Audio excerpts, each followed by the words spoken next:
It was a clear and sunny day. High above the vast blue sky, a wyvern flew in graceful circles, freer than anything No.1 had ever seen. Watching that creature soar, he realized something deep within himself. That moment alone was enough for him, No.1, of the great magical house Declan, to decide that he would retire as a troubleshooter. It was the one and only reason. Earlier that same day, the sky had turned gray and heavy, the air thick with the sound of crows cawing as they flew overhead. Down below, on the ground, two men struggled violently. One man had his hand raised, strangling another with magic. His cold voice echoed through the field as he declared that the man before him was the last one left. The man being strangled gasped and struggled, barely able to speak through the tightening grip of the spell. He accused his attacker of hiding his true strength, saying that such power was far beyond what any mere troubleshooter should possess. No.1 only smirked at the words. He reached behind his back and pulled out a thick tome, its ancient surface glowing faintly with magic. With calm arrogance, he told the man that he would be the one asking questions. Holding the tome up, he examined it closely, and remarked with curiosity that it appeared to be a magic tome. The strangled man, still choking, confirmed it with difficulty. He said that they had not come all this way just to take down a single hunting dog. No.1's grin widened as he mocked him, saying that if it was House Declan's trash he was dealing with, it made sense that an entire pack would come after him. Then, as his tone turned inquisitive, he asked how the tome was supposed to be used. The man's voice trembled as he replied that he did not know. No.1 stared at the tome again, muttering to himself. If the greedy Declan knew how to use it, he thought, they never would have buried it in that dusty old basement. They didn't even understand its power, yet they had chased him all this way for it. That meant the tome was worth far more than anyone imagined. The dying man tried to negotiate. He told No.1 to hand over the tome, and promised to ask the head of Declan to show mercy, maybe even allow him to return to being a troubleshooter. No.1 grinned mockingly and asked what power a mere troubleshooter manager had to grant such mercy. The man fell silent at that. After a moment, No.1 sighed and asked if the man had any last words. The magical force around the man's neck tightened brutally. He choked out a curse, but No.1 only smirked and said that it was admirable he had finally accepted his identity. Then, suddenly, No.1 froze. His instincts screamed danger. From behind him, a presence appeared without a sound. He turned his head slightly, eyes widening in alarm. A calm, confident voice broke the silence. "You've got pretty good instincts." The man who appeared stepped forward, leaning on an elegant cane. With a composed smile, he introduced himself as Farron von Declan, head of the magical house Declan of the Eastern Continent. No.1's heart pounded as he assessed the man's aura. It was suffocatingly strong, more vicious than anything he had ever felt. His thoughts raced. The head of House Declan himself. Farron von Declan smiled faintly as he stepped closer, his tone calm yet commanding. He said that he would like to take the tome from No.1, and that they could talk afterward. No.1 looked at him with disbelief. He thought to himself that it had been more than a decade since he had first become a troubleshooter. He had spent half his life under House Declan, yet this was his first time seeing the head in person. House Declan, the most powerful magical family in the Eastern Continent, was led by a man said to be the strongest mage in its long history. He couldn't help but wonder what kind of person such a man truly was. A faint smirk crossed his lips as he muttered aloud, "What a pain in the ass." Farron von Declan froze for a moment, caught off guard by the bold remark. No.1 continued with a grin, accusing him of being shameless for trying to take another man's hard-earned loot so easily. For a moment, there was silence. Then Farron von Declan burst into laughter, deep, booming laughter that echoed across the field. The very air seemed to tremble under the weight of his magical pressure. No.1 laughed nervously as his body trembled under that oppressive power. He muttered to himself that perhaps he should not have eaten that wyvern back then. Of course the head himself had to show up, he thought. What terrible luck. The man's aura was overwhelming, easily the most powerful he had ever encountered. Farron von Declan stomped his cane into the ground, his expression sharpening. He admitted it would be easier to simply kill No.1 and take the tome again, but decided to get straight to the point. With a grin, he offered him a deal. He told No.1 to come back under Declan's wing, to hand over the tome, and that he would overlook everything that had happened. He praised No.1's talent, saying that after watching him fight, it was hard to believe such ability had gone unnoticed. He called him a filthy stray from the gray zone who had mastered trash techniques used only by troubleshooters, yet somehow possessed incredible skill. He told him to imagine what heights he could reach with House Declan as his wings. Together, they could make Declan greater than ever before. He promised that No.1 would go down in history, side by side with him if he returned. But of course, he added, the tome would have to be returned. No.1 stood silently for a moment, then finally said, "Fine." Farron von Declan smiled broadly at his answer and began to speak again, but before he could finish, No.1 interrupted him with a grin and added a condition. He told him to give him the head seat of House Declan,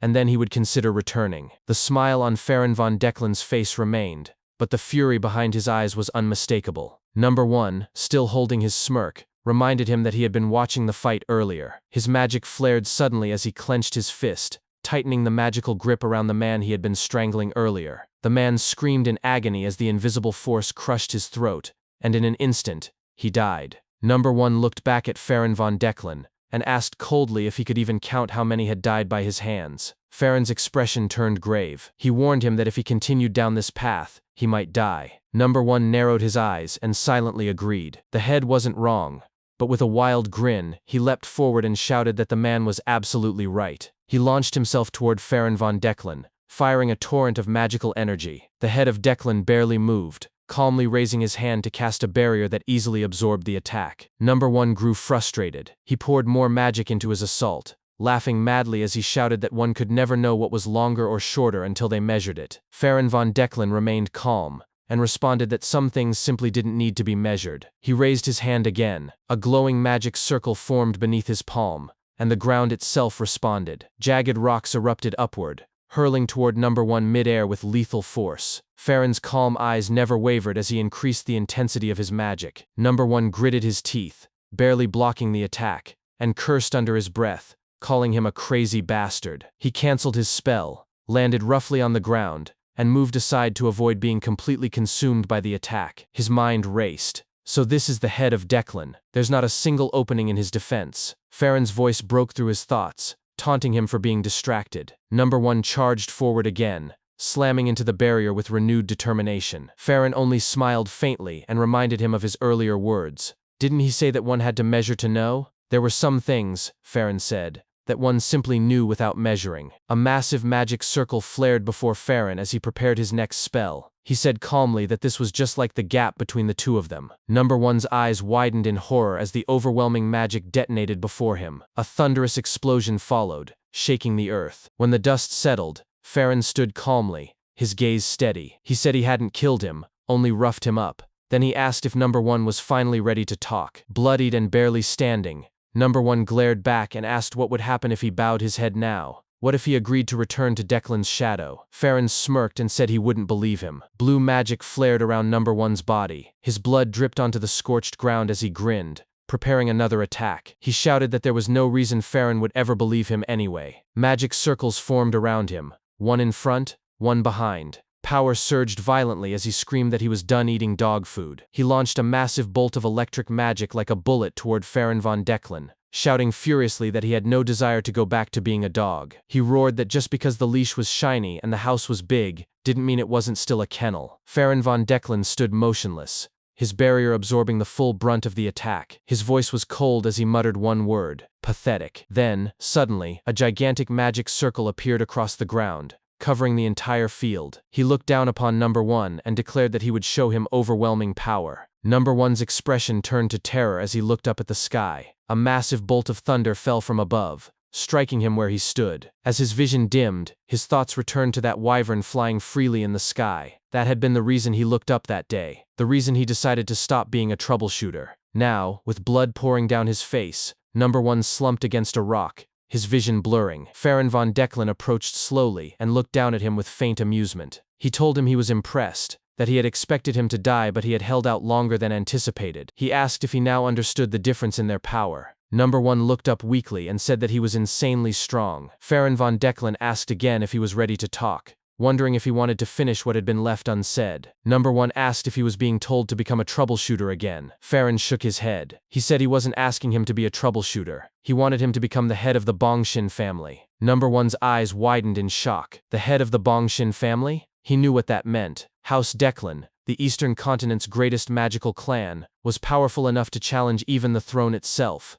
and now they wanted him to swear loyalty as one of their vassal families. He pulled out the tome from his magical inventory, glaring at it. He accused Farron of making this his true goal all along. Farron smirked down at him and told him he was still underestimating his own worth. He said he wanted both him and the tome. No.1 extended his hand, offering the tome. Farron smiled, satisfied, and reached out to take it. He told No.1 that he had made the right choice. Once the tome was returned, all his crimes would be forgiven. He said that all that remained was the glory of standing with Declan. But before Farron could touch it, purple flames erupted from the tome. His expression shattered in disbelief as the book burned before his eyes. He demanded to know what No.1 was doing. No.1 smirked, his eyes gleaming with defiance. He asked what it looked like. After all, Farron had said he could give it to him, if he didn't mind it being reduced to ashes. Rage filled Farron's voice as he told him that he would never be allowed to die easily. No.1 interrupted him, telling him to shut up and listen. He said he had never done this for money. Being a troubleshooter didn't pay well anyway. The reason he had kept the tome, he explained, was because it was tied to money in another way. He asked if Farron had ever heard of the troubleshooter who was eaten by Declan's young master. Farron's eyes widened. He whispered, "Forbidden magic." No.1 nodded, saying that the young master had devoured his teammates, and that Declan had covered it up. Farron asked if this was about revenge.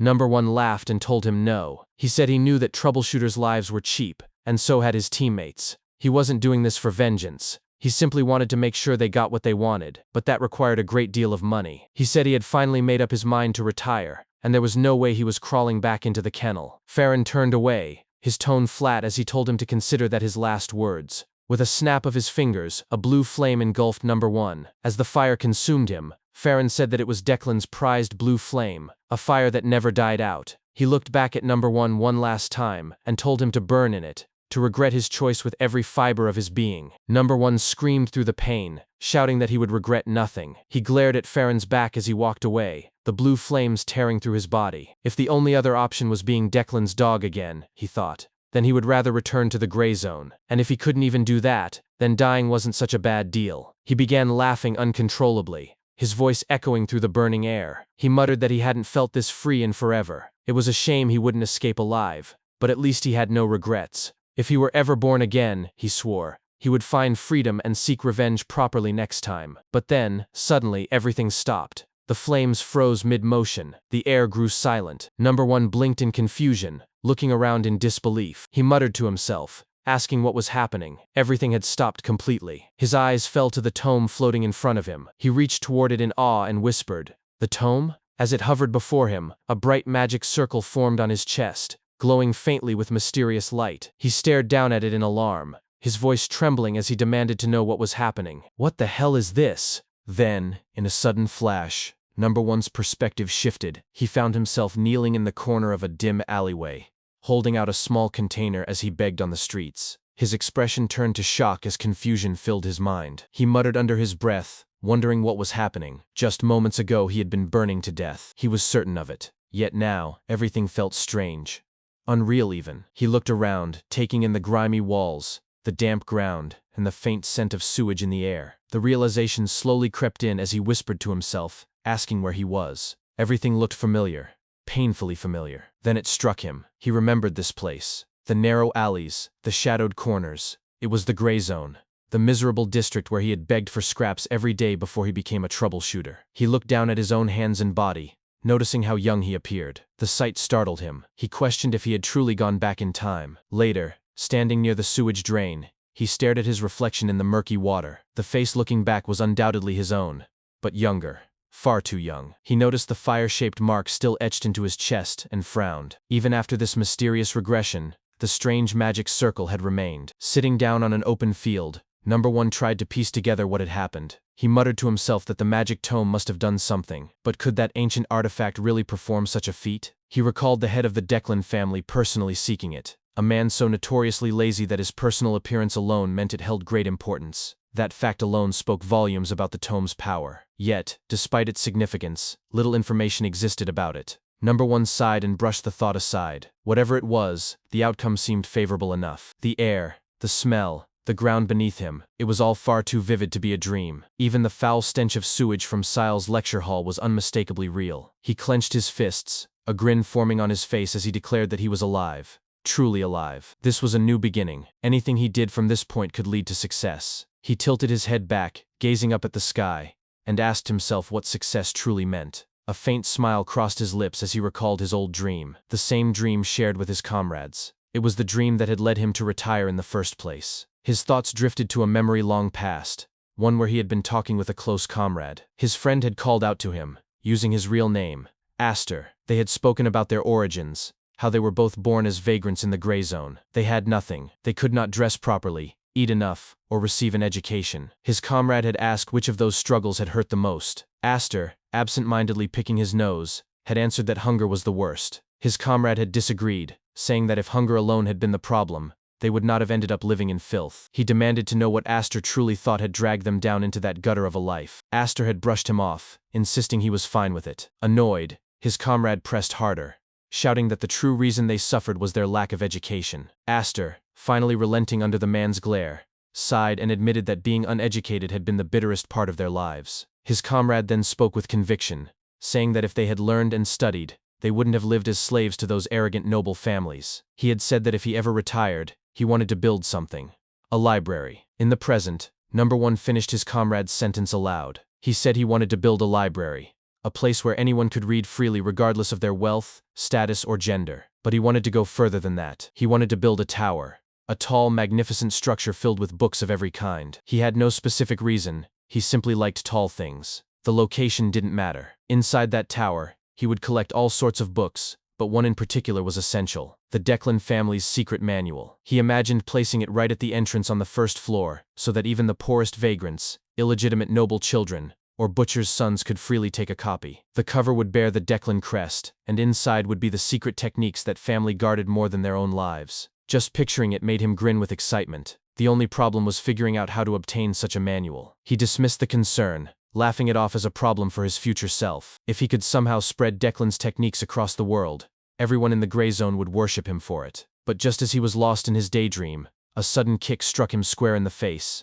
sending him sprawling to the ground. A furious young man towered over him, shouting that he had finally found him. No.1 curled up on the ground as the man continued to kick him, yelling that he had been saving a seat for him, only for Aster to hide away instead. The attacker demanded to know if he wanted to die. Trying to protect his face, Aster muttered to himself in confusion, wondering who this man was. Was it an ambush? No, it couldn't be. He had survived countless battles, everything except aerial warfare. He was a seasoned troubleshooter. He suddenly grabbed the young man's foot, making the attacker glare down in disbelief. The man barked angrily, asking if Aster dared to block him. Aster rose slightly from the ground, glaring back. He calmly pointed out that the man had hit him 7 times, and in a cold, steady tone, he declared that he would return 70 in kind. As he drew his fist back for an uppercut, a loud cracking sound echoed from his wrist. Shocked, Aster froze and stared at his hand. His wrist was glowing faintly, and confusion clouded his face as he flexed it in disbelief. But before he could make sense of it, the man punched him across the face, shouting that Aster had dared to hit his big bro. Aster fell again, and the beating resumed. The young man kicked him repeatedly, yelling in rage. Pain shot through Aster's body, but the ache in his heart hurt even more. Then, as fate would have it, the attacker stepped on a small stone, lost his balance, and tumbled straight into the nearby sewage. Seizing the opportunity, Aster quickly got to his feet. He muttered to himself that this was his chance and bolted. The attacker spat out sewage water and shouted after him, demanding to know where he thought he was running. As Aster ran, he reminded himself that this wasn't cowardice, it was a tactical retreat. He stopped briefly, turned back with a cold, unwavering gaze, and declared that he would remember the man's face. Then he sprinted off again, telling himself that the hits he'd taken would serve as medals of experience. He was a veteran troubleshooter, a man who did not understand the meaning of quit. Later, sitting in a narrow alleyway, Aster winced as he clutched his right arm. He muttered that the injury was serious. He wasn't some paper pusher, yet his wrist had sprained just from punching someone. His body was far too weak. He sighed,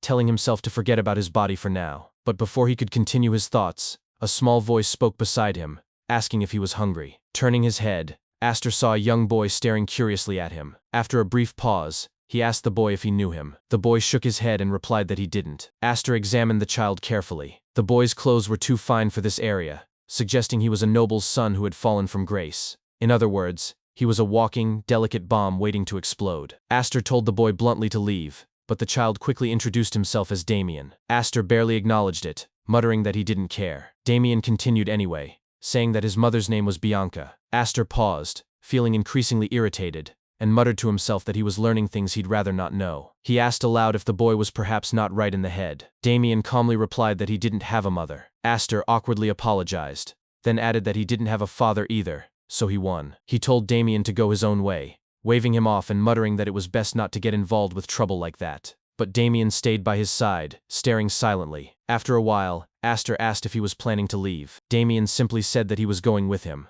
Aster groaned inwardly, wondering if he should smack the kid. He told him firmly to go away. Instead, Damien extended his hand toward him and asked if his arm hurt. As a magical circle began to form on the boy's palm, he offered to heal it. Aster's eyes widened in shock. He recognized the magic immediately. Damien smiled brightly and announced that it was magic touch. But Aster knew better. That wasn't just a basic healing spell. It was the light of healing.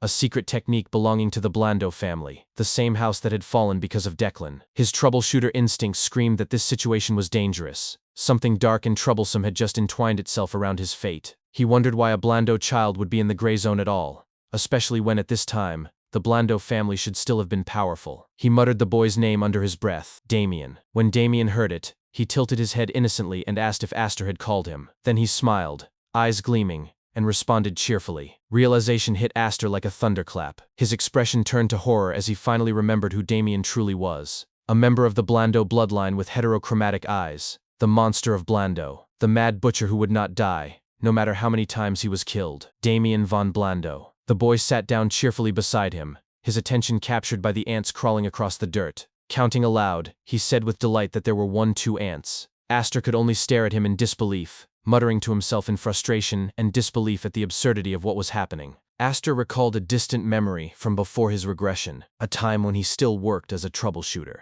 Back then, he had been dispatched to the Blander family under the orders of the House of Declan. As he and his comrade rushed toward their destination, Aster had grumbled in frustration, wondering aloud why the Blanders couldn't handle their own problems. His companion only shrugged and reminded him that it wasn't their place to question the higher-ups. He mentioned that there were rumors of a monster at the Soft Estate, a creature said to have killed dozens. Aster raised a brow at that and asked if it was something like an ogre.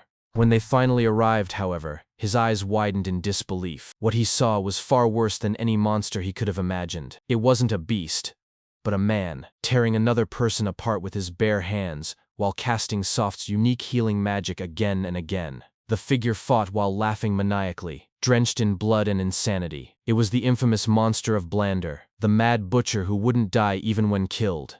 Damien von Blander. As that memory shattered in his mind, Aster returned to the present, his gaze settling on the same Damien, now crouched on the ground and counting ants like a child. Aster muttered quietly to himself, wondering how someone like Damien, the direct descendant of the Blander family and the only son of the head, could end up living in such a shabby place. Damien suddenly stood up with an excited grin and shouted, "Food!" Aster blinked in confusion and asked what he meant. Damien replied cheerfully that his mother had told him that to stay healthy, one must eat well. He said Aster was sick because he didn't eat enough. Aster thought to himself that Damien was right, even if he didn't mean to punch him with that statement. He sighed and asked if Damien had any money. Without hesitation, Damien pulled out a pouch filled to the brim with glittering gold coins. Aster froze for a moment at the sight, then quickly wrapped an arm around Damien's shoulder with a serious tone. He called his name, and when Damien turned to him curiously, Aster gave him a thumbs up and said with a grin, "We're friends."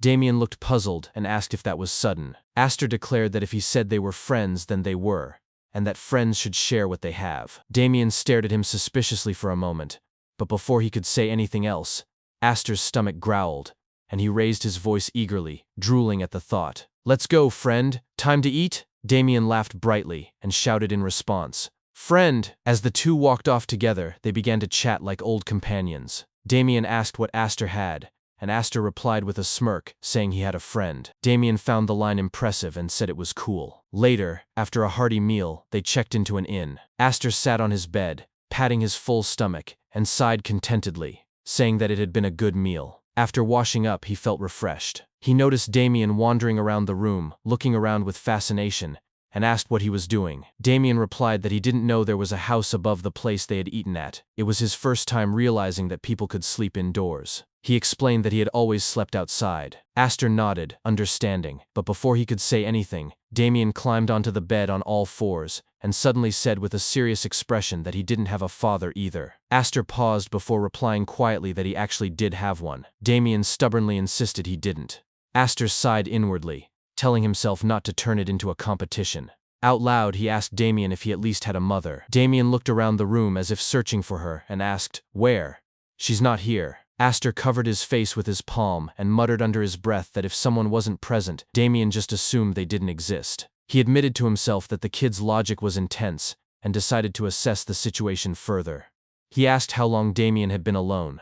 Damien began counting with his fingers before replying that since he ran away from his family, he had slept 10 times. Aster frowned at the word "ran away," wondering if Damien was being chased. He asked if 10 sleeps meant 10 days. Damien replied that he napped a lot, twice a day in fact, and that by 10 sleeps he meant 10 total naps. Aster sighed and concluded that it had been around 3 or 4 days. Damien lay down on the bed and said that he hadn't napped since arriving here because the ground outside had been too uncomfortable. Aster stared blankly for a moment before turning his head toward the nearby pillow. Without hesitation, he buried his face into it, thinking that a madman truly was different from the start. Still, he reasoned that while the boy remained stuck in the gray zone, acting as his caretaker might not be such a bad idea.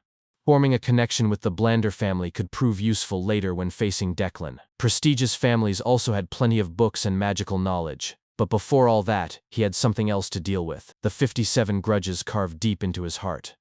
He sat up and told Damien not to bother him because he was going to lie down. If Damien did, it would become a big problem. Damien sat up as well and asked with a cheerful face if Aster was practicing his breathing. Aster replied that he was, and told Damien to do the same after he was finished. Damien agreed enthusiastically. Aster then closed his eyes and began his breathing exercises, his mind focusing on his past life. He remembered how his magical foundation had been built through the standard issue spells given to troubleshooters, but he had quickly reached their limits. To surpass them, he had infiltrated various noble houses, stealing their spells and techniques, nearly dying multiple times in the process. He had learned diverse arts, the hardened body technique used by knights, spirit magic, summoning, alchemy, and more. Yet right before his death, he had encountered a power so overwhelming it could only be described as catastrophic. This time, he swore to master that power properly. Declan's foundational art, the Heavenly Origin technique. It was the root art of all Declan's spells,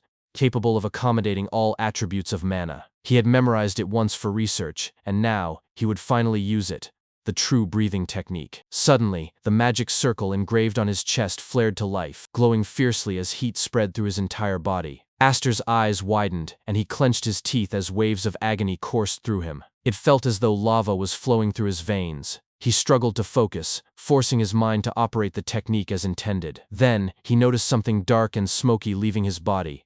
Impurities. He realized with shock that it was a high-level purification process used only by the elite mages of noble families, and exclusively among direct bloodlines. The spell was called Mana Shower, a technique that forced mana to flow violently through the circuits, burning away all impurities. After what felt like an eternity of suffering, Aster gasped for air and sat up, drenched in sweat and breathing heavily. He wondered how much time had passed, then glanced over at Damien, who was sound asleep. He muttered to himself that his mana circuits were now clean, his mana purer than ever, perhaps even more refined than in his previous life. Even so, he admitted that defeating Declan might still be impossible, no matter how many times he was reborn. But one thing was certain: his chances had just increased. He reminded himself that he had always been a troubleshooter, a man who never gave up, even when the odds were near zero. The next morning, Aster gave Damien a complete makeover. Damien stared at his reflection with excitement, noting that his hair had turned brown. Aster nodded to himself, satisfied that the platinum hair was hidden, and that Damien's clothes were changed enough to disguise him from the Blander family. Now, he thought, the only thing left to do was…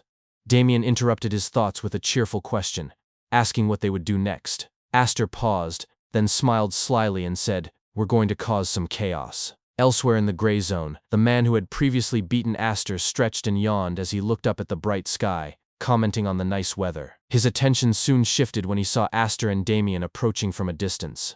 He frowned, calling out to Aster with mock irritation, asking where he had run off to. He mocked Aster's filthy appearance, joking that he must have bathed in a sewer, and then pointed at Damien, wondering who the rich-looking brat beside him was.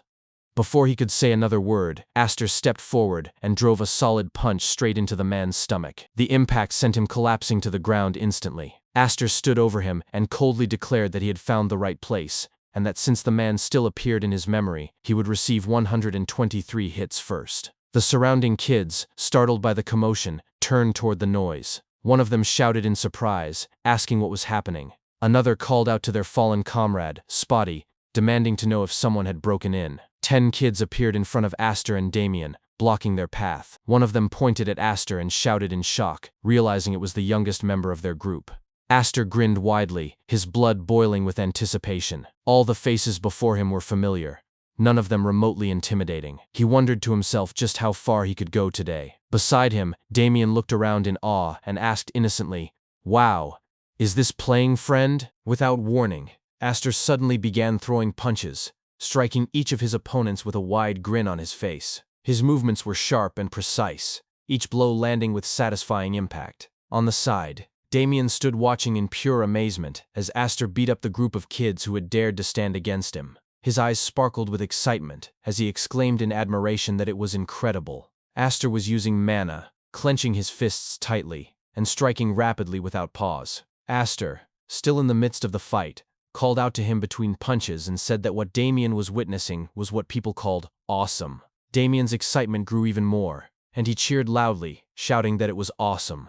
One of the beaten kids collapsed right in front of Damien. The young boy crouched down beside the fallen child, a cheerful smile spreading across his face. Extending his hand toward him, a magic circle began to form beneath his palm as he spoke gently, assuring the kid that it wouldn't hurt and that he would heal him. Aster, still standing behind them, grabbed the kid by the collar and lifted him up. The boy, now partially healed and dazed, stammered his thanks toward Damien. Leaning close from behind, Aster grinned and asked the boy in a low tone how many times he had been hit. As the hours passed and the sun began to set, the beating continued relentlessly. Several of the kids lay sprawled on the ground, completely exhausted and bruised. Aster, now shirtless and drenched in sweat, stood in front of them, breathing heavily from exertion. He gave a sharp smack to the rear of the kid he had first fought, asking mockingly how many times he had been hit. The boy clutched his aching backside and stammered nervously that he had forgotten. Aster called out for Damien, addressing him as friend. Damien turned toward him joyfully, asking if it was finally his turn. Humming cheerfully, he began to chant, "Heal hands play, heal hands play," as he prepared his magic. The kid on the ground turned pale, muttering in horror for them to stop, but Aster only grinned wider, cracking his knuckles as he crouched closer. He told the kid to listen carefully and said that they were the box-shoulder generation, asking if he understood. Meanwhile, Damien happily continued humming the same cheerful tune while casting his healing spell, repeating, "Heal hands play, heal hands play." The kid screamed internally, trembling as he thought desperately for them to stop, calling them devils. He couldn't bear it anymore and shouted inwardly that he could only count up to 2 digits. By the time night fell, the beating had finally stopped. Aster had the battered kids line up in front of him, and with a calm but commanding tone, he thanked them for their effort that day. All the kids instantly straightened up and shouted in unison, their voices trembling, "The thank you for today." Aster nodded with satisfaction and smiled proudly, saying that their energy was well placed and that he felt proud. Damien stood beside him, happily clapping his hands and adding that everything was done and that they should play again sometime. Aster thought to himself that he was proud as well. After all, he had managed to deliver over 100 hits per person, totaling more than 1,000 in all. It had been a new challenge, even for a seasoned troubleshooter like him, who had experienced nearly every form of combat except mountain battles and aerial warfare. The boy who had originally beaten Aster up stepped forward, his voice trembling with respect as he asked softly if they could go now. He said he thought they had had enough. Aster nodded casually and told him that they could leave. However, the boy hesitated before explaining awkwardly that this was actually his house. Aster turned to him with a feigned look of surprise and asked mockingly if the boy wanted them to leave. His expression then darkened into a glare as he said that would be quite difficult, wouldn't it? The kid panicked, waving his hands frantically as he shouted that wasn't what he meant and that they would just back off instead. As the beaten kids hurried away, Aster watched them leave and thought to himself that what he saw in their eyes wasn't resentment, it was something far more complicated. He found the feeling oddly difficult to describe. Suddenly, his train of thought was cut off. His expression sharpened as he sensed something approaching. He turned slightly, his eyes narrowing as he muttered that someone was coming, and fast. The presence was quiet, but distinct. It was unique, familiar even. like that of a trained troubleshooter. He turned his gaze toward Damien, concluding that it was probably a pursuer. He had been careful not to draw attention, so he wondered how they had managed to find him.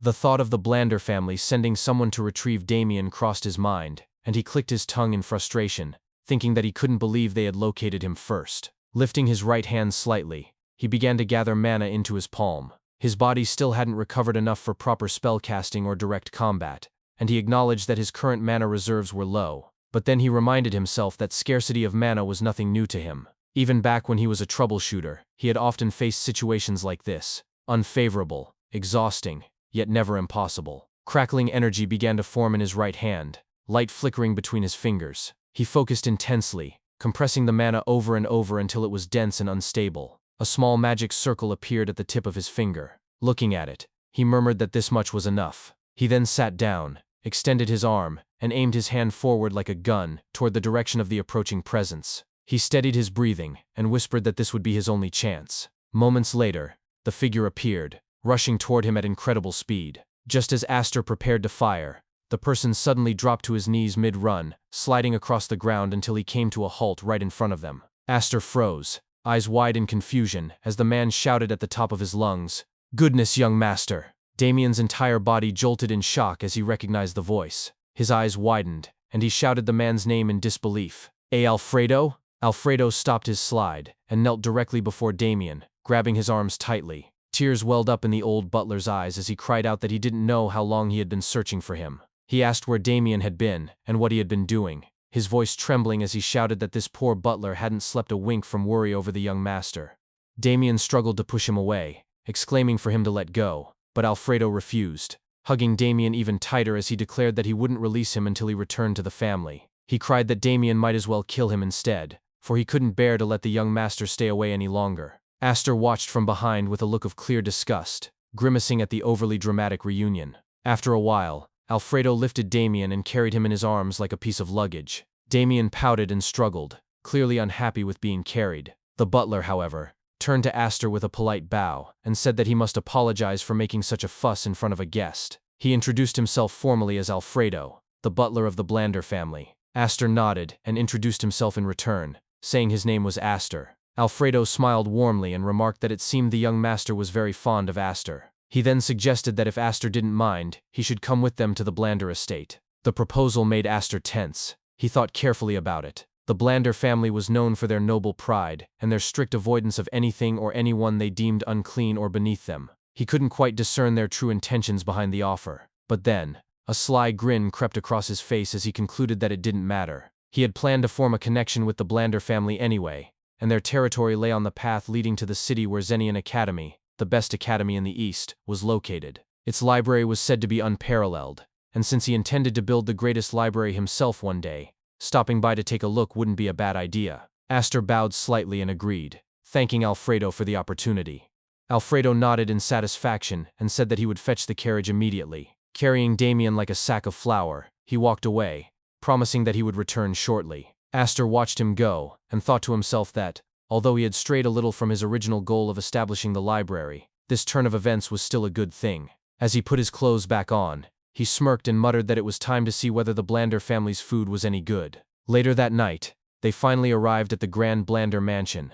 Alfredo brought the carriage to a stop and turned to the two passengers, announcing respectfully that they had arrived at the Blander estate. As Aster stepped out, he gazed up at the towering mansion and muttered in disbelief that this was his first time visiting it officially. Alfredo bowed deeply and said that it was already quite late, so they should rest comfortably. He called out to one of the maids nearby, instructing her to take care of Damien. The maid, named Lancy, acknowledged the order with a curt nod, but when she turned her gaze toward Damien, her expression became icy. In a cold tone, she told the young master to follow her. Damien scratched his head awkwardly, forcing a nervous smile as he greeted her hesitantly. But before he could say more, Lancy immediately began scolding him harshly, dragging him along.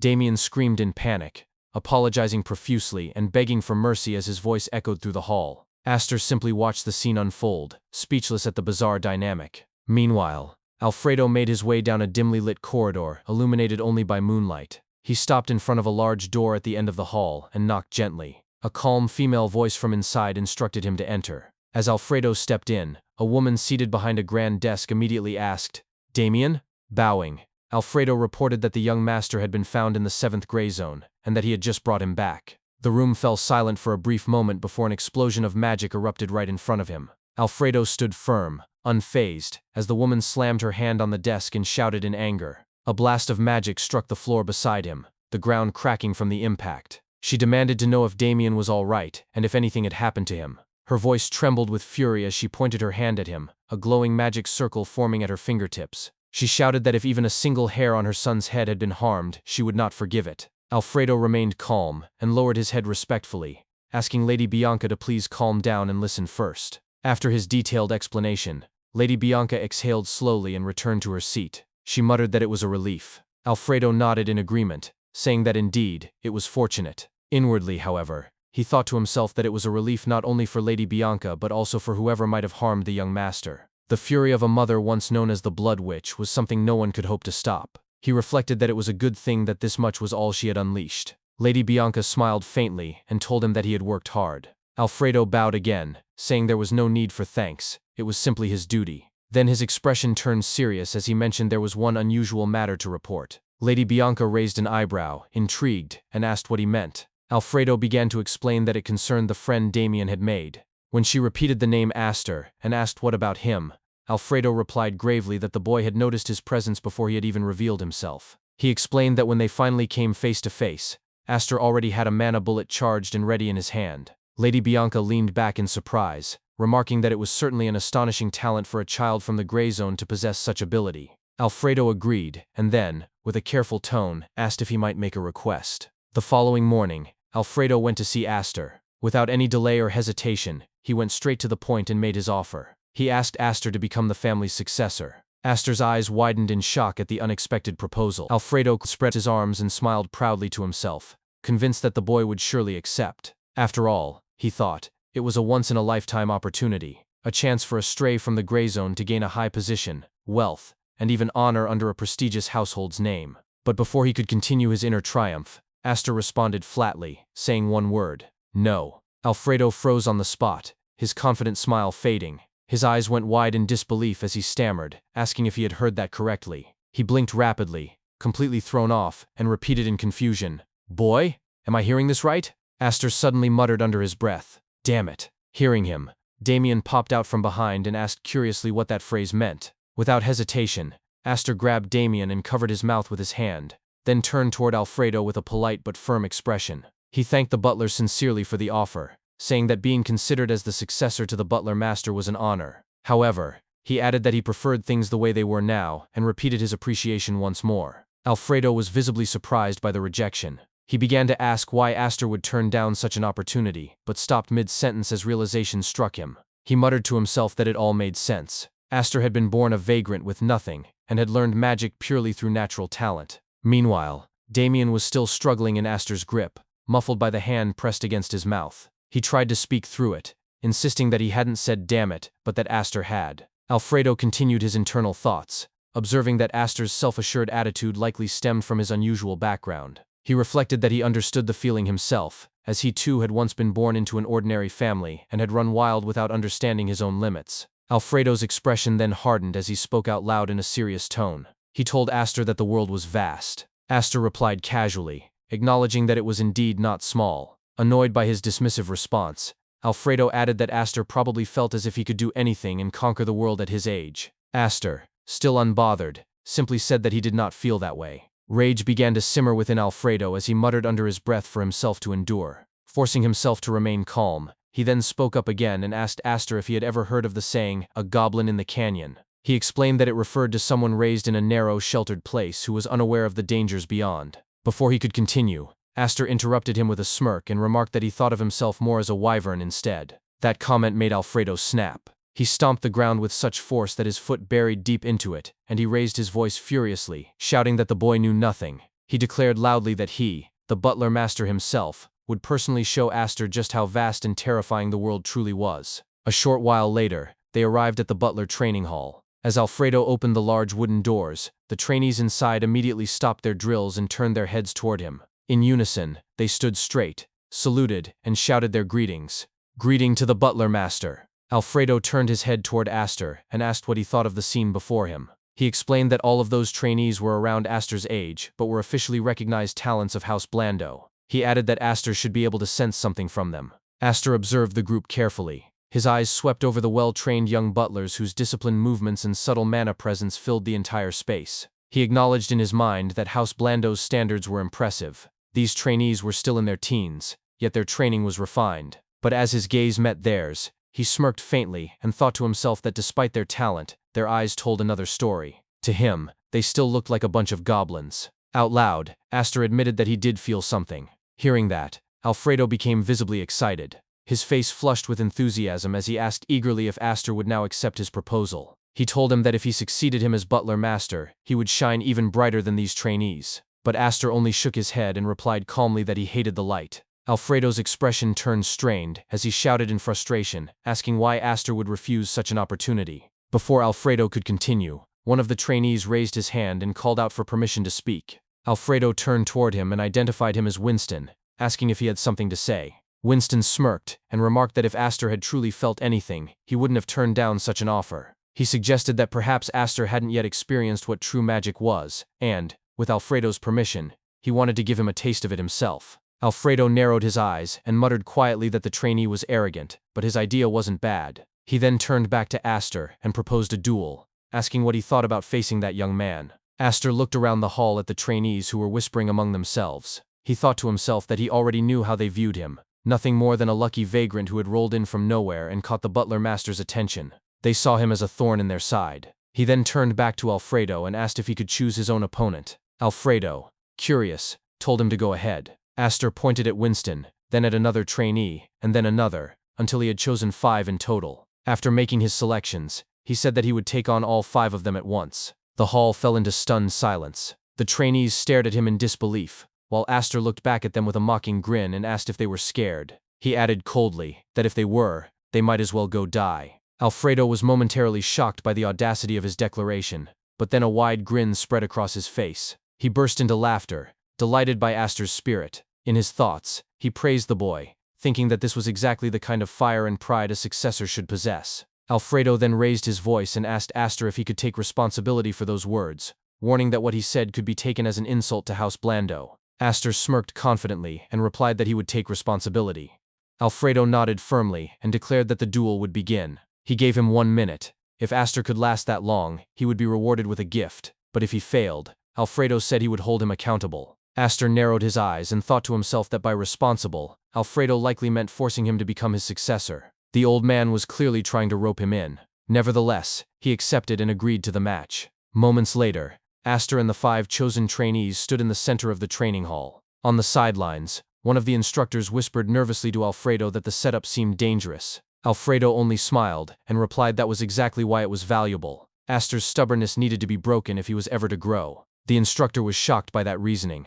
Inwardly, he panicked, realizing that if Aster got seriously injured, his career as an instructor would be finished. He turned toward the side, where Damien and the maid Lancy were watching. Leaning closer, the instructor whispered urgently to Damien that his friend was in real danger and begged him to stop the butler master. Damien, however, looked more impressed than concerned. His eyes sparkled with excitement as he exclaimed that he was shocked too. The instructor groaned and buried his face in his palm, muttering hopelessly under his breath. Beside them, Lancy warned Damien not to interfere, reminding him that Lady Bianca would scold him if he got involved. Damien pouted and muttered quietly, "Damn it." At that moment, Alfredo shouted at the instructor to start the match. The man, on the verge of tears, reluctantly answered that he understood. Behind him, Lancy began scolding Damien for using such vulgar language. The instructor sighed heavily, muttering to himself that orders were orders and that he had done his best. As the fight was about to begin, Lancy told Damien that she would be back soon and ordered him not to get involved. Damien grinned mischievously and agreed. Standing at the center, the instructor began to explain the duel's rules, stating that it would be turn-based. But Alfredo interrupted him sharply, declaring that it should be a free-for-all instead. The instructor sighed, muttering to himself that it didn't matter anyway, and then announced the final rules. It would be a free-for-all match continuing until one side surrendered, though he retained the right to stop it at any time. Across the hall, Winston clenched his teeth as he glared at Aster. In his mind, he seethed with resentment, thinking that the vagrant boy had no idea of his place. He vowed to crush him and expose his true worth in front of everyone. The instructor raised his hand and shouted for the duel to begin. The instant the signal was given, Aster launched his attack without hesitation. Winston was hit square in the stomach by a blast of magic, doubling over and gasping for breath. When he turned around in pain, he saw that all the other trainees had already been struck as well. 2 of them were lying on the ground clutching their stomachs, while the remaining 2 were crouched down groaning in agony. Aster began walking toward them slowly, his footsteps echoing through the silent hall. Winston flinched at the sound, his body trembling. Aster grinned as he spoke, saying that it seemed best for him to give them the experience himself. 5 glowing orbs of mana began forming in his hand, pulsing with energy. He told them his first lesson: never underestimate the little guy. Winston's eyes widened in disbelief as he muttered to himself that Aster was using magic bullets, a basic mana control spell that consumed too much mana to be effective in real combat. Aster continued, saying that the second lesson was never to judge others too easily. He hurled the 5 glowing bullets at the trainees, each one striking their heads with perfect precision. He then spoke again, giving them the third lesson. The world was vast and bitter. In a blink, Aster appeared directly in front of Winston and drove his fist into his face, sending him flying backward. As Winston landed, Aster told him that from now on, he would inject all these experiences into him, so he should learn them well. Clutching his face, Winston screamed in frustration and pain, tears streaming from his eyes as he shouted that what Aster was doing wasn't magic. Aster prepared another attack, raising his leg. He replied coldly that it was magic. Then, with a powerful motion, he kicked Winston straight in the face, sending him crashing backward again as he added, "Physical magic." The instructor and the other trainees stood frozen in shock as they watched Aster completely overpowering the butler trainees. Even Alfredo, observing from the sidelines, was taken aback by the display before him. In his mind, he analyzed what he had just witnessed. That was a magic bullet. But how many times had it been compressed? Judging by its power, it had to be at least 4 or 5 times. He thought to himself that if it had landed properly back then, the damage would have been devastating. Without noticing, Damien had already rushed into the center of the hall, his eyes shining with excitement as he healed the beaten trainees while Aster continued to land blows around him. Alfredo kept thinking in disbelief that Aster's innate mana control was exceptional, but what stunned him even more was how naturally the boy fought. How was he so good at beating people up? Just then, a loud voice echoed through the hall, snapping Alfredo out of his thoughts. Someone had called his name. He turned quickly, and froze when he saw Damien's mother entering with Lancy at her side. Startled, he stammered her name. Lady Bianca? On the sidelines, the instructor noticed her arrival and muttered in relief that Lady Bianca was there and that Lancy had come to save them. As Alfredo approached, Bianca's voice was sharp and controlled as she asked what had happened there. Bowing respectfully, Alfredo hesitated before explaining that he had merely wanted to run a simple test. "A test?" Bianca repeated, her tone rising as she glanced around the training hall, now filled with groaning, battered trainees. "You call this a test?" Her gaze shifted toward the center, where Damien was still healing the wounded students. She called out to him and issued immediate orders. She instructed Alfredo to gather the trainees and have them withdraw, then told both Damien and Aster to return to their rooms. After that, she turned to the instructor and called his name.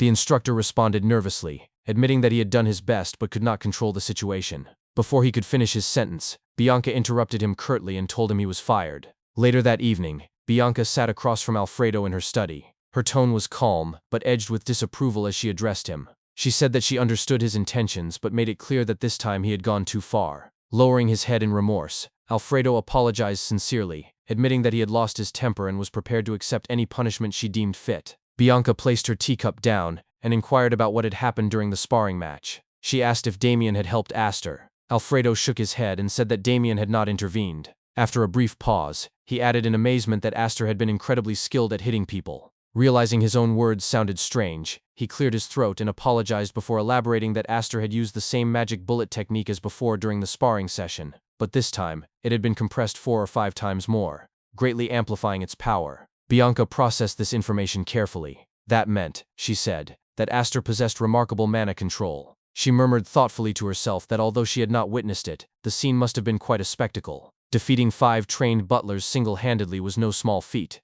especially by relying on a single magic bullet. She noted that manipulating pure mana was extremely difficult even for high-level mages. After a moment, she asked aloud about Alfredo's earlier proposal to make Aster his successor. Alfredo replied that Aster had firmly rejected it. Bianca nodded slowly, saying she understood, then lifted her cup again and took a thoughtful sip. She silently concluded that she would need to reassess Aster and reevaluate her opinion of him. After a pause, she instructed Alfredo to bring Aster to her. Some time later, Aster arrived at Bianca's room. She sat gracefully at a table, smiling warmly while Damien sat beside her enjoying some snacks. Bianca greeted him kindly and invited him to take a seat. As Aster sat down, He said he had heard that she wished to speak with him. She confirmed this, then reached into a drawer and placed a small ornate container on the table in front of him. Aster looked at it curiously and asked what it was. Bianca explained that she had heard Alfredo promised him a gift. Aster muttered quietly to himself, recalling the butler's earlier words. If you can hold out for just 1 minute, I'll give you a gift. He had not expected the promise to be fulfilled so soon, much less personally prepared by Lady Bianca. Bianca smiled and encouraged him to open it. Aster carefully lifted the lid and a soft golden glow spilled out from within. His eyes widened as he realized what it was, a high-grade magical item. He thought to himself that even in House Blandor, only recruits who reached the top 5 divisions of the Mage Corps received such a reward. His expression shifted subtly as he pondered her intentions. In his experience, genuine goodwill usually ended with a meal. When gifts were involved, there was often another motive hidden behind them. Even if it was meant as a wager reward, a mid-grade gift would have been understandable, but a high-grade one, that suggested something more. Bianca, noticing his hesitation, reassured him with a gentle tone. She told him he could accept it without any worry. The gift was also meant as an apology for the events earlier that day and a token of gratitude for helping Damien in the gray zone. Still cautious, Aster asked if accepting it meant he would have to join House Blandor. Bianca smiled faintly and said no. He then asked if there was poison in it, to which she replied with a sigh that there was not. Finally, he questioned if there were truly no conditions attached, and Bianca firmly confirmed that there were none at all. Satisfied, Aster closed the container and thanked her politely. Bianca responded that it was nothing. Aster grinned, his eyes gleaming with delight as he thought that this was an unexpected gain. After a pause, Bianca said there was something else she wanted to propose to him. Inwardly, Aster smirked and thought to himself that he knew there was more. Bianca then told him she would arrange for his admission into the academy, and asked if he would attend together with Damien. Surprised, Aster repeated the word academy. Bianca explained that Damien had originally been meant to enroll the previous year, but he had strongly opposed it, which led to it being postponed. She had not expected him to run away this year either. That was why she was asking Aster to accompany him. Damien liked him and might agree to attend if Aster went along. Damien nodded eagerly beside her, exclaiming that he would be fine with it if his friend went too. Aster considered it carefully. From Bianca's perspective, it was clearly important. She feared that if she forced Damien to enroll, he might run away again, and there was no clear way to change his mind. For Aster, though, the offer had its advantages. Attending the academy was a good opportunity. In a world driven by bloodlines and influence, education was a valuable credential that could open doors. Still, part of him hesitated. It felt as though he might be putting himself on a leash. After some thought, he lowered his head slightly and said that he would think about it for now. Bianca accepted his answer and told him to let her know once he made his decision. Then, with a curious tone, she asked why he had rejected Alfredo's proposal to become his successor. Aster glanced briefly toward the back of the room and noticed movement behind the door. Smirking, he replied casually that his knees were precious. Bianca blinked, confused by his response, and asked what he meant. Outside the door, Alfredo, who had been secretly eavesdropping, froze in disbelief. His eyes widened as he muttered under his breath, "Boy?" Later, as the first light of dawn began to rise, Aster sat cross-legged in meditation, having stayed awake through the night to absorb the energy of a high-grade item. His breathing was steady, his focus unbroken. As the mana circulated through him, he felt the immense flow of power and thought to himself that this was indeed something belonging to the realm of a top-grade product. Even with only 10% absorption, his mana had already increased significantly. Perhaps, he mused, it was due to his physique having changed into that of a flameborn.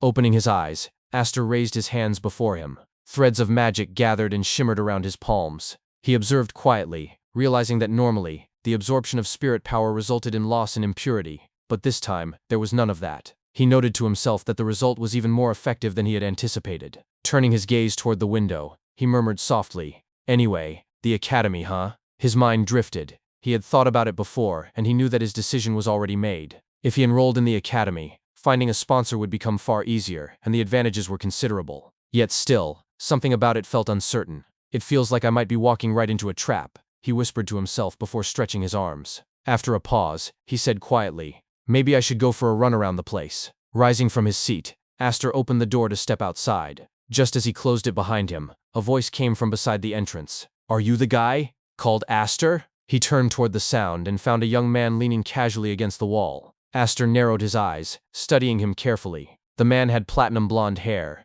an unmistakable trait of a particular bloodline. Aster thought silently that since the direct line only included Damien, this person must be a collateral relative. He sighed inwardly, wondering why that family always seemed to bring trouble. Without hesitation, he replied bluntly, "Nope."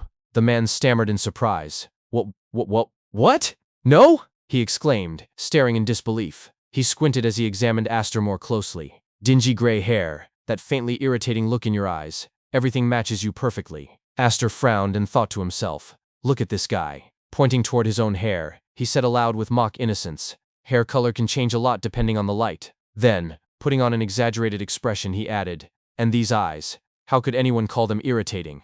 The man studied him more intently for several moments. Then, with a thoughtful hum, he turned away. They look kind actually. Sorry for the misunderstanding, I'll be on my way, he said, walking off with an air of satisfaction. Before Aster could react, Alfredo suddenly appeared, hurrying toward him. Dropping to his knees, the old butler shouted, young man? No, Aster! I came to clear up my misunderstanding. His voice carried through the hall as he continued frantically. I couldn't tell you last night, so I lost sleep over it. Even if you become a butler, you don't need to wear out your knees that much. It was all a misunderstanding. Aster froze where he stood. His expression turned to stone as he slowly looked down at Alfredo, then turned his head toward the platinum-haired man. The man's eyes widened in shock as Alfredo's words echoed in the corridor. Aster clenched his lips tightly and muttered, damn it. The blond man's eyes lit up with triumph as he shouted, that look in your eyes, I was right. Eyes as unpleasant as dead goblin eyes aren't common. Aster scoffed and admitted curtly, yeah, you got me. Look at this, the man shouted angrily, pointing at him. Lying to me and still acting all brazen? He stopped abruptly when he noticed Alfredo glaring coldly in his direction. The man hesitated, then turned away sharply. I'll let you off for now, he muttered, but come to the mage hall later. I'll fix that attitude of yours. Sure, whatever you say, Aster replied flatly. As the man walked away, Alfredo glanced toward Aster and asked with concern, is something wrong? Aster smiled faintly and answered, nothing serious. Watching the man disappear around the corner, he sighed, thinking that he had not been in the best mood anyway. The timing, he mused, was perfect. He thought quietly, I'll see you later. Then, turning to Alfredo, he said, head butler, could I meet with the madam right now? Later, Aster arrived at Lady Bianca's chamber. The woman sat at her desk, busy writing on a stack of papers. Without looking up, she greeted him calmly. Welcome, Aster. To request a meeting so early in the morning. Don't tell me you've already made up your mind. Yes, madam, Aster replied. I'll enroll in the academy. Lady Bianca paused her writing and looked up in surprise. After a moment, she smiled faintly and said, I'm surprised you decided so quickly. Good, we should prepare as soon as possible. In the meantime, please make yourself comfortable. Aster bowed slightly. Thank you for your consideration. After he left the room, a short while later, Alfredo peeked through the doorway and stepped inside. Madam, the boy, he began. He accepted. Thankfully, Lady Bianca answered before he could finish. Alfredo's eyes lit up with excitement. As expected, that's our boy, he shouted. His passion, the flames in his eyes, I knew it. He pointed dramatically forward and continued. The first semester will be fine, we'll cover it.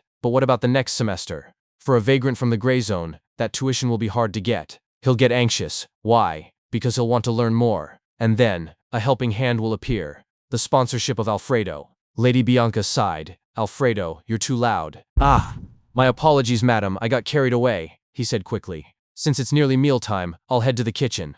As soon as he left, Lady Bianca set down her pen and leaned back in her chair, releasing a deep sigh. In her thoughts, she understood why Alfredo was so elated. After having his offers rejected so many times, he finally had a chance. Still, she admitted silently that this academy proposal was a rather careless plan. The reason Alfredo's confidence seemed so unshakable, she thought, was probably because he himself had once been tricked the same way by the previous head butler. Shaking her head, she murmured softly, Alfredo, poor guy. Elsewhere, Aster walked through the grounds until he came to a stop. Before him stood an elegant castle-like building. He gazed up at it and thought to himself, this is the Mage Hall, where that jerk from earlier was. After a moment of hesitation, he entered. Inside, the air smelled faintly of parchment and candle wax. A hooded man with a small candle head approached and asked, what brings you here? Aster stammered slightly. He began, realizing too late that he didn't even know the man's name. After a short pause, he explained his reason for coming, describing the man he had met earlier. The hooded figure nodded and pointed down a corridor. I was expecting you. Please, this way. They walked in silence until the guide stopped before a door. Go right in here, he said. Oh, and after you open the door, mind your head. Aster pushed the door open, and immediately a stack of papers flew out, striking him on the head. He coughed through the dust and thought dryly, so this is what he meant by that. A calm voice then called out from inside the room. Are you Aster? A man dressed in white stepped forward, holding a candle in his hand. He smiled warmly and introduced himself. Nice to meet you. I'm Wenji von Blando. You came to see my little brother. Aster froze. What? Brother? he repeated, his expression blank with disbelief. Then, muttering under his breath, he said, "That punk called his brother?" As Aster sat down with Wenji von Blando, a series of thoughts passed through his mind. During his years infiltrating various magic academies as a troubleshooter, he had learned to recognize certain traits shared by mages who devoted their lives to study. Among them,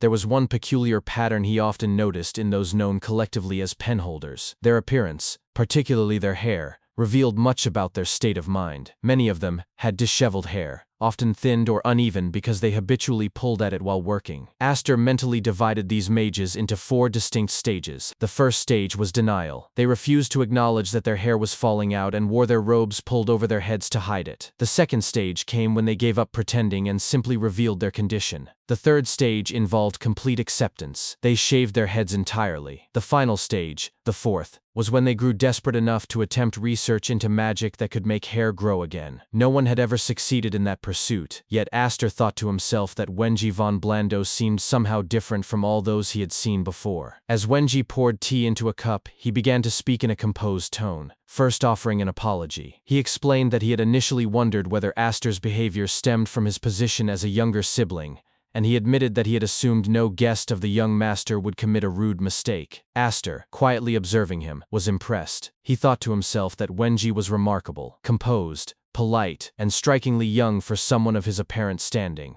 Aster asked if Wenji worked at a magic academy, to which Wenji replied that he indeed did and was currently serving as the vice dean. He politely invited Aster to drink his tea. As Aster took a sip, he reflected that it was unusual for someone so young to hold such a high position. A prestigious family like the Blandos would not have placed a relative in that role simply because of bloodline, so Wenji must have possessed the ability to earn it. Wenji then remarked that Aster was quite an unusual person, different from the typical wayward sons of noble families. Aster laughed awkwardly, acknowledging the comment, but inwardly he found the situation frustrating. It would have been easier if Wenji had been openly hostile. Instead, he greeted Aster with a kind smile, which made him far more difficult to read. Aster decided that, personality-wise, they were incompatible. Changing the topic, Wenji mentioned that he had heard Aster had been recommended to enter Xenion Academy and congratulated him. Aster responded modestly, confirming it was true. Wenji continued, saying that Xenion Academy would provide him with countless opportunities to learn. He revealed that he himself was a graduate of Xenion, having been part of the 145th class. Aster paused, realizing that Wenji was attempting to create an academic bond from nowhere. Wenji quickly scratched his head and laughed, apologizing for getting carried away. He suggested that they move to the main point of their meeting. When Aster echoed the words main point, Wenji set down his cup, and his tone shifted. He explained that before they proceeded, he wished to confirm something. He asked Aster if he would be willing to risk his life for a friend. The sudden question caught Aster off guard. Wenji then pulled a book from his magic pocket, explaining that the matter concerned the fate of the Blando family. He stated that if Aster was truly willing to risk his life, he would give him the book. Aster's eyes widened in shock as Wenji placed the book on the table in front of him. He recognized it immediately. It was the Blando family's core secret technique, the Light of Healing Grimoire. Meanwhile, outside in the Blando family's garden, Lady Bianca was tending to her flowers. After trimming a few blossoms, she paused, exhaled deeply, and gazed up at the sky. She reflected that Damien's admission to the academy, which had caused considerable trouble, had finally been resolved. It was one less worry on her mind. She thought of Aster, considering him a truly good friend, talented, confident,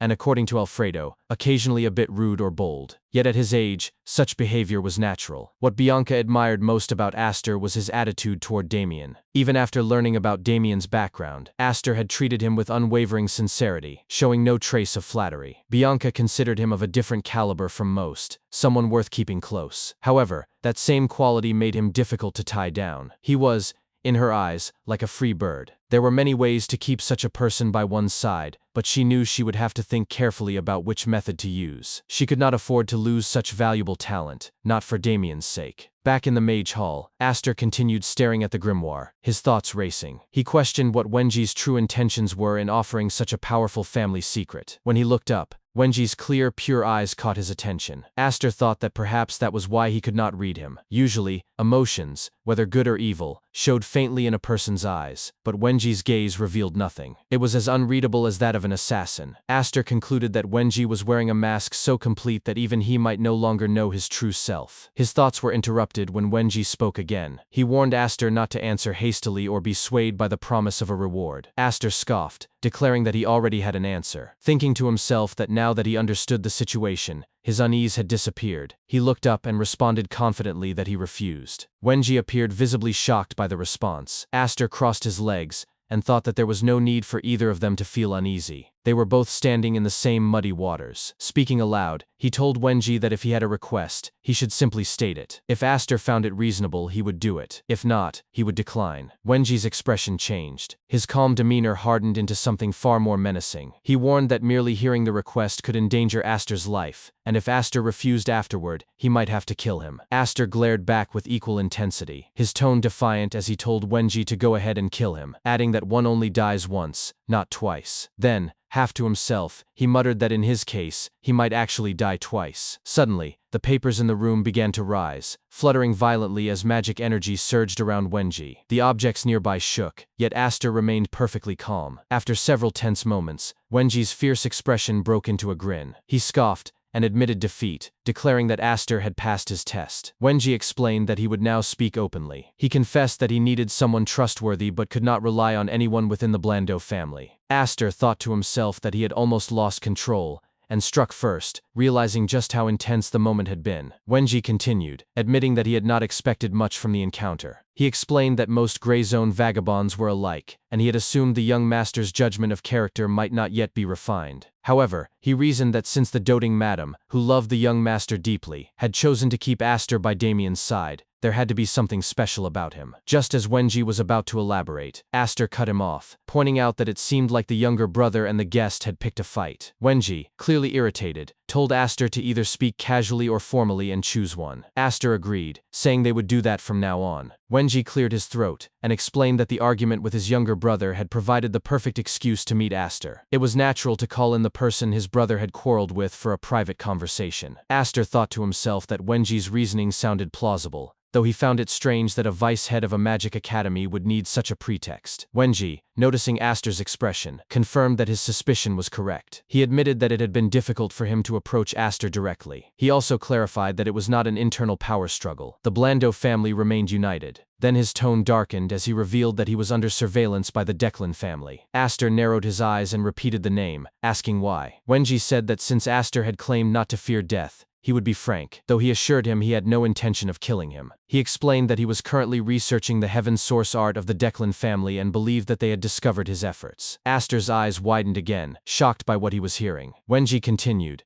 asking if Aster knew about the heaven source art, explaining that it was a secret technique that only those of Declan blood could learn. He revealed that he had obtained it by chance. Aster raised his hand to interrupt, asking how someone who should have died long ago could still be alive. He reasoned that if Wenji had researched it from the Blando side, he must also have studied ways to counter it. Wenji commended his sharpness, agreeing that the Declan family was dangerously reckless. He explained that if his research had focused solely on creating a countermeasure, they would have already killed him, even in his position as vice head. He admitted that his initial goal had been to study a countermeasure, but during his research, something unexpected had become visible to him. The very root of all Declan's secret techniques, the foundation of the heaven source art itself. He had even discovered a way to refine it into an art more perfect than the original. As he spoke, Wenji's expression twisted, and he clutched his chest with trembling hands. His voice wavered as he confessed that he could not stop himself from pursuing it further. He looked at Aster with a wild gleam in his eyes and asked if Aster could understand his feelings. Aster stared at him, realization dawning in his mind. This man, he thought, was not merely eccentric or ambitious, he was utterly insane. Aster remained silent, still processing everything he had heard. Inwardly, he thought that Wenji was far from being an ordinary lunatic. The man seemed genuinely obsessed with his research, even if it meant bringing chaos to his own family. Then, as Aster pieced things together, a realization struck him. The timing lined up perfectly. In his previous life, when the Declan family had annihilated the Blando family, the incident had revolved entirely around Wenji's research on the heaven source art, the creation of the so-called new heaven source art. Farin, that ruthless man, had staked the very fate of the Declan family on destroying the Blando family because of it. From the very beginning, Farin had seen potential in Wenji's work. It also explained why he had been so absurdly powerful. Aster's thoughts were interrupted when Wenji suddenly called his name, asking if he perhaps regretted getting involved. Wenji mentioned that the research did require a bit of scale. Aster dismissed the comment and asked directly why Wenji had sought him out. Wenji explained that he had not reported his research on the heaven source art to his family. He suspected that someone within the Blando family had planted a spy to monitor him, but he had been unable to find out who it was. Aster suggested that if the secret research had been leaked, there must be someone he suspected, perhaps a secretary. Wenji shook his head and said that it was unlikely. The problem, he explained, was more related to the acquisition route of the Heaven's source art itself. Aster then deduced that if the route of acquisition had been traced, the Declan family must have deliberately leaked the security formula to bait him out. Wenji gave a small laugh and admitted that Aster was exactly right. He said that the moment he realized his tail had been stepped on, he released part of the formula as a countermeasure. He confessed that he did not want to die either. Aster responded coldly that it might be easier for Wenji to simply die with the Declan family since they would probably welcome him. Wenji only smiled faintly and said that he had his own personal reasons for not doing so. Then, lifting his left hand, Wenji explained his real request. Since Aster was not directly tied to any noble family, he wanted him to handle a matter in secret. At his gesture, papers from the back of the room flew toward his hand. He told Aster that the research was part of a joint project, but his portion had been progressing poorly. He promised to reward Aster properly if he delivered a particular thesis to Professor Faroon at Zenian Academy. If Aster did that, Wenji said he would give him the light of healing technique. Aster paused, then grinned slightly to himself.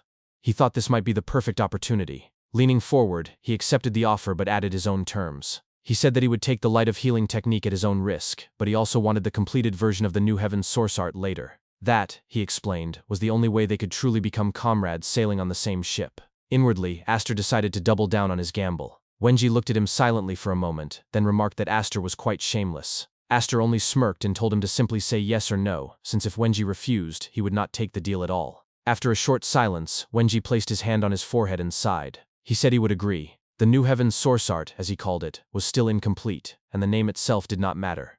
He pointed out that since Aster had never learned the original Heaven's source art, the new one would be useless to him for now. Still, he promised to give him the completed version later. However, Wenji added a condition of his own.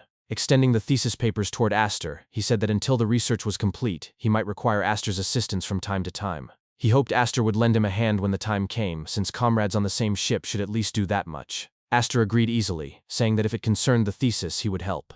With a grin, he took the papers from Wenji's hand. Then, with a completely straight face, he said he could not read. The room fell silent. After a moment, Aster yanked the papers out of Wenji's hand with a grin and admitted that he was only joking. Wenji's expression darkened as he muttered that Aster was not only shameless but also not funny. As Aster tucked the thesis papers into his pocket, he asked whether Professor Faroon could be trusted. Wenji explained that from their academy days up to Faroon's appointment as an assistant professor, the two had competed fiercely for first and second place. Unfortunately, Wenji said, their rivalry had ended when he returned to serve the Blando family. Aster's expression turned thoughtful. He could almost hear Wenji thinking to himself that he had been the superior one. The thought made Aster sigh internally. Professor Faroon, he mused, might just be another lunatic like Wenji. The world truly was coming to an end if there was more than one mad genius at Zenian Academy. Later that night, in his room, Aster emptied a pouch upside down onto his desk. A pile of books and a sealed letter spilled out. He frowned, wondering aloud why Wenji had stuffed so much into a subspace pouch just to avoid detection. Then he noticed the letter and opened it. It began with, "To my dear friend Aster." Aster's expression flattened immediately. "Dear," he muttered sarcastically to himself. The letter continued, stating that Wenji had selected essential grimoires for Aster to master in the future. It included a suggested learning order and encouraged him to study diligently to cultivate intellect befitting his stature. It was signed, "Your friend, Wenji von Blando." Aster glanced at the stack of grimoires and admitted that it was quite an impressive gift. He organized them neatly on the table and sat down, studying them in silence. The way Wenji had arranged a step-by-step curriculum from basic to advanced magic showed that he truly was a genius, though still a lunatic. A small smile tugged at Aster's lips as he murmured that it was perfect. He then pulled out a sheet of paper and began writing. List of book sponsors, Wenji von Blando. As he examined the books, he estimated there were about 132 volumes in total, not counting the Light of Healing Grimoire and the New Heaven's Source Art thesis. He planned to discuss placing the Light of Healing Grimoire in the Magic Tower with Damien later. That, he decided, could count as a friend privilege. Those 132 books, he thought, were not just a random collection. They formed a single cohesive category. If properly arranged, they could serve as the foundation for anyone wishing to study magic. He realized that the tower would no longer simply be a storage for books, it would become something far greater. It would be a place of learning, a sanctuary for knowledge seekers. That, he decided, would be the true identity of the tower. Meanwhile, at the magic hall, Wenji stood by the window, gazing at the night sky. He reflected on the day's events and thought that his encounter with Aster had been an unexpected harvest. He admitted to himself that if Aster had turned out to be only moderately useful, he would have simply sent him to deliver the thesis and discarded him afterward. But Aster was different. He was interesting. A grin spread across Wenji's face as he recalled their conversation. He remembered Aster's bold words, "Go ahead and kill me. You only die once, not twice." Wenji burst out laughing, his voice echoing through the hall. He had only meant those words as a threat to test Aster's resolve, but the young man had met them without fear. Wenji admitted to himself that he had no real reason not to kill him, yet Aster's calm eyes had stopped him. Those eyes had held no trace of fear. He truly did not care whether he lived or died. That, Wenji thought, made him different from all the others. Fascinatingly different. He concluded that although Aster was clearly hiding something, that was not necessarily a bad thing. For the first time, Wenji felt as though he had found someone who could stand beside him and look in the same direction. It was a strange but exciting feeling. Still, one question lingered in his mind. Did Aster really not know how to read? He dismissed the thought with a laugh, deciding that it was impossible. Time passed and morning came. In Aster's room, he dressed neatly in front of a mirror, wearing refined clothes suitable for his new journey. From outside, a voice called to him, announcing that it was time to depart.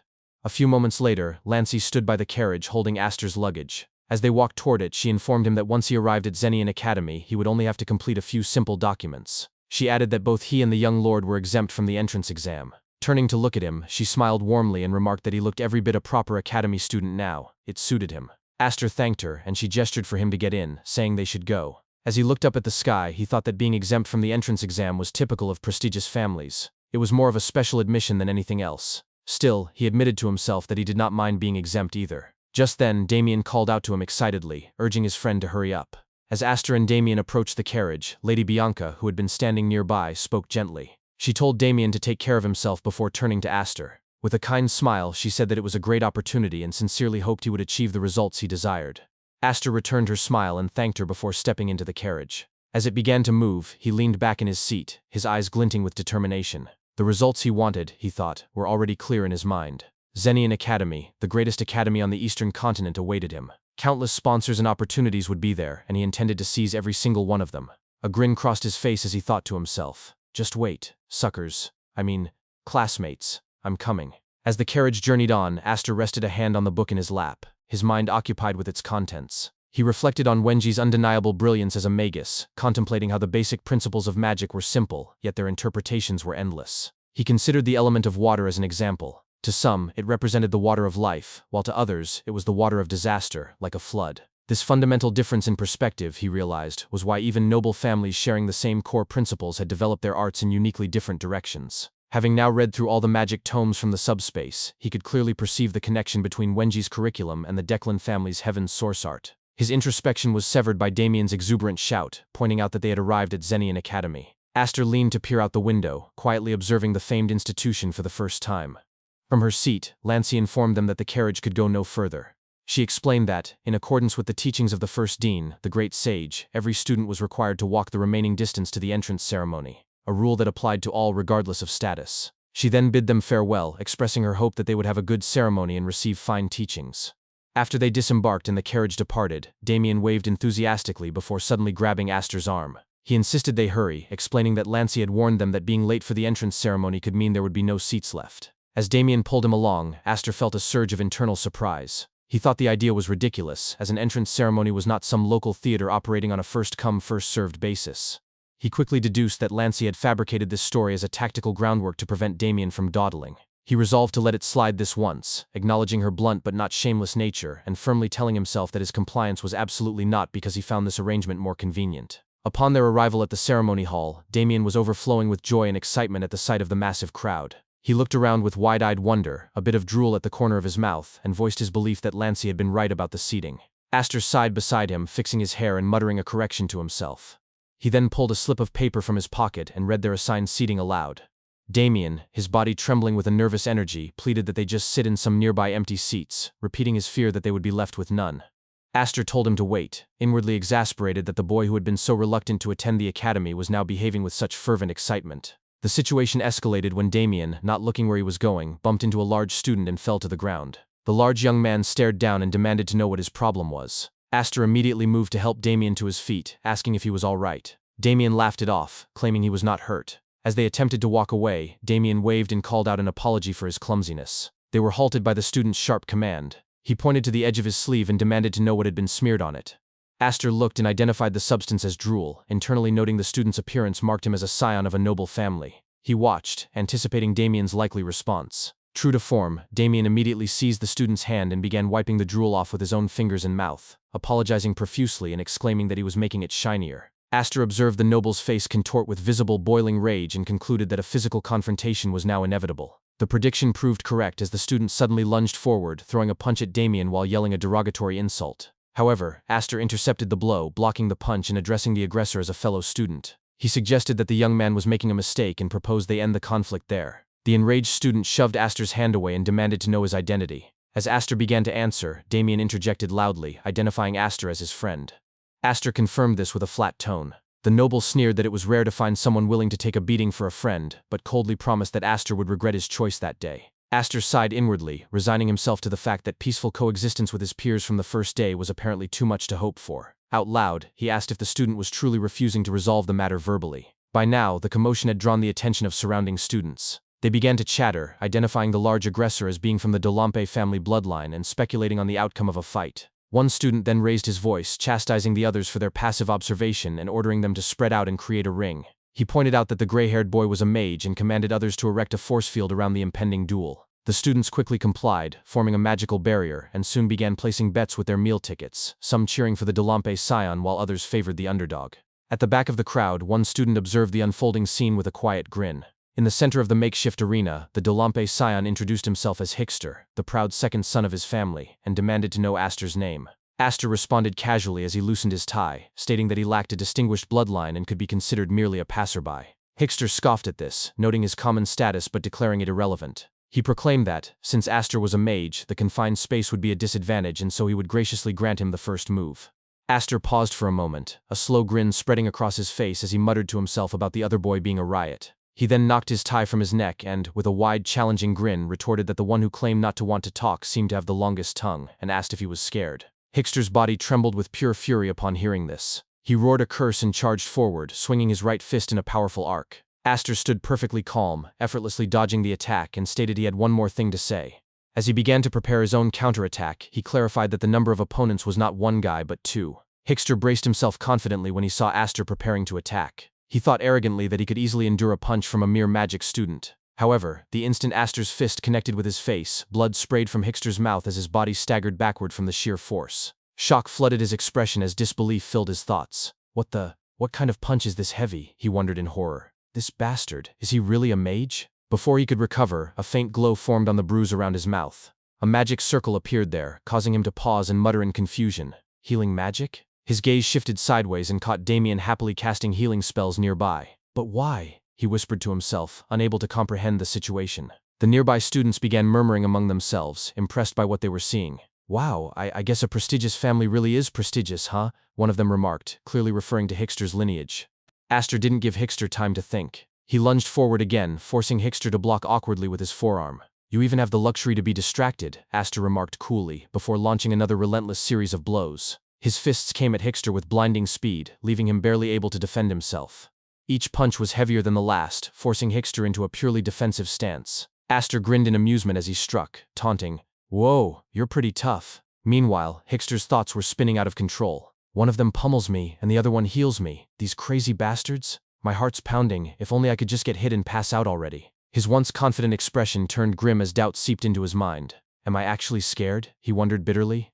The crowd of students around them began shouting encouragement, their voices echoing across the hall. "Hickster, what are you doing? Don't go easy on him," one yelled. Others joined in, calling out titles he carried with pride. The Holy One of the Dolampe family. The Star of the Eastern Continent, a hope of all fistfighters, we believe in you. Another voice shouted. Aren't you dragging this out too long? Finish it already. Rage filled Hickster's chest. He clenched his teeth, furious that anyone would doubt him. How dare they, he thought, and then roared aloud. How dare, a mere mage? Fueled by anger, he charged forward, fists swinging with renewed fury. Aster watched his movements and smirked slightly. Ooh, not bad, he said calmly as Hickster unleashed a barrage of blows. Don't you dare look down on me, Hickster screamed as his fists hammered through the air. One of his strikes connected, forcing Aster to stumble back a few steps. The crowd erupted in cheers at the sight. Oof. Finally, that's our Hickster, they shouted. Hickster, breathing heavily, thought to himself. The feeling in my fist definitely tells me it was a direct hit, but why does it feel so light? Aster, who had been knocked off balance, smoothly flipped backward, landing on his hands before regaining his stance. Calmly brushing the dust off his clothes, he muttered, "Ah, dust." His composure stunned the onlookers, and Hickster's eyes widened in disbelief before he snapped again in frustration. Screaming, he charged toward Aster once more. Aster observed his opponent carefully, then glanced toward Damien. Damien keeps using healing magic on that guy, he thought. To end this, I'll have to knock him out in a single blow. He closed his eyes briefly, gathering mana into his palm as a surge of energy began to form. A technique I created with my comrades in my past life, he reflected silently. It draws out energy from the collision of mana particles. As Hickster closed the distance between them, the magic on Aster's hand grew brighter and denser. His expression remained calm and focused. It uses mana, but it's neither martial arts nor magic, he thought. A pure technique that simply utilizes the properties of mana. When Hickster came within striking range, Aster raised his hand and unleashed his technique with a powerful shout. Collision style!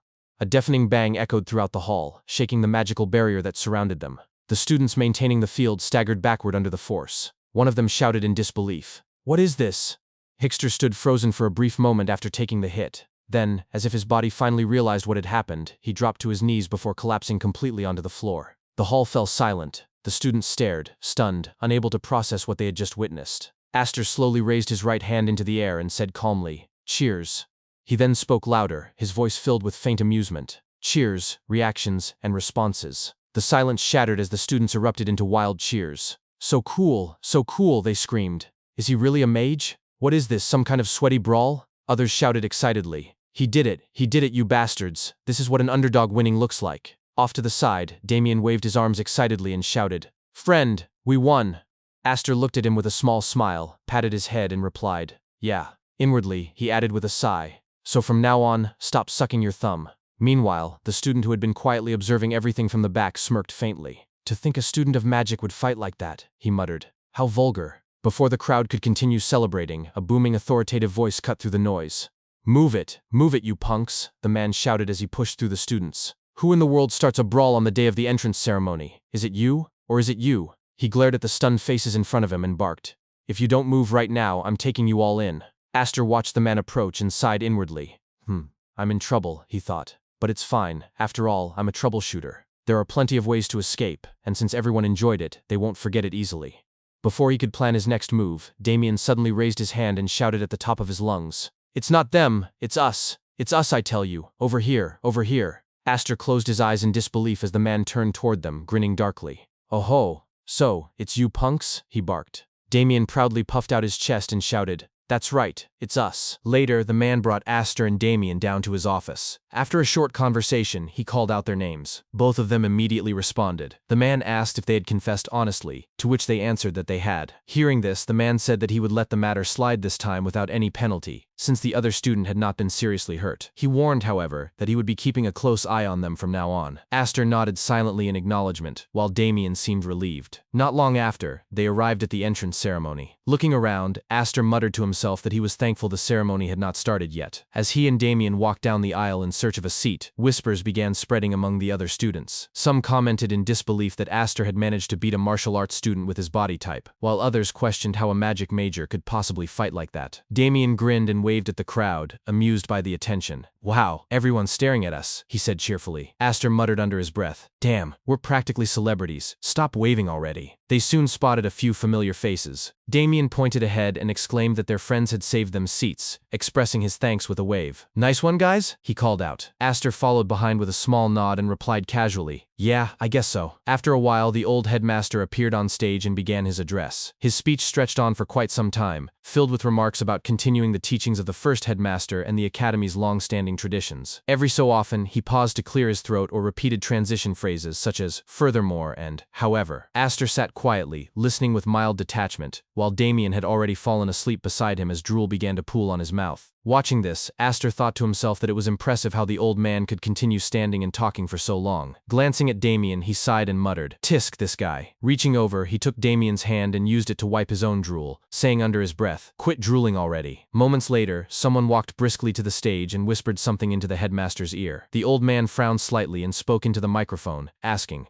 What could be more important than the entrance ceremony?" After a few whispered exchanges, he cleared his throat and addressed the students. He apologized, explaining that something urgent had come up, and announced that he would end his speech there and let the ceremony continue without him. Almost immediately, a fine shit in a refined uniform walked up to the stage. Her sharp, commanding voice carried clearly across the hall. "Attention everyone," she shouted, causing the students to flinch, and even startling Damien awake. "I am Zaria," she continued. "I will be conducting the entrance ceremony in place of the headmaster, who was called away unexpectedly. Let's begin with the entrance oath. First, the representative of the magic division, Dahlia did deny. At the front of the hall, a young woman stood from her seat and answered, yes. She began walking toward the stage with composed grace. As she passed, the nearby students started murmuring to each other in hushed tones. One student asked incredulously whether the Deny family had truly needed to take the entrance exam. Another scoffed, suggesting they must be lacking in skill, while a third quickly silenced them, explaining that Dahlia was the head's third child and that the Deny family would never have permitted her to take the exam if she lacked talent. Watching her closely, Aster recalled her identity. Dahlia did deny. He remembered her well. If the Declan family was the foremost magic house in the East, then the Deny family ranked just below them. Among the members of that family, Dahlia had been raised as the future representative magician of the house that was always second best. She had decent ability and had helped him a great deal when he retired as a troubleshooter. Yet, he thought, they had been more rivals in mischief than benefactors to one another. Still, he found it pleasant to see her joining this year's intake. When Dahlia reached the center of the stage, Zaria called for the next student. Next, the representative of the martial arts division, Paul, stepped forward. A boy stood up from his seat and responded quietly, yes. He walked toward the stage with steady steps. Watching him, Aster noted that since his family name had not been mentioned, he was likely not from a noble house. He thought to himself that the great houses must be fuming over it, and vaguely recalled that the Hickster, or was it Hipster, family had only been of that level as well. After both Dahlia and Paul completed their oaths, they walked down from the stage. Zaria then announced that it was time to introduce the professors who would be guiding the 172nd class, calling for them to step forward one at a time. As the introductions began, Aster's eyes followed the professors lined along the side of the stage. Just before Dahlia descended the stairs, he felt a strange sense that someone among them was looking straight at him. He turned his head slightly, scanning the crowd, but quickly dismissed the thought. Not that it really matters, he thought to himself. A moment later, Dahlia misstepped on the stairs and tripped forward with a startled cry. "Ack!" she exclaimed as she fell. Aster's gaze shifted to the next professor taking the stage, and he muttered quietly, "That's Professor Faroon, right? When's he coming up?" Soon after, the man he had mentioned stepped forward and introduced himself with a steady tone. "Greetings, I'm Professor Faroon, and I'll be in charge of the basic principles of magic course." Aster studied him thoughtfully. He had expected someone with a demeanor more similar to Wenji's, but Faroon's presence felt entirely different. Then again he reminded himself, Wenji's public face was that of a perfect gentleman, so he decided not to judge too quickly. After the introductions ended, Zaria concluded the event. She thanked the students for their attention and announced that the ceremony had officially ended. The students were instructed to follow the staff to their assigned dormitories. As everyone stood, Aster turned to see Damien still sleeping soundly. He leaned over and said flatly, "Get up." Damien blinked groggily. "Huh?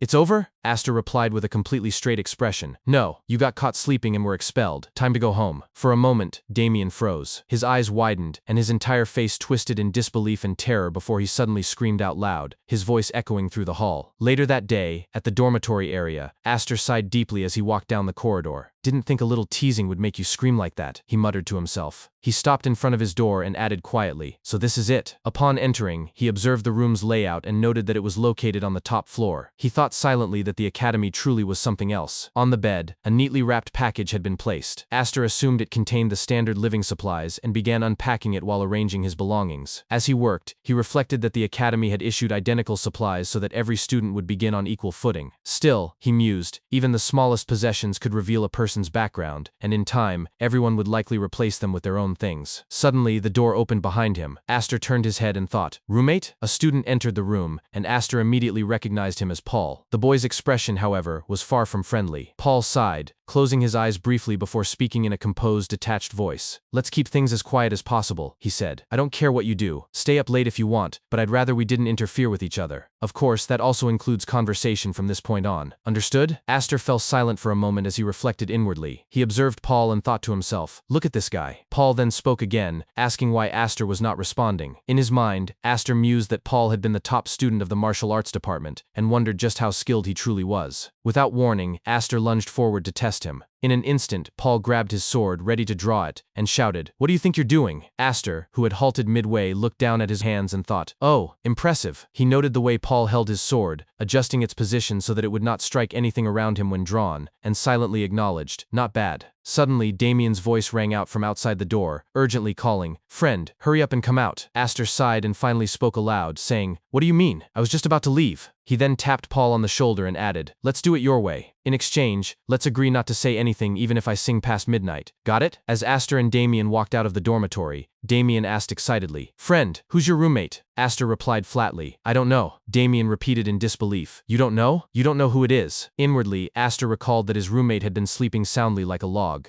Damien, undeterred, continued with enthusiasm. Anyway, let's go look around the academy. Lancey said there's a ton to see at the academy. She said we absolutely have to see it on the first day, but she also said I had to go with a friend. Aster understood her intention. Xenion Academy was vast, and she was subtly urging him to learn the layout so he would not get lost. He thought to himself that it was not a bad idea, as there was something he wanted to investigate anyway. Though not as sharp as in his past life, his senses were picking up something unusual. Closing his eyes, Aster focused and began to detect presences atop the surrounding buildings. He identified one of them as Declan's troubleshooters and smirked inwardly, wondering just how many of them were stationed there. Speaking aloud again, he urged, "Let's hurry and go look around." Damien and Aster soon arrived at a lake on campus. Damien was awestruck, exclaiming, "Whoa, it's a lake! A lake! We don't have anything like this at my house?" Feeling weary, Aster reflected that this excursion felt like taking a child around, and he suspected that was precisely why Lancey had paired him with Damien. Still, as someone who always repaid his debts, even in twisted ways, he offered a suggestion. "Then ask them to build you one." When Damien looked puzzled, Aster elaborated with a smirk. "All you have to do is dig a hole and fill it with water." Damien was delighted by the idea and declared,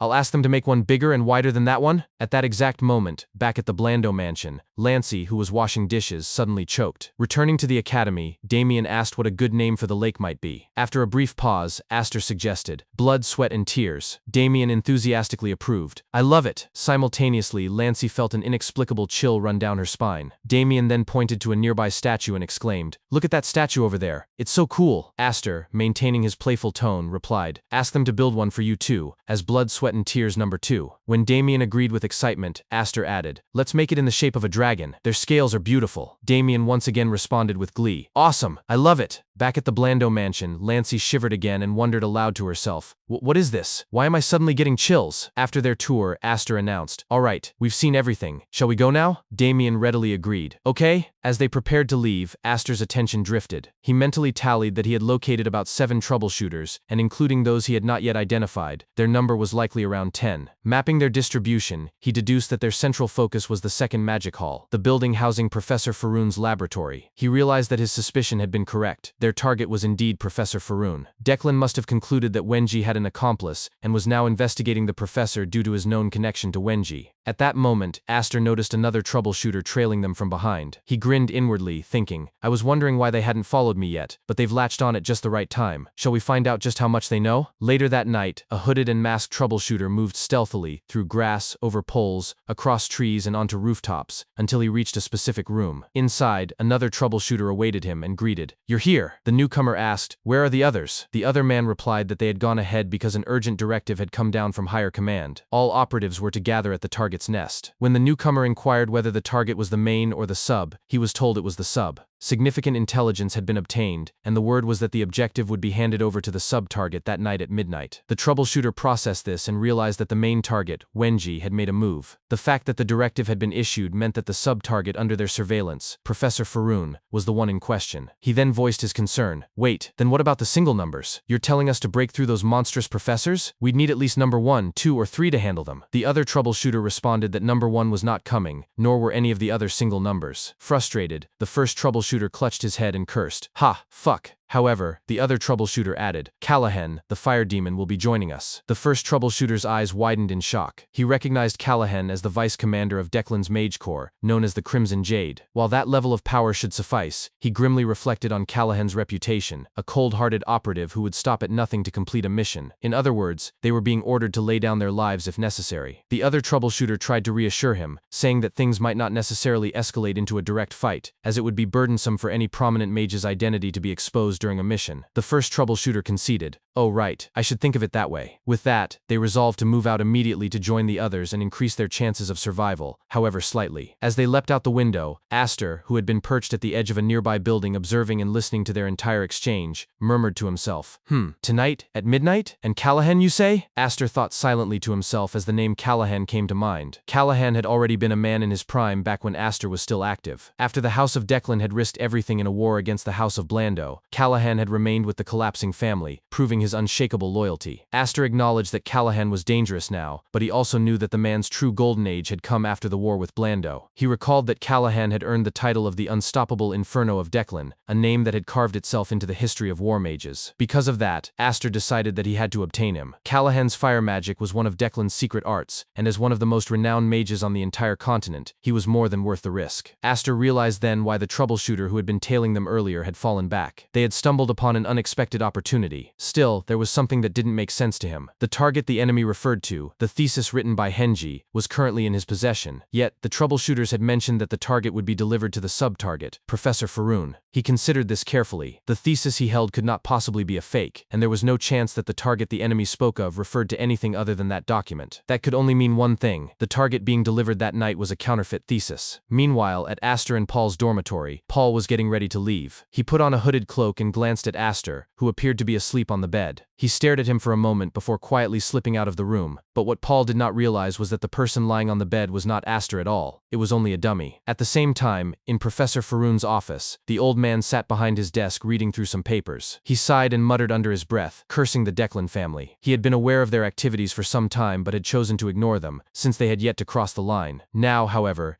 it seemed they had decided to invade his territory directly. The boldness of their actions made him wonder what exactly they were planning. A faint noise came from outside his door, causing him to pause. He understood immediately and whispered to himself that this was it. Moments later, the door creaked open and a man in a hood and mask entered the room. Faroon immediately identified him. "Paul," he said. Paul stiffened, startled that his professor had recognized him despite the disguise. Faroon continued in a calm tone, explaining that the next time Paul attempted stealth, he should refine the properties of his ether first. That was the very foundation of stealth. Faroon's voice carried the faintest hint of cold amusement as he added that this advice would only help him if there was a next time. Paul silently handed him a document. Faroon took it and examined it closely, muttering the name Henji under his breath. He recognized the handwriting. That man had gone to great lengths to find a way to deliver the thesis under Declan's nose, only to be caught in such an anticlimactic manner. But Faroon quickly dismissed the idea. Someone as cunning as Henji would never be captured that easily. Something about this felt wrong. He wondered to himself what Henji was really plotting. Suddenly, heavy footsteps echoed outside, and then the office door exploded inward with a deafening blast. A wave of smoke and fire filled the room. A man stepped through the shattered doorway, his tone disturbingly polite as he introduced himself. "It's a pleasure to meet you, Professor Faroon," the stranger said. "My name is Callahan, though I doubt a professor who's always locked away in his lab would have heard of me." Paul's expression turned tense as his hand instinctively reached for his sword. Faroon, however, remained calm as he observed the intruder. Callahan laughed loudly and gestured toward Paul, mocking him. He remarked that it seemed they had another guest in the room, a mercenary by the looks of it.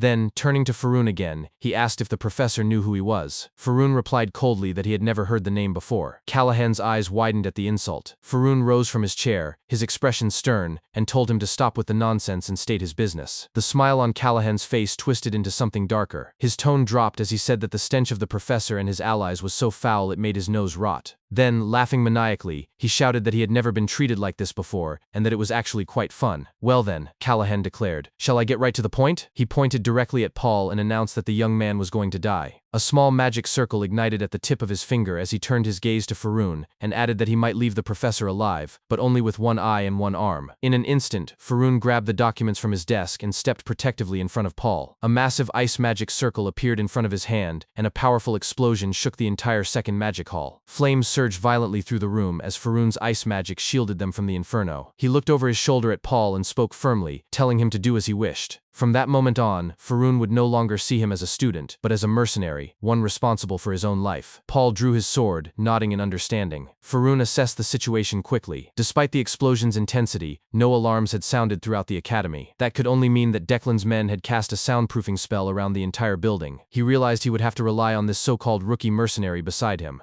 Across the room, Callahan sneered. His eyes flicked to the file in Faroon's possession. He confirmed his suspicion that it had come from that Blando trash, as he called it, and noted that Faroon clearly had no intention of surrendering it peacefully. Callahan wondered aloud what he should do and then grinned. "Shall we have a little fun?" he said. A surge of magical energy erupted from beneath his feet as a fiery circle materialized, flames roaring and twisting around him. The heat intensified, melting the edges of Faroon's ice barriers. Outside, other troubleshooters began arriving, drawn by the magical disturbance. Callahan's laughter echoed through the hall as the inferno expanded, engulfing the room. Paul charged forward, blade ready, while Faroon extended his arm again, casting another spell. Ice and fire collided, producing an even greater explosion that shattered the upper section of the second magic hall. From a nearby rooftop, Aster watched the chaos unfold from the shadows, a hood concealing his face. A small smile crossed his lips as he muttered to himself that it had finally begun. He reached into his cloak, pulled out a mask, and placed it over his face. "It's been a while," he murmured quietly. Not as Aster, but as troubleshooter number 1. He then stood up and declared, "All right, shall we begin?" Immediately afterward, he began to pray aloud. "Oh Lady Moon, please allow me to be a righteous troubleshooter again today." After a few moments of silence, he opened his eyes and muttered to himself, "Though, to be honest, I've never actually been righteous." In the next instant, he leapt forward. Elsewhere, inside the second magic hall, a violent battle was already underway. The entire building began to explode from within. Callahan stood at the heart of the chaos, laughing loudly as he unleashed wave after wave of fire magic. He taunted, "You're holding out well, aren't you, mercenary?" At the front lines, Paul was breathing heavily. Inwardly, he cursed, "Damn it, to think the charm the captain gave me was a protective artifact. I was lucky." From the side, Professor Faroon spoke firmly, "Out of my way." He cast another ice spell, and in an instant the area around them was encased in thick ice as he attempted to block Callahan's relentless fire magic. Faroon then gripped Paul's shoulder and said, "Not bad. I suppose I can trust you a little more." Suddenly, Paul felt ice magic begin to coil around his sword. Stunned, he muttered to himself in disbelief. "Ether on his sword? Is that an enchantment?" Faroon turned to him and asked, "Can you block this?" Paul responded without hesitation, "As many as you want." In his mind, however, he acknowledged the grim reality. "It's not a matter of if I can anymore. If I fail, I die." At the front, Callahan grinned as he observed the pair and remarked, "A magician and garter, a solid combination of course." He then unleashed an even more powerful fire spell that shattered the ice wall before them. Paul swung his newly enchanted sword to intercept the next attack. Meanwhile, Faroon, who was fending off other troubleshooters from the rear, thought to himself, "The garter has been dealt with. At this rate, I'll just end up getting dragged around. In that case, I'll have to make a gamble. When the amount of mana distributed in nature is limited, if multiple entities issue commands, a battle for control begins between those entities. Now then,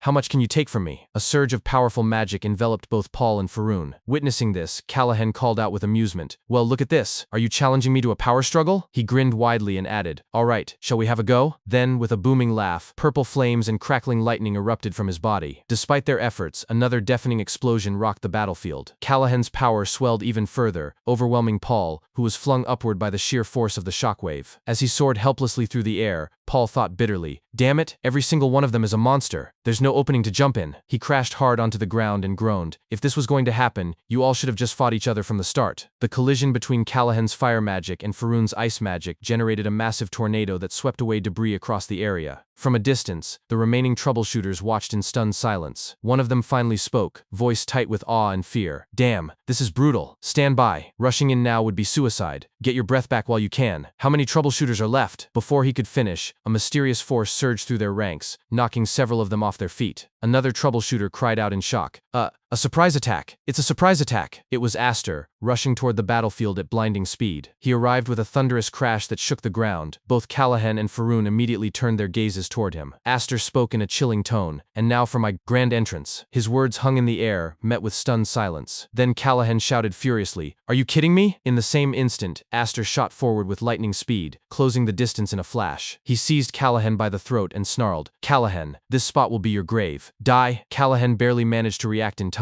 At point-blank range, he cast a spell directly into Aster's chest. The resulting explosion sent both combatants reeling. Callahan staggered backward, sliding to a halt before violently coughing up blood. He thought to himself, "Damn it, the mana backlash!" Aster pressed forward again, but Callahan, still choking on blood, could not respond. Just then, the other troubleshooters rushed in to intercept Aster's assault. Seizing the moment, Callahan grabbed a potion, thought urgently, "I have to suppress the mana backlash first." He drank it down and added under his breath, "Where the hell did a guy like that come from?" His thoughts were abruptly cut short as he looked up and saw Aster completely dominating the group of troubleshooters surrounding him. Callahan's eyes widened in genuine shock as he muttered, This is, his movements, not a single one is wasted, the pinnacle of efficiency, and on top of that, his magic is perfectly optimized for speed. Am I actually impressed?" A few moments later, Callahan formed multiple magic circles in front of him and unleashed another barrage of spells. He roared, "I don't know who the hell you are, but I'll kill you." With that, he fired the devastating magic directly at Aster, and inadvertently at the other troubleshooters caught in the line of fire. A deafening explosion erupted in the sky, shaking the ground beneath. Callahan coughed up blood, his chest heaving as he muttered weakly to himself, wondering if he had managed to hit his opponent. A twisted grin spread across his bloodied face as he noted that some of his fellow troubleshooters had likely been caught in the blast as well, but he didn't care. What mattered to him was the mission's completion, nothing else. When he looked upward, he saw charred bodies slowly falling from the air, their flesh burned to a crisp. He sneered coldly, reasoning that the masked man he had been fighting was a threat that needed to be eliminated at all costs. Reaching into his magical inventory, Callahan pulled out 2 more potions, his smirk widening. He admitted to himself that he had gotten overly excited, something quite unlike his usual cold and calculated demeanor. If he could regroup with the remaining troubleshooters, he believed they could still bring down Professor Faroon. Just as he raised another potion to his lips, a voice echoed chillingly through the air. "Is that all you've got?" It taunted. Callahan froze, his hand trembling. The voice continued, each word slicing through the silence. Aster's tone was calm but cutting as he mocked Callahan's dual nature, how he looked like a madman outwardly, but was as cold and calculating as a snake within. Aster revealed that he had known from the very beginning that Callahan intended to blow him up along with the other troubleshooters. Standing high above, Aster pointed his hand down at Callahan, his fingers shaped like a gun. His eyes glowed faintly as he declared that Callahan's ruthlessness would be the cause of his defeat. A flash of light followed, and before Callahan could react, a streak of magic shot through the air and struck him square in the speed of the attack was blinding. He barely had time to whisper in disbelief about how fast it was before his body stiffened. His ponytail snapped loose, and a thin stream of blood gushed from his forehead as his body toppled lifelessly to the ground. Aster descended quietly, landing beside the fallen mage. He gazed down at Callahan's corpse and thought to himself that the man's reputation as a war mage had been well earned. Any other mage would have died instantly from such a surprise attack, but Callahan had at least managed to react and counter before dying. His reaction and judgment were undeniably sharp. Aster then reflected that Callahan's final spell had been useful to him. If Callahan had chosen to join forces with the other troubleshooters and drag the confrontation into a war of attrition, Aster admitted he might have lost. His mana reserves were still limited compared to what they once had been. He knelt beside the corpse and began rummaging through Callahan's belongings, humming to himself. Eventually, he found what he was looking for and pulled out a small enchanted pouch. With a faint smile, he confirmed his suspicion. Most combat mages didn't trust anyone and always carried their secret arts with them. The pouch was protected by a subspace pocket with a basic owner recognition spell. He decided he could undo it later at his leisure. Then, sensing someone approaching, Aster turned toward the figure emerging from the shadows. "You're late, Professor Faroon," he said flatly. Faroon appeared calm but wary. He explained that he had been delayed freezing some rats, raising one hand as a small burst of ice magic gathered in his palm, then asked coldly if Aster was one of them as well. Aster exhaled heavily, muttering that one person had been a madman and the other a fighting cock. He asked what Faroon thought about the fact that he had just killed one of Declan's men. Faroon fell silent for a moment, studying him closely. After a pause, he lowered his hand and concluded that since Aster had called the other man a madman, he must have been the messenger Wenji had sent. He corrected Aster, stating that he was not a fighting cock. Aster wondered internally if Faroon was really trusting him based on that flimsy reasoning. Faroon then asked about a supposed mercenary who had approached him earlier, wondering if Wenji had split his thesis into 2 parts. Aster told him that he hadn't heard anything about it, but it was likely a fake. Wenji probably used a decoy to lure Declan's agents out into the open while simultaneously trying to strengthen the defenses in the city of Hazen and at the academy. It was also a strategic move to reduce Declan's influence. Inwardly, Aster noted that despite the troubleshooter's blackout spell, the battle had been large-scale enough that the Imperial Knights should have arrived by now. The delay didn't make sense, which led him to suspect that the Declan family had interfered with the Knights' movements. Faroon broke his train of thought by asking if Aster was truly the messenger. Aster handed over the thesis papers. Faroon skimmed the pages, his expression unreadable, before looking up and asking if Aster knew what was written inside. Aster smirked slightly and replied that he didn't just know the contents, he understood them. Faroon nodded faintly, recognizing the confidence in his tone. Aster then remarked that he didn't mind a fight, but preferred not to lose a reliable ally. After a moment of silence, Faroon tucked the thesis into his coat pocket and agreed to accept it for now. He said he didn't want to lose an ally either, so he would let things slide. Then, with a measured tone, he asked if there was anything Aster wanted in return. Wenji, he explained, only trusted people with clear desires aligned with his own. To build trust, he would need to give Aster something as well. Aster thought for a moment, then answered simply, he wanted a book. Faroon raised an eyebrow, asking for clarification. Aster explained that he planned to build a grand tower filled with books that anyone could read. He asked Faroon to contribute a volume detailing his personal perspectives on magic. Faroon sighed, pressing a hand to his forehead before giving a faint smile. He admitted that writing such a book might be fun, though he doubted many people would be able to understand it. Satisfied, Aster turned to leave, saying he should get going. Faroon stopped him, asking how they were supposed to stay in contact, especially since Aster would need to deliver the next thesis eventually. Aster grimaced at the idea, muttering that he'd rather not exchange contact information with another man. After a moment of awkward silence, he pulled something from his subspace pocket, a pair of small crystals, and tossed one to Faroon. He explained that they were linked communication crystals. If one broke, the other would shatter as well. Breaking one meant Aster would come. Breaking 2 or more meant trouble, in which case he would not come looking. Faroon accepted it with a dry response, saying that he didn't like men either. As Aster departed, Faroon stood alone for a long time before murmuring to himself that, for some reason, he suddenly felt uneasy. Not long after, the Imperial Knights finally arrived. They swiftly secured the area and began evacuating the Academy students as a precaution against further attacks. Aster, blending in effortlessly among the crowd, joined the students outside. Damien, still half asleep and rubbing his eyes, spotted him and asked where he had been, saying it felt like he hadn't seen him in ages. Aster replied curtly that he had needed to drop a big one. As Damien blinked in confusion, Aster's thoughts drifted again. He reasoned that with Callahan and the troubleshooters dead, the Declan family would likely lie low for a while. Damien interrupted his thoughts with a ridiculous question, asking if he had been constipated and offering to heal him. Aster ignored him, still lost in contemplation. He began analyzing why his sigil had reacted during the battle. Normally it was unresponsive, but when he blocked Callahan's final spell, the sigil's energy had infused his force field, strengthening it. Because of that, he had managed to withstand the counterattack unharmed. It wasn't that the barrier itself had grown sturdier, it had been something else, more like an exclusion phenomenon, a technique commonly used by elemental mages to prevent self-inflicted damage during combat. He compared it mentally to how Callahan had recklessly unleashed fire magic without harming himself. Still, Aster couldn't understand why the sigil had activated then, of all times, or what its precise conditions were. He decided he would have to investigate it further. Damien's voice cut through his thoughts, urging him to take off his pants for some absurd reason. Aster sighed and replied that he wouldn't, then silently resolved to visit Lapdog, the largest library in the East, located within the Academy. He was certain he would find clues there. As he pondered his next move, a voice called out from behind him. When he turned, a man approached with a friendly grin and introduced himself as Chenbi. Aster eyed him warily and asked what he wanted. Chenbi said he had been impressed by Aster's fighting skills, noting that he was a pretty good fighter. Aster narrowed his eyes, wondering privately if Chenbi had seen him during the battle. If that were the case, his identity might be compromised. A cold thought crossed his mind. If Chenbi truly had seen too much, he might have to eliminate him.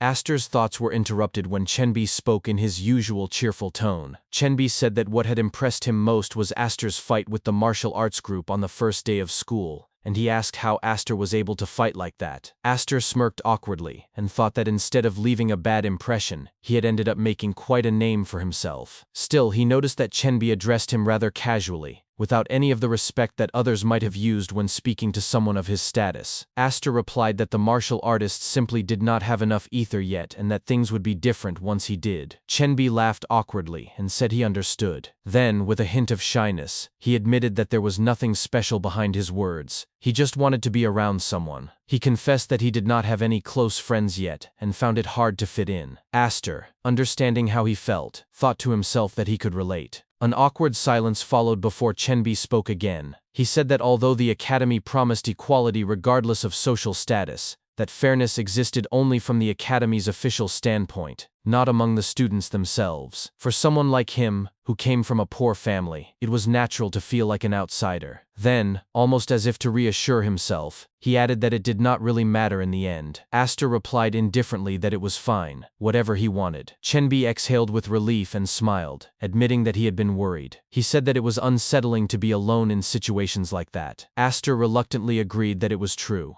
Chenbi then began another topic, continuing their conversation, and as time passed, Aster found himself reflecting. He realized that what they were having was what most people would call a normal conversation. He thought to himself that throughout his life, he had only met eccentric or dangerous people and had almost forgotten what it felt like to speak with someone ordinary. With a faint smile, he told himself that his academy life was finally beginning. The next day, at the lecture hall, Damien yawned and complained that he was sleepy. Beside him, Aster was quietly reading a book when Chenbi appeared again, greeting them both enthusiastically. Aster and Damien returned the greeting as Chenbi sat down. Chenbi remarked that even after the commotion from the day before, they still had classes, and he joked that it seemed excessive. Aster agreed. As Aster glanced at Chenbi, he thought about what he had learned from their conversation the previous day. From what Chenbi had said, he did not seem to be from a noble or wealthy family. Still, despite his humble background, he carried himself with confidence and good humor, showing no sign of intimidation. Aster thought that Chenbi was, in his eyes, a decent friend. Chenbi then brought up another topic, saying that he had heard some news earlier that morning. Their homeroom teacher for the M3 class would be Professor Zera. Aster repeated the name, surprised. Chenbi responded eagerly, asking if he knew of her,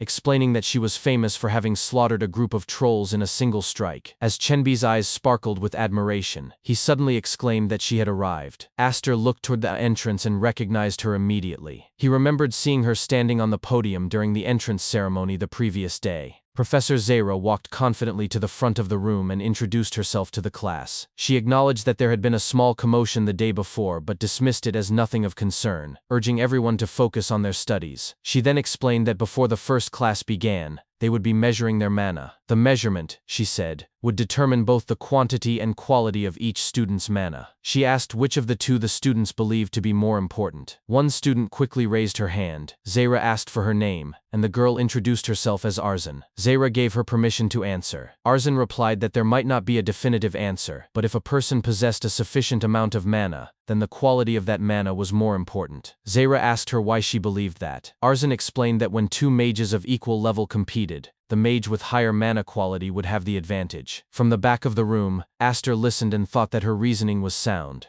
He considered how mana quality affected accuracy, stability, and power. He knew that no matter how much mana one possessed, it was useless if one could not hit the target. Still, before he could fully form his conclusion, Zera clicked her tongue sharply. The sound startled the class, and Arzan's expression darkened with embarrassment. Zera then asked which house Arzan was from. When Arzan replied that she was from the Marquis of Parayam, Zera sighed loudly in visible disappointment. Her expression turned to disgust as she muttered that it was no wonder. Arzan froze, clenching her lips as tears welled up in her eyes. Zera continued, asking if anyone else wanted to answer. When no one volunteered, she murmured to herself that no one seemed willing. Then, she suddenly pointed to another student and ordered him to stand. Startled, the student stammered nervously, replying, "Yes?" Zera coldly asked if that was his name. The student quickly corrected himself, saying his name was Ipley. Ipley stood and answered that he believed the quantity of mana was more important. In large-scale battles, he argued, the total amount of mana one possessed would have a greater impact. Aster silently agreed that in broader combat situations,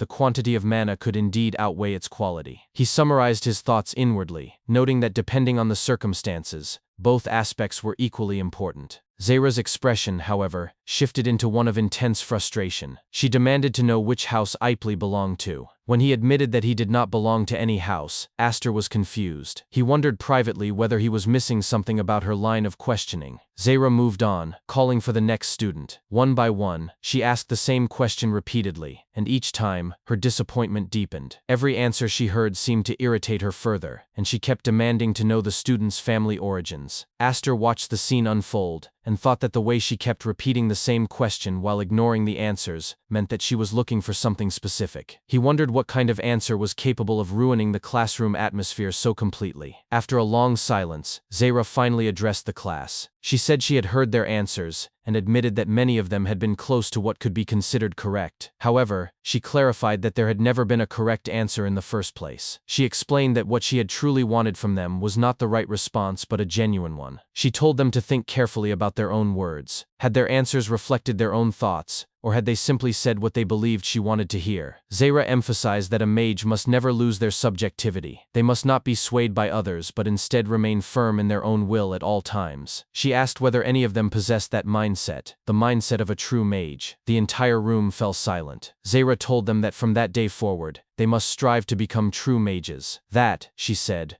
was what she had wanted to convey through her questions, and she urged them to keep it in their hearts. The students were stunned by her words. Aster sighed quietly, thinking that his earlier assumption had been right. He reflected that her method was a cleverly twisted way to teach such a lesson. Zera then announced that it was time for each of them to have their mana measured. She called Arzan first. Arzan, still wiping tears from her eyes, responded immediately. Zera told her that she would serve as the class representative for M3, and that her initial answer had been impressive. She instructed her to record her classmates' mana levels from then on. Arzan hurried to the podium and thanked her profusely. At the back of the room, Aster watched with admiration, thinking that this was how Professor Zera trained her students, by breaking them down and rebuilding them with a stronger mindset. Beside him, Chenbi muttered enviously that he was jealous. Aster looked at him in confusion, wondering silently what exactly Chenbi was jealous of. Zera then called for her assistant professor. The assistant stepped forward carrying a covered object and placed it in the center of the room. When he removed the cover, the students gasped in awe. They recognized the object as a mana measuring device, and whispered that it was rare and difficult to obtain. Zera smiled slightly and placed her left hand on the device. She said that it was probably the first time any of them had seen one in person. She told them that it was now time to discover their own mana levels and added, with a sly grin, that there might even be a monster among them. Zaira began by explaining the procedure for using the crystal orb. She instructed Arzin to place her hand on the orb and infuse it with her mana. Arzin nodded respectfully and responded with a firm, "Yes, ma'am." As soon as her hand touched the smooth surface of the crystal, it began to glow faintly. The orb absorbed her mana and started calculating her magical power. After a few moments,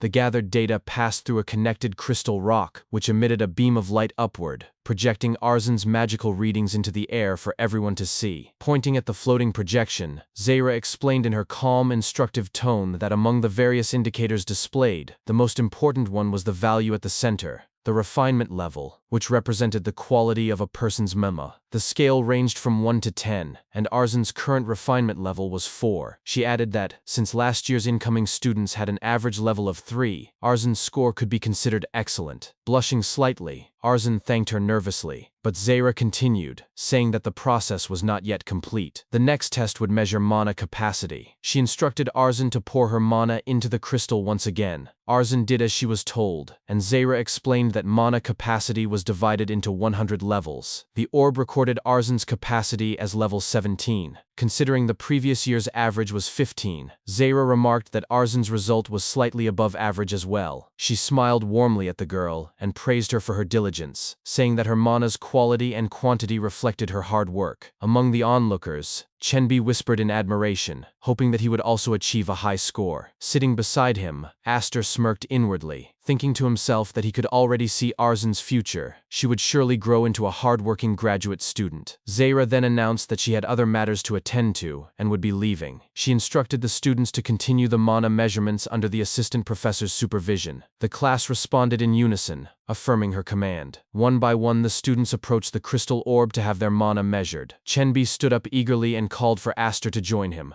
Aster hesitated briefly but eventually rose as well. Before they could proceed, however, a sudden commotion erupted among the students. A wave of astonished voices filled the room. Someone exclaimed that a student had achieved a refinement level of 6, double the average. Another added that the same student's mana capacity had reached level 20, expressing envy and disbelief. The assistant professor, intrigued, asked for the student's name. Standing confidently, the young man replied that his name was Furion de Denai. Hearing this, Aster's eyes narrowed as he thought silently that Furion must belong to the same family as Delia Denai. Judging by the different hair color, he was likely from a branch family. Aster found it slightly pretentious that he had stated both his given name and full name aloud. After examining the results, the assistant professor praised Furion's numbers, noting that while his refinement level was impressive, his mana capacity was slightly lacking in comparison. Nevertheless, it remained an outstanding score for someone of his background. Furion merely nodded and acknowledged the comment with a curt, "I see." Meanwhile, Damien, who had been dozing off beside Aster, stirred awake with a yawn and complained about the noise. Aster replied playfully that nothing much was happening and told him to go back to sleep, though he thought to himself that Damien was incapable of sleeping during class anyway. Curious, Damien asked why everyone was getting their mana measured. Aster shrugged, saying he did not know but that it seemed worth trying. Before Aster could stop him,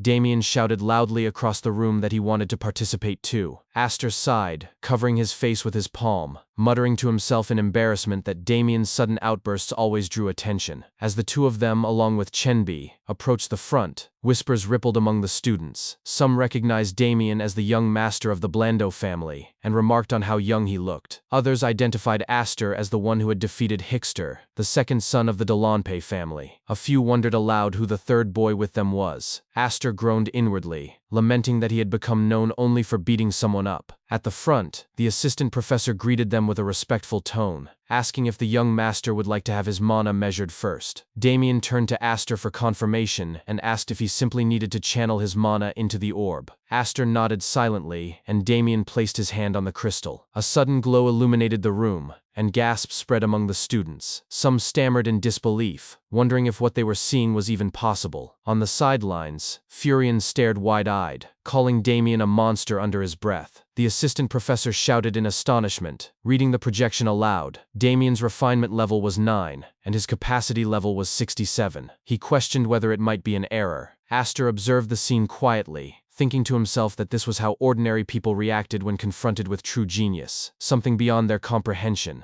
an unreachable wall of brilliance. His gaze shifted to Damien, and he thought further that while he had always known Damien was gifted, he had not expected him to surpass the average by such an enormous margin. When Damien looked at his own results, he asked innocently if they were considered high. Aster reflected that this was how the monster of the Blando family came to be. Damien had simply been born different. In his previous life, if Damien had ever taken his training seriously, he might have reshaped the entire continent. Determined not to let history repeat itself, Aster resolved to help him rise above the ordinary so that the Blando family would forever remain a thorn in Declan's side. The assistant professor, sweating nervously, commended Damien's performance, saying that he truly lived up to his family's name. However, he warned him not to become complacent, reminding him that a mage's strength was not determined by mana alone. Damien replied cheerfully, promising to keep that in mind, before rushing over to Aster and asking whether his friend had taken the test yet. Aster admitted he had not, and Damien eagerly encouraged him to try. Aster glanced around at the crowd of watching students and thought to himself that everyone must be curious about his level. A commoner surrounded by nobles, a boy who had already defeated one of their own. He then announced aloud that he would give it a try. Approaching the crystal orb, he stared at it thoughtfully and decided that, to avoid unnecessary attention, he would aim for an average result. When the assistant professor asked for his name, he replied simply, Aster. The professor then told him to remove his hands from his pockets. Aster complied, placing one hand on the orb while thinking that he only needed to adjust the properties of his mana and channel an appropriate amount. However, as he began to do so, his eyes widened. He realized something was wrong. The baseline seemed far too low. He tried to restrain his output, but before he could react, the orb flashed brightly, and the projected result appeared before everyone's eyes. Refinement level 10. The orb began to flicker violently. The once blue light turned crimson, and the projection glitched erratically before displaying a message. Error limit exceeded. Please reset the baseline. The room erupted in confusion. Students murmured to one another, wondering aloud if such a thing was even possible. Damien, beaming with pride, shouted that it was amazing.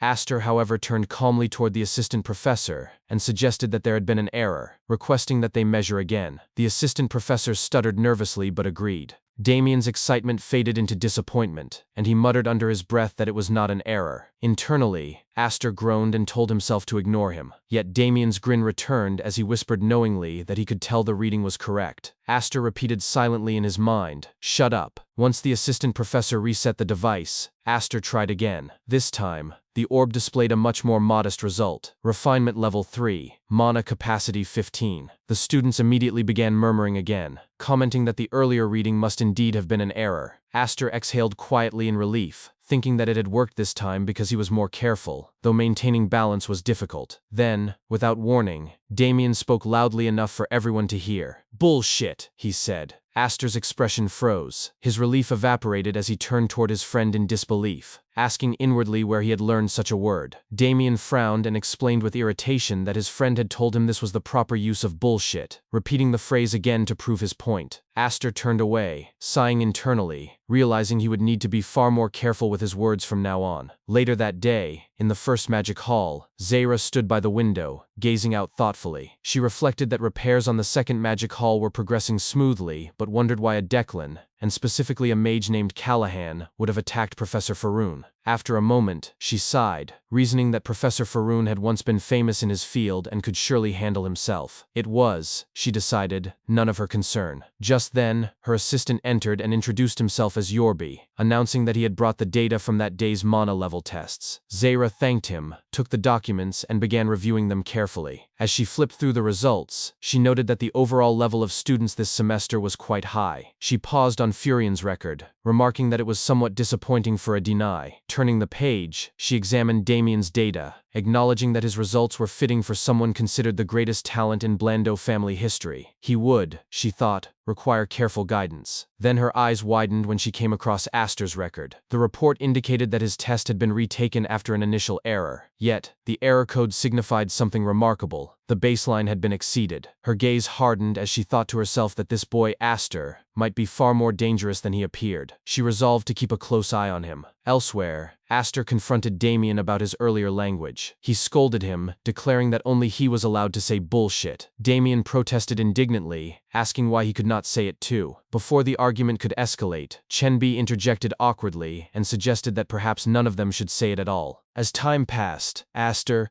Damien, and Chenbi settled onto the ground, their posture relaxed yet attentive. Damien, ever precise, shaped a miniature dragon from pure mana, its scales shimmering faintly, its limbs articulated with uncanny realism. His expression remained serious as he set the figure carefully on the table and turned to Aster, asking whether he thought it was sufficient. Aster studied the construct intently. He tilted his head slightly, eyes tracing the curve of its spine, the tension in its coiled tail. After a moment of silence, he murmured that it should work, though not without reservation. Damien, satisfied, announced it as Blood, Sweat, and Tears No.2, clearly marking it as part of a series. Aster, however, was not quite ready to let it stand. He suggested refining the posture, making it more dynamic, as if caught mid-leap, wings flaring outward in preparation, neck arched forward, jaws parted wide. He referenced the lion statue in Damien's family estate, noting how its open-mouthed stance lent it an air of ferocity that a closed expression simply could not match. Chenbi, sitting just beside Aster, listened in stunned silence. He watched as Damien, without hesitation, without visible strain, adjusted the mana flow, subtly reshaping the dragon's limbs and spine until it embodied Aster's vision. Inwardly, Chenbi reeled. He recalled how even the Great Furion,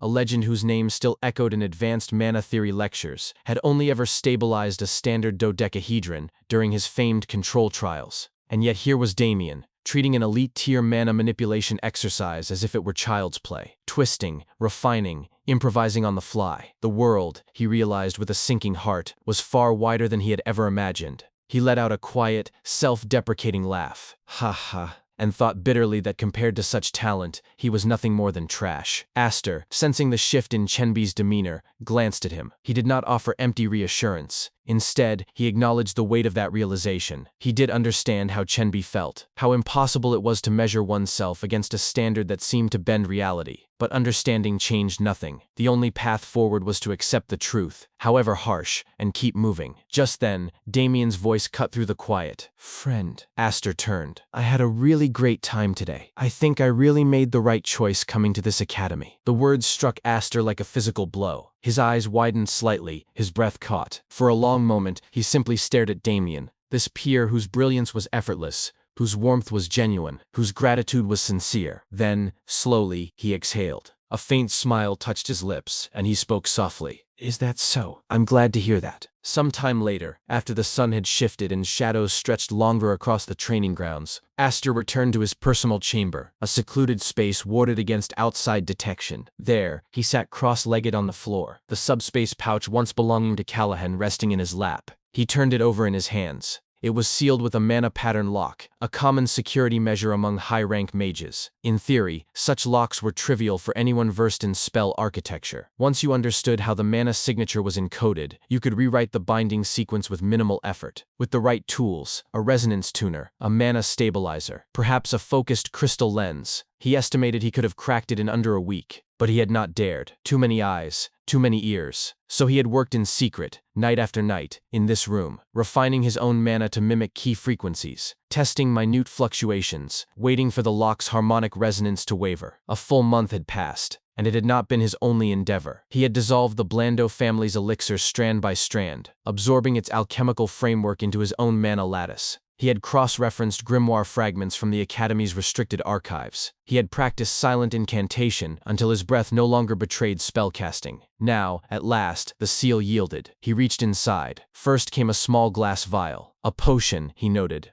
though its contents were indeterminate without further analysis. Next, he pulled out a massive, intricately embroidered garment, its fabric shimmering with arcane threadwork. He frowned, shook his head, and set it aside. "No, I can't use this." Then his fingers brushed against metal. He withdrew a bracelet, its surface etched with concentric runes pulsing faintly with stored energy. A protection artifact. He tested its resonance, moderate shielding capacity, layered enchantments, no obvious decay. Not bad, he judged. Useful, certainly, if not exceptional. He reached in again, deeper this time, fingers sifting past scrolls and vials and small wrapped parcels. He knew what he was looking for. It had to be here, and then, there. A leather-bound volume, its cover worn but intact, its spine reinforced with silver inlay. His pulse quickened. Found it. Declan's secret grimoire. He opened it, not fully, but just enough to confirm the title page. Red Fire. A lesser secret art than the infamous Blue Fire wielded by Farron, yet infamous in its own right. A flame said to burn through force fields, provided the caster had achieved absolute control. It was not a spell one learned in a night. It required years of refinement, of burning away imperfection, not just in technique, but in intent. Aster closed the grimoire and exhaled slowly. He would take his time. Mastery could not be rushed. He would study it in fragments, during breaks, after drills, in the quiet before dawn. Then, as if pulled by an external tide, his thoughts shifted. Speaking of which, isn't it today? The midterm performance evaluation season had begun. Outside, beneath a pale autumn sky, students gathered across the open training field. Aster, Damien and Chenbi arrived together. Damien's excitement was barely containable. He bounced slightly on his heels, eyes bright, voice ringing with boyish glee. Performance evaluation. Performance evaluation. Aster, standing beside him, scanned the crowd and remarked flatly that there were so many people. Chenbi nodded, explaining that all classes, from M1 through their own, had been summoned. Then he leaned in, voice dropping to a whisper, and asked if Aster had heard the rumor. Aster raised an eyebrow. What rumor? With a conspiratorial grin, Chenbi revealed it. A few M1 students had overheard administrative staff discussing canyon maintenance during the busy evaluation period. That, he insisted, was a dead giveaway. The event would almost certainly be canyon breakthrough. Aster fell silent. He reviewed the three possible formats in his mind. The trial of the ordeal, a labyrinthine sewer system, paths converging, emphasis on endurance and spatial awareness. Canyon breakthrough, a first-come, first-served race through a narrow ravine, chaos guaranteed, spells flying, alliances forming and shattering in seconds. The simulator, one-on-one sparring,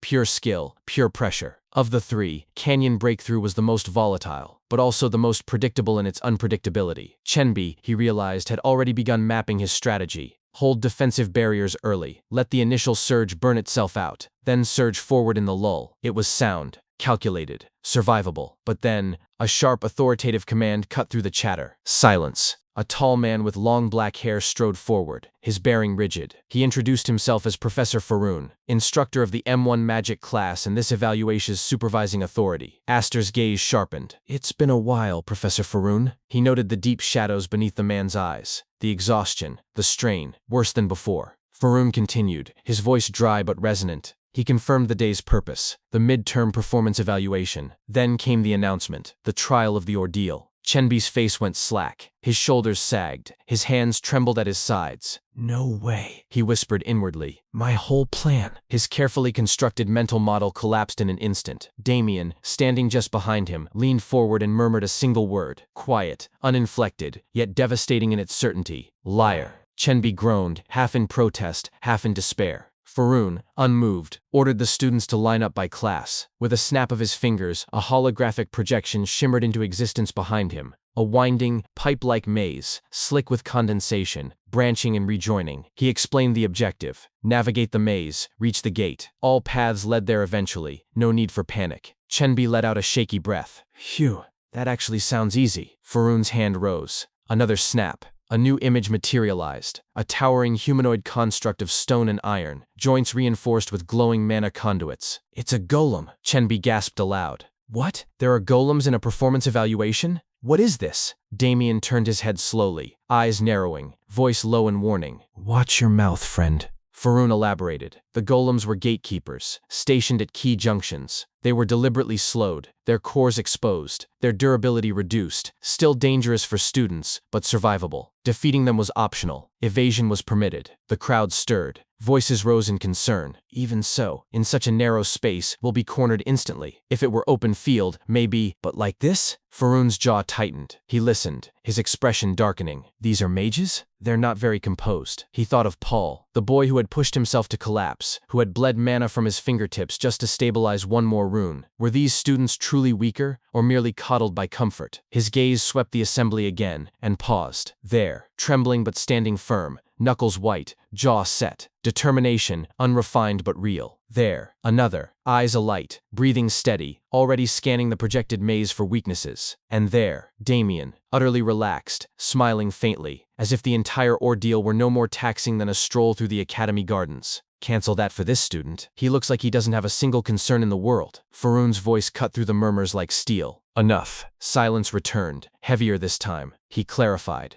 The golems would attack only those still protected by their test bracelets. Each student would receive one, a device emitting a mana-reinforced force field. If that field shattered, elimination was immediate, and golems would cease targeting the wearer. Then, slowly, he raised a bracelet for all to see. And then, his eyes narrowed, A faint, dangerous smile curled his lips. Show me something impressive. It did not matter who finished first. It did not matter who felled the most constructs. Only standout performance would be rewarded, and he promised, with absolute certainty, that his personal reward would be something worth their effort. Aster's grin spread wide, sharp, unguarded. A reward I won't be disappointed with, huh? Yes, this is it. Aster's thoughts drifted momentarily to his visits to the Academy's library. Lapdog, the largest repository of knowledge on the eastern continent.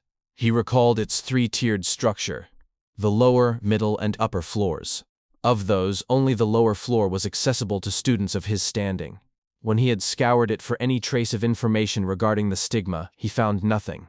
Not a single grimoire, not even a marginal footnote. To uncover a real clue, he would have to ascend. The middle or upper floors held what he needed, but entry there was reserved solely for the imperial family, the high nobility, or houses bearing centuries of distinction. Aside from lineage, the only alternate path was to secure formal recommendations from at least 3 professors, an almost impossible feat for someone like him, which was why the reward promised by Professor Faroon mattered so much.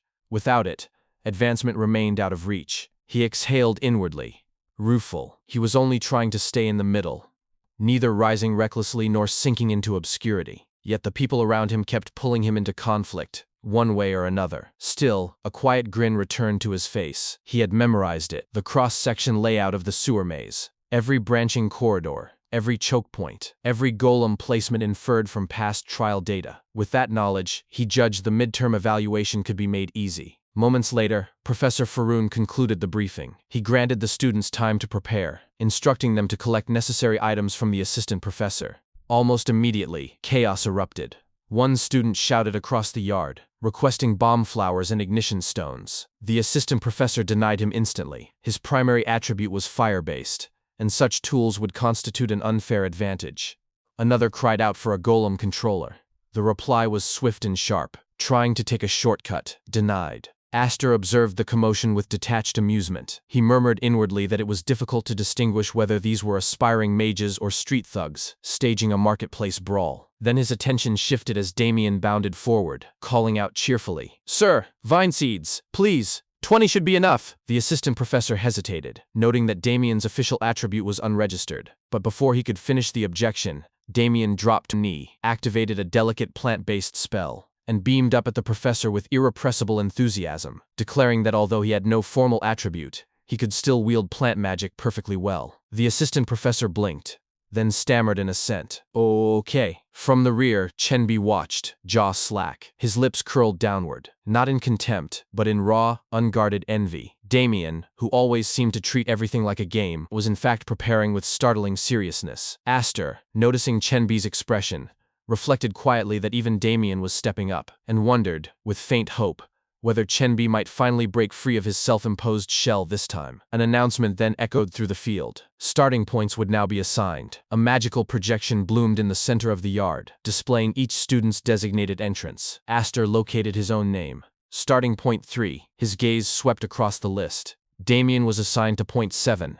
Dahlia's group, Chenbi, point 5. Damien spotted him, waved energetically, and called out, "Friend, see you inside." Chenbi offered a small, hopeful smile and added, "Aster, Damien, let's do well on the test." Aster noted inwardly that they had all been scattered, no shared starting zones. At point 3, he would be grouped with 6 others, complete strangers. The arrangement stirred a familiar unease. It reminded him of his days as a troubleshooter, dropped into hostile territory with a rotating roster of unfamiliar operatives. Awkward, suspicious, unpredictable. He stood still, arms loose, awaiting the next directive, until a group approached. The one in the center stepped forward and asked if he was Aster. Aster did not answer aloud. Instead, he studied the speaker carefully. The boy's bearing was haughty, his expression edged with condescension. An arrogant and punchable face, Aster thought, one he had never seen in Class M3. He seemed out of place, like a noble's retainer slumming among commoners. After a pause, the boy introduced himself as Devay. He claimed to have heard rumors of Aster's skill and wished to make a proposition.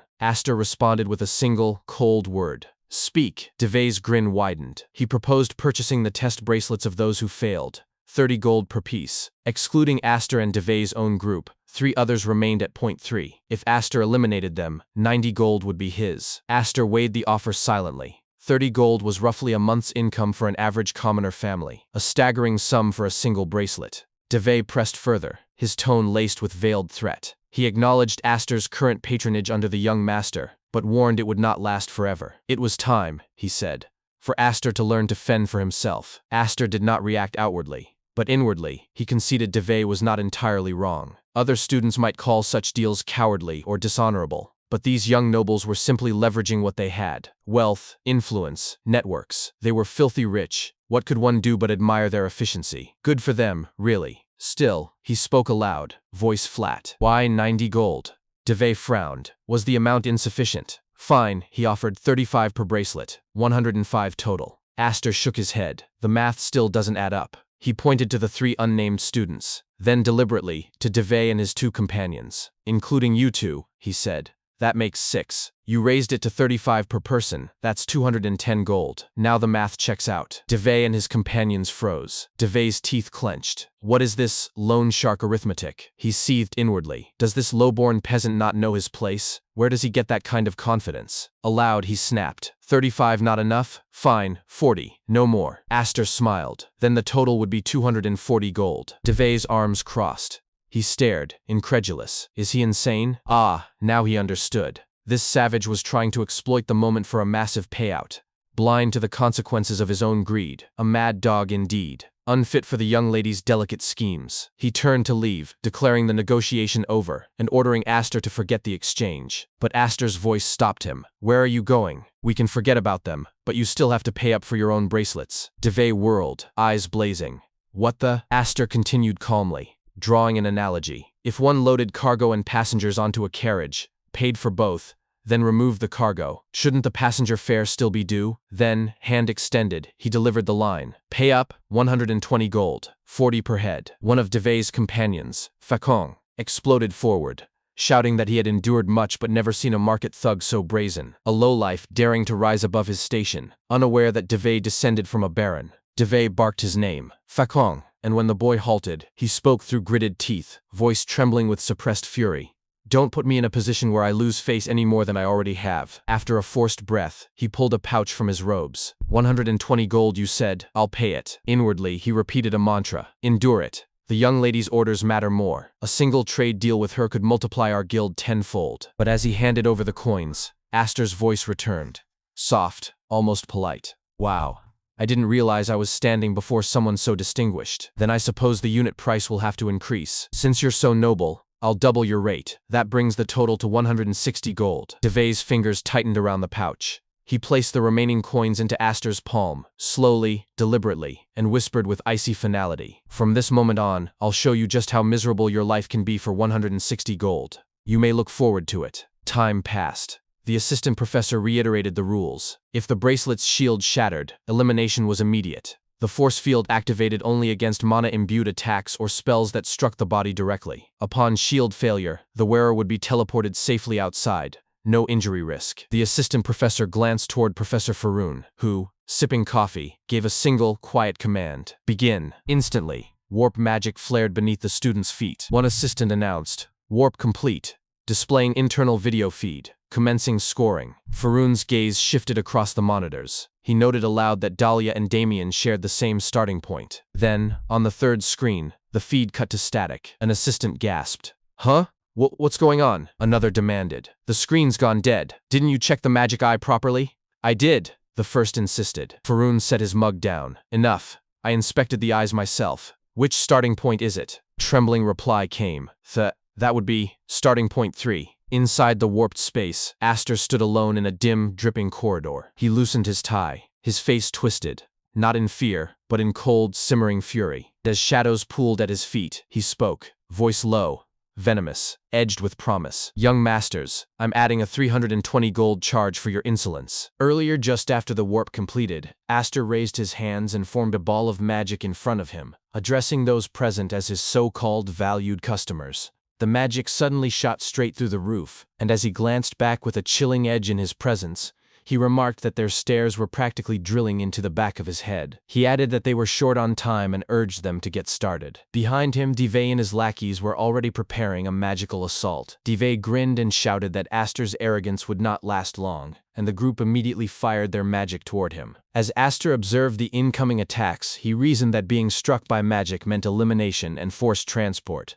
With that in mind, he decided that dodging was the safer option. He stepped to the side and evaded the attack in a single smooth motion, then instantly rushed forward to counterattack. The group was stunned by his sudden appearance in front of them. As he closed in, he reminded himself to simply dodge and strike, and to withdraw his mana right before impact so that they would not be marked for elimination. Acting on that calculation, he kicked Divey squarely in the neck, making him groan in pain. He continued advancing without pause, striking each man in succession. As he fought, he reflected with faint amusement that beating people up in this new way was surprisingly satisfying. After Divey's group had been thoroughly beaten down, Aster spoke mockingly about how their so-called young master must be quite wealthy to recruit so many people in such a short time. He loosened his tie, his face twisting with fury, and declared in a sinister tone that he was adding a 320 gold charge for their insolence. He further stated that from that point on, he would deduct 1 silver for every hit. He then continued beating them without restraint. Eventually, with his face ruined and swollen, Divey shouted in outrage, protesting through clenched pain and vowing revenge. Before he could finish, Aster struck him with magic and silenced him with a curt dismissal. Divey screamed as he was transported away. As Aster approached the fallen bracelet and picked it up, he calculated in his mind that 100 hits meant a 10 gold deduction.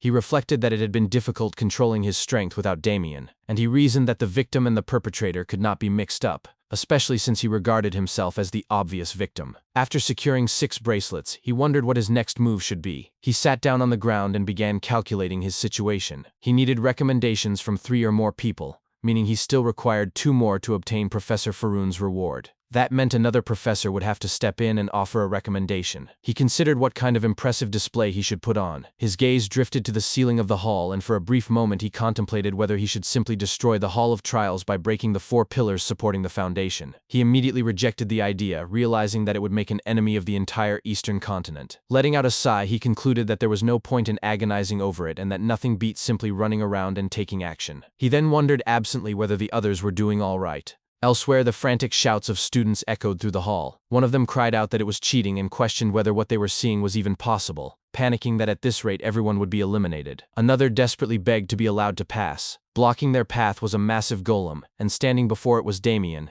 who cheerfully refused them passage. As he directed the golem to attack, the students scattered in panic. One of them fired magic while shouting in disbelief about how Damien could control a golem using vine seeds, only to realize in frustration that the vines were blocking his magic entirely. In the chaos, one student tripped and fell to the ground. As he looked up in terror at the towering golem preparing to strike him down, his scream rang out in horror. Meanwhile, elsewhere in the hall, Chenbi spoke seriously to those around him, saying that he only wanted to pass the test. While hiding behind a pillar and being assaulted by other students, he shouted at the top of his lungs, pleading for them to stop attacking. One of the students hurled an insult at him, calling him a mere commoner and demanding his bracelet. After a brief lull in the fighting as the students caught their breath, one of them ordered another to go back and grab Chenbi. The second student protested, questioning why she should be the one to do it and expressing fear of being stabbed in the back. The first retorted that they should not let him run out of mana while he was distracted. The second scoffed, asking how she was supposed to trust someone who had already backstabbed another person earlier. As Chenbi listened in on their argument, he recognized the perfect chance to escape and quietly ran off. He reminded himself that he should not get greedy and that simply passing the test was enough. As he ran, he suddenly noticed something strange about his arm and stopped in confusion. He realized something was wrong with his bracelet. His heart sank as he concluded that he must have been hit by magic without even realizing it.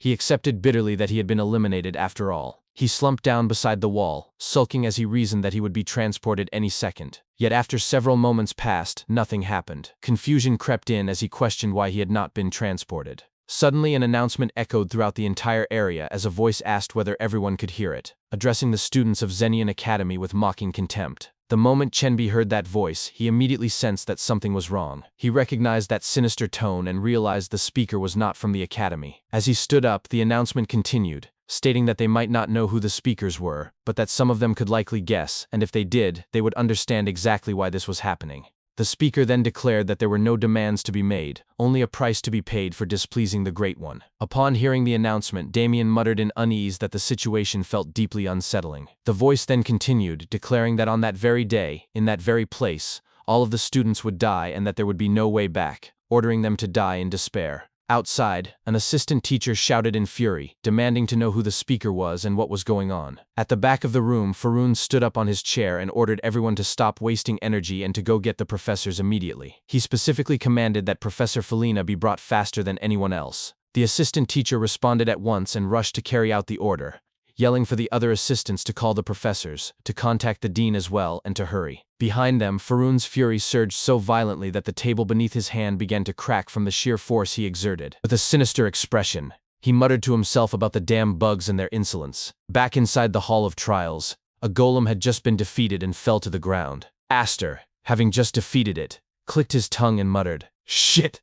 What kind of bullshit is this?" Aster continued taking down golems one by one. He calculated that about 10 minutes had passed since the voice echoed through the test site. He noted that the golems, things that should have been slow and rigid, were fast and agile. Furthermore, they were pinpointing his exact location and swarming him. The fact that the gatekeeper golems were rushing in on their own meant someone had tampered with the control system. He deduced that they must have pulled every golem out of the storage room, which explained why there were so many. As more golems approached him, he grinned and asked who they thought they were messing with. He proclaimed himself Troubleshooter No.1, noting he had survived everything except an aerial dogfight. He then lunged forward with magic in both hands and, with a wide grin on his face, declared that he would crush every last one of them. Elsewhere, Chenbi walked in the middle of the hall, sighing deeply. He thought that if he had known it would be like this, he would have just let himself get eliminated early. He panicked, thinking that he was going to die, but then corrected himself, reasoning that he was not dead yet, so he was merely about to die. Suddenly, he noticed something in the distance, a student running toward him. He wondered who the survivor was. As the man got closer, he immediately recognized it was Aster and called out his name in excitement. His voice crumbled as he noticed the golems at Aster's back chasing him down. Chenbi froze for a few moments.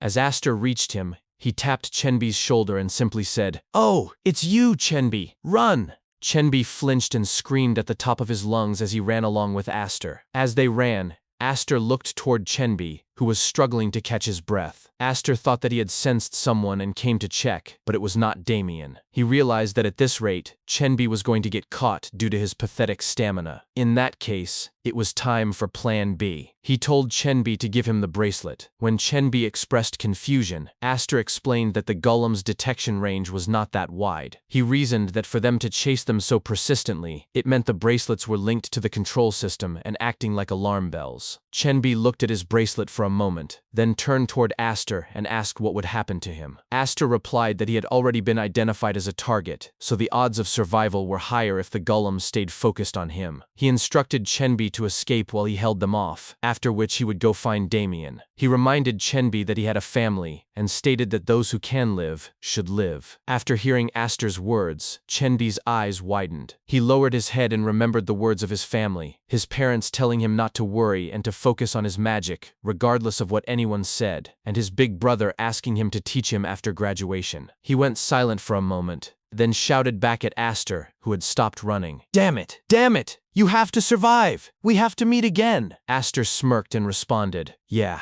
I know." As Chenbi ran forward, he told himself he had no choice and had to live. He thought of his parents, who bought him a grimoire instead of food, and his little sister, who was forced to quit school because of him. He felt he had to give back the rights his family should have been able to enjoy. Then his mother's words echoed in his mind, calling him their pride and joy. Chenbi's eyes widened after recalling his mother's words. He stopped running and asked himself if he was someone to be proud of. He described himself as indecisive, nowhere near courageous, and a nobody. He turned his head back toward Aster, who was fighting the golems on his own, and asked himself if he was someone to be proud of for abandoning a friend. He shouted, "No!" He turned around and extended both hands forward. He declared he could not let himself be crushed by guilt anymore. As insignificant as he might be, he vowed never to give up. With found determination, He gritted his teeth as a burst of magic started to flare up on his hands. He resolved to use the greatest magic he knew. The debris of rocks around him started to form into a single rock above him. He thought of the magic left to him by the master who awakened his talent. As he poured in more magic power, he started bleeding from his nose, begging for it to work. The rock grew more gigantic, and Chenbi shouted his magic, "Spear of the Earth." He recalled his master's words, asking if the name was pretty grand, and telling him to take a good look at its majesty, like that of a cavalry spear piercing through everything. With his bloody face, Chenbi screamed loudly, "Aster!" Aster's eyes widened in disbelief as he looked back toward Chenbi. Chenbi fired his magic toward the golems, completely obliterating them. After the attack landed, Aster, who was ducking down, thought in disbelief that this magic did not just change the form of the rock making up the Hall of Trials, but its very substance as well. He noted that changing both form and substance was difficult, and that this was a level of magic Chenbi should not even be able to handle. In the back, Chenbi coughed blood continuously as he stood frozen. After a few moments, his body started to fall, but Aster immediately reached him and grabbed him before he could hit the ground. He called out to Chenbi. Chenbi smiled while breathing heavily, explaining that a long time ago, his master gave him this spell called Spear of the Earth. He asked if the name was a little grand. Aster replied that it was not that grand of a name. When Chenbi questioned this, Aster added that it was not completely ungrand either. He explained that with magic like that, it was ultimately the caster who had to prove it. Whether it was grand or not all depended on what he did. Chenbi began to say Aster's name, but before he could finish, Aster poured a potion into his mouth and told him to stop acting like he was about to die, assuring him he would not die from that. As Aster poured the potion, Chenbi shouted, "Off! It stings and itches!" After some time,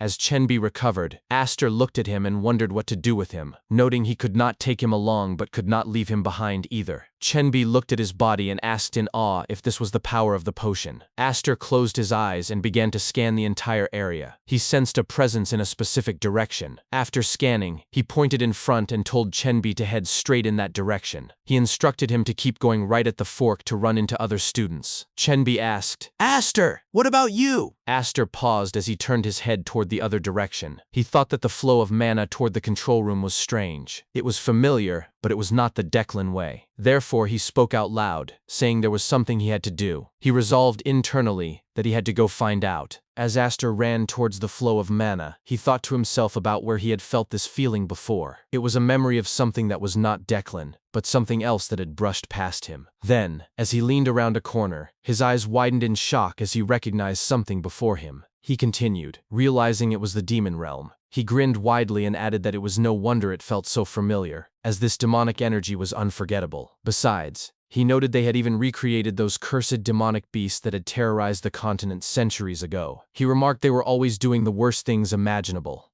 And with a sinister grin, he added the name Pryzen, calling him a rat bastard. In the control room inside the trial hall, Pryzen was laughing maniacally as he yelled about success, stating that a demonic beast had actually appeared and the demon realm had manifested perfectly. He recalled it used to be a half success when only demonic energy appeared, but this time it was complete. He then looked at his hand and muttered to himself that this was all thanks to the ancient artifact. With spatial isolation, he had slipped in without a fight, and with demonic energy corrosion, he had taken over the control room. He exclaimed that not only taking control, but manifesting the demon realm, was beautiful. Then a man in a cloak with an iron mask approached him from behind and asked if it was a success, questioning if he had half-assed it. Pryzen smirked and responded that creating the miasma already fulfilled their contract, and the professor he was after would crumble on his own. The man responded that he did not care how, as long as Xenion Academy, which protected the professor, was destroyed. Pryzen bowed to him mockingly and dismissed him as the big mighty Bimar family's watchdog, asking sarcastically if he had any options. Bimar's hound warned that if Pryzen wanted to keep living, he should not let his filthy mouth say his family's name again. Pryzen glared at him in contempt and thought to himself that the man was still just a feudal vassal of Declan, running around with fake swagger, and a coward. But once the contract was over, the Bimars would give him his own lab, so he could tolerate him until then. He then grinned and added that, more importantly, creating the demon realm meant fulfilling the cult's wish. He found the joy exhilarating, and that the Forbidden Magic Society, Salvation, would have the old geezers drooling to support him. Then Bimar's hound spoke, asking about the core control, and noting a student was approaching. Pryzen expressed interest, calling the student the first test subject. Bymar's hound asked what he meant by test subject. With a smirk, Pryzen responded by asking if he was not curious about what happens when a human is exposed to that much demonic energy. As they looked at the surveillance screen, Bymar's hound suggested the person might go mad or die instantly from miasma poisoning. Pryzen said that was what was usually known, but according to ancient texts, it was different for humans with mana or ether. He described the process as human-demon beastification. With a wide grin, he added that they became beasts driven only by madness. He then thought to himself as he looked at the screen, wondering what the student would do with golems behind him and demon beasts in front. He remarked there was nowhere to run, so he might as well push forward, not that it bothered him. Then Aster, the student approaching, suddenly looked straight into the screen. Pryzen noticed it with a confused expression. Aster grinned widely and spoke a word one by one, saying, "Get ready, Pryzen." Pryzen was visibly shocked. Bymar's hound next to him asked if he had seen that boy before. Pryzen responded that he had not, and wondered who the kid was. He muttered to himself, questioning how that boy knew his name and what was going on. As Aster pulled something from his pocket, Pryzen's eyes widened as Aster pulled out multiple bracelets. Pryzen exclaimed that they were the test bracelets, and said it could not be. Then, in an instant, the demonic beasts lunged towards Aster. Aster lunged forward as well, attacking the demonic beasts one by one in a flash. After the attacks, Aster actually planted his bracelets in the demon beasts one by one. Then golems from behind suddenly began to target the demon beasts at the front. Aster looked back and spoke, telling them to kill each other from now on. Inside the control room, Pryzen screamed at the top of his lungs, crying out for his babies. He muttered to himself as he looked back at the surveillance screen, demanding to know where the boy was, and exclaiming about his speed. He turned to Bymar's hound next to him and shouted for him to be stopped, calling the others idiots and yelling that he was breaking through. Then, in a flash, Aster arrived at the control room and broke through with a loud boom as he crashed through the wall. Both Pryzen and Bymar's hound were shocked at his appearance. Aster then spoke to them with a chilling tone, saying it had been a while and that they were finally meeting. Elsewhere, Chenbi was speaking nervously, agreeing that they were finally meeting. He stammered, asking how the other had been, and confirmed his name was Damien. Damien responded happily as he controlled two golems standing right behind his back with his plant magic, saying he had been there protecting his friends. He pointed them out, saying, "Here look, they're Cerberus H1, H2 and H3. Chenbi responded that it was cool. He muttered to himself, impressed at the use of golems. Then suddenly, Dahlia de Denai, who was on the side, spoke directly towards Chenbi, asking how he had made it there alone. Chenbi responded that it was with the bracelet, right? He then looked at their wrists and thought to himself that they had not ditched their bracelets. He spoke out loud, telling them to throw away their bracelets because the golems were tracking them through the devices. As Dahlia de Denai looked at her bracelet, a student approached from behind and exclaimed that it was ridiculous. He argued that it was a test site and asked why he should trust Chenbi and throw away his bracelet. Chenbi tried to respond, but the student cut him off and accused him of trying to steal everyone's bracelet there. Chenbi simply responded with confusion, asking what the student meant. Chenbi then added, raising his voice to ask if the bracelet was really that important at that moment. He explained that the bracelet was linked to the control system and was practically a signal device. The student responded, asking if Chenbi had figured that out himself. Chenbi admitted that no, Aster had told him. Then the student grinned and added that he knew it. He accused Chenbi of throwing away his bracelet after being fooled by a slum rat in the gray zone, and now wanting to cheat again just so he would not fail the test. He said birds of a feather flocked together, and that even Chenbi, who was always diligent in class, had been corrupted by a slum rat. Hearing this, Chenbi gritted his teeth and muttered to himself that the student should not talk like he knew anything. He thought that Aster, for his sake, had. Then his thoughts were cut off when Damien spoke and started approaching them. Damien said that when he first met Aster, he had asked him what he had, and Aster had said it immediately without a second thought. "You have a friend." So, Damien stated, he trusted his friend. He then removed his own test bracelet, threw it on the ground, and added that he did not need that kind of thing, and that they could take as many as they wanted. He turned around and happily called out to Chenbi, telling him to let's go. Seeing this, Chenbi was shocked at his actions. He thought to himself that Damien had not been this kind of person before, and wondered who he really was. Elsewhere, Aster spoke to Pryzen, saying they had finally met. He remarked that he had even gone to the demon realm to try and kill him at that time, and had not expected to meet him there. Pryzen responded by yelling that Aster was a lunatic and that he did not even know him, demanding to know what he meant about the demon realm. He then looked to Bymar's hound beside him and shouted, asking what he was doing, and reminding him that his job was to protect him. Bymar's hound responded, asking if Pryzen was sure this was really his first time meeting Aster. Pryzen insisted that it was. Bymar's hound sighed and simply responded that it was fine. As he walked forward, he grabbed his kusarigama and added that it was a contract, so he did not have a choice. He stated he would kill Aster without leaving a trace. As Aster watched Bymar's hound approach, he thought to himself that the Bymar were one of the vassal families of Declan. Their secret art was wind magic, and their speed and piercing strikes were famous, almost like archers. What they had created by training a separate, backward child was this hound, a real hunting hound taking the lead on the battlefield. But, he then spoke out loud, demanding to know why Bymar's hound was with that rat bastard. Bymar's hound responded,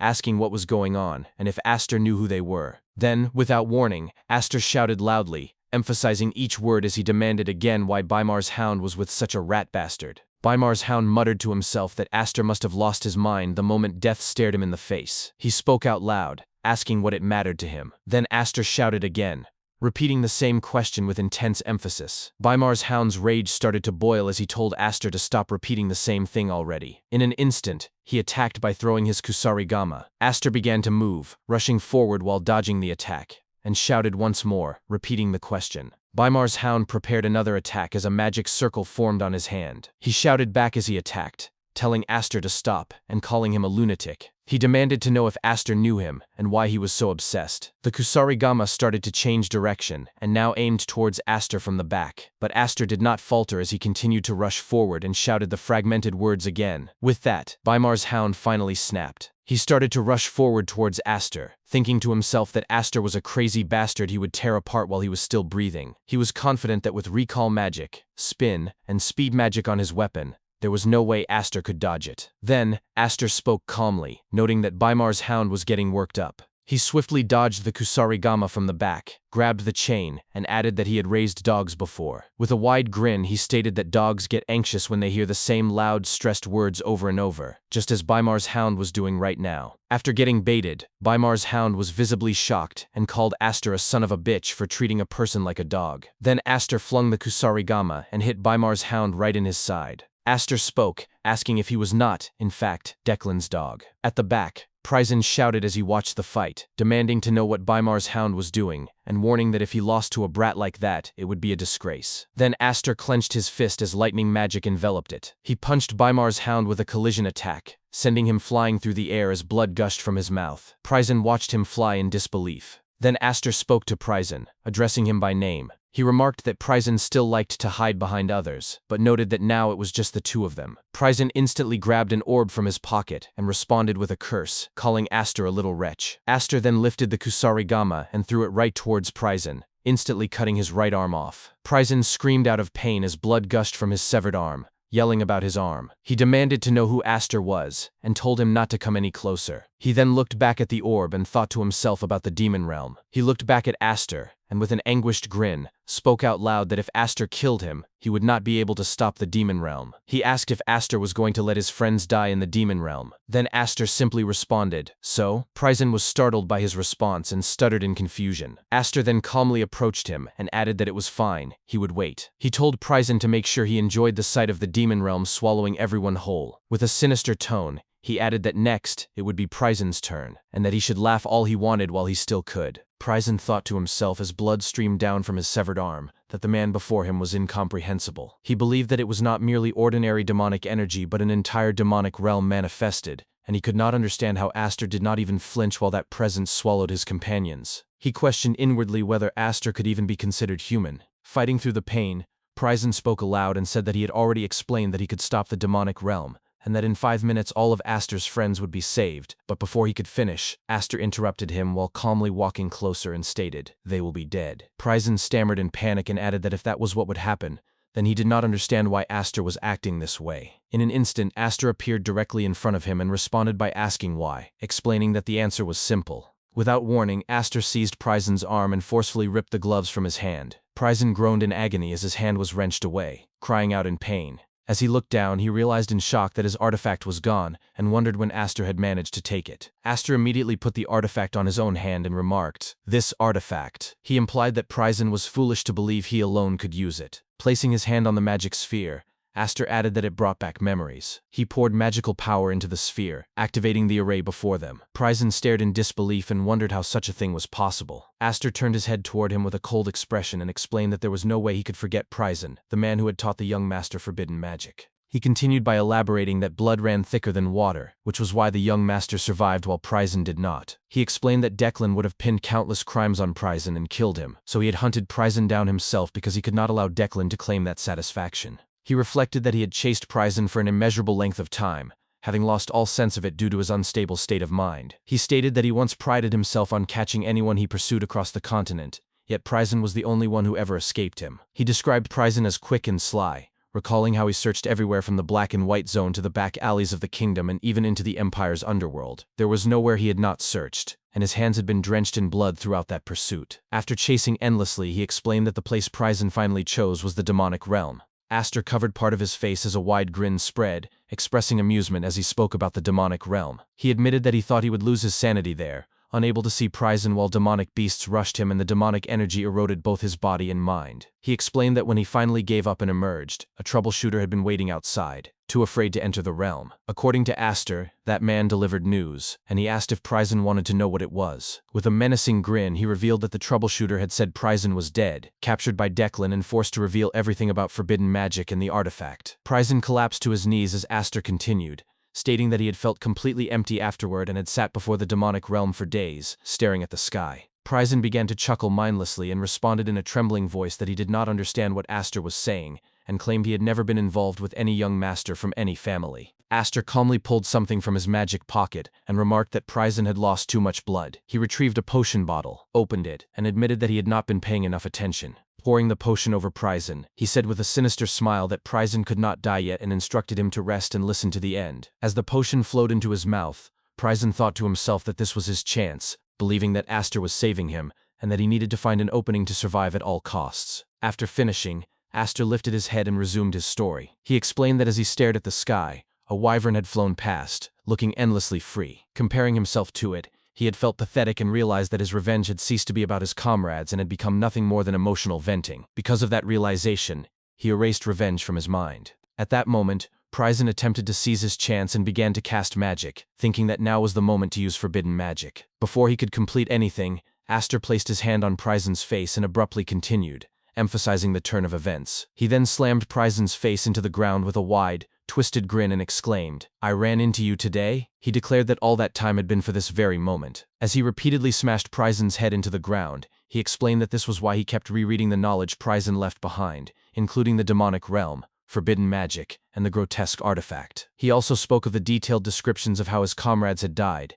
adding that now he finally had plenty of time. Forming a magic circle with his free hand, Aster continued as a kusarigama was pulled toward his other hand. He lifted it high, pointed it at Pryzen, and declared with a grin that he would recreate their pain one by one and that it would be fun. Pryzen shrieked in absolute terror as his final moments arrived, and Aster brutally executed him. Elsewhere, inside a hall within the Trial of Ordeal, an opening in the ceiling collapsed, and a voice rang out declaring, "We broke through?" Moments later, assistant teachers descended using a ladder. One of them shouted orders to hurry and find the students, urging them not to hold back their bodies and to save the students even at the cost of their own lives. A fine shit teacher descended next, walked forward, stopped, surveyed the scene, and uttered a single word expressing shock. "Fuck." She then muttered to herself that the damned magic had consumed 2 entire hours and vowed that she would not allow anyone to die there. An assistant teacher called out to her, addressing her as Professor Felina and informing her that all spells had been dispelled. He handed her a magic orb and added that the internal magic eyes had been restored. Professor Felina took the orb and gave firm orders that finding survivors took priority over capturing the intruders. She instructed them not to broadcast anything,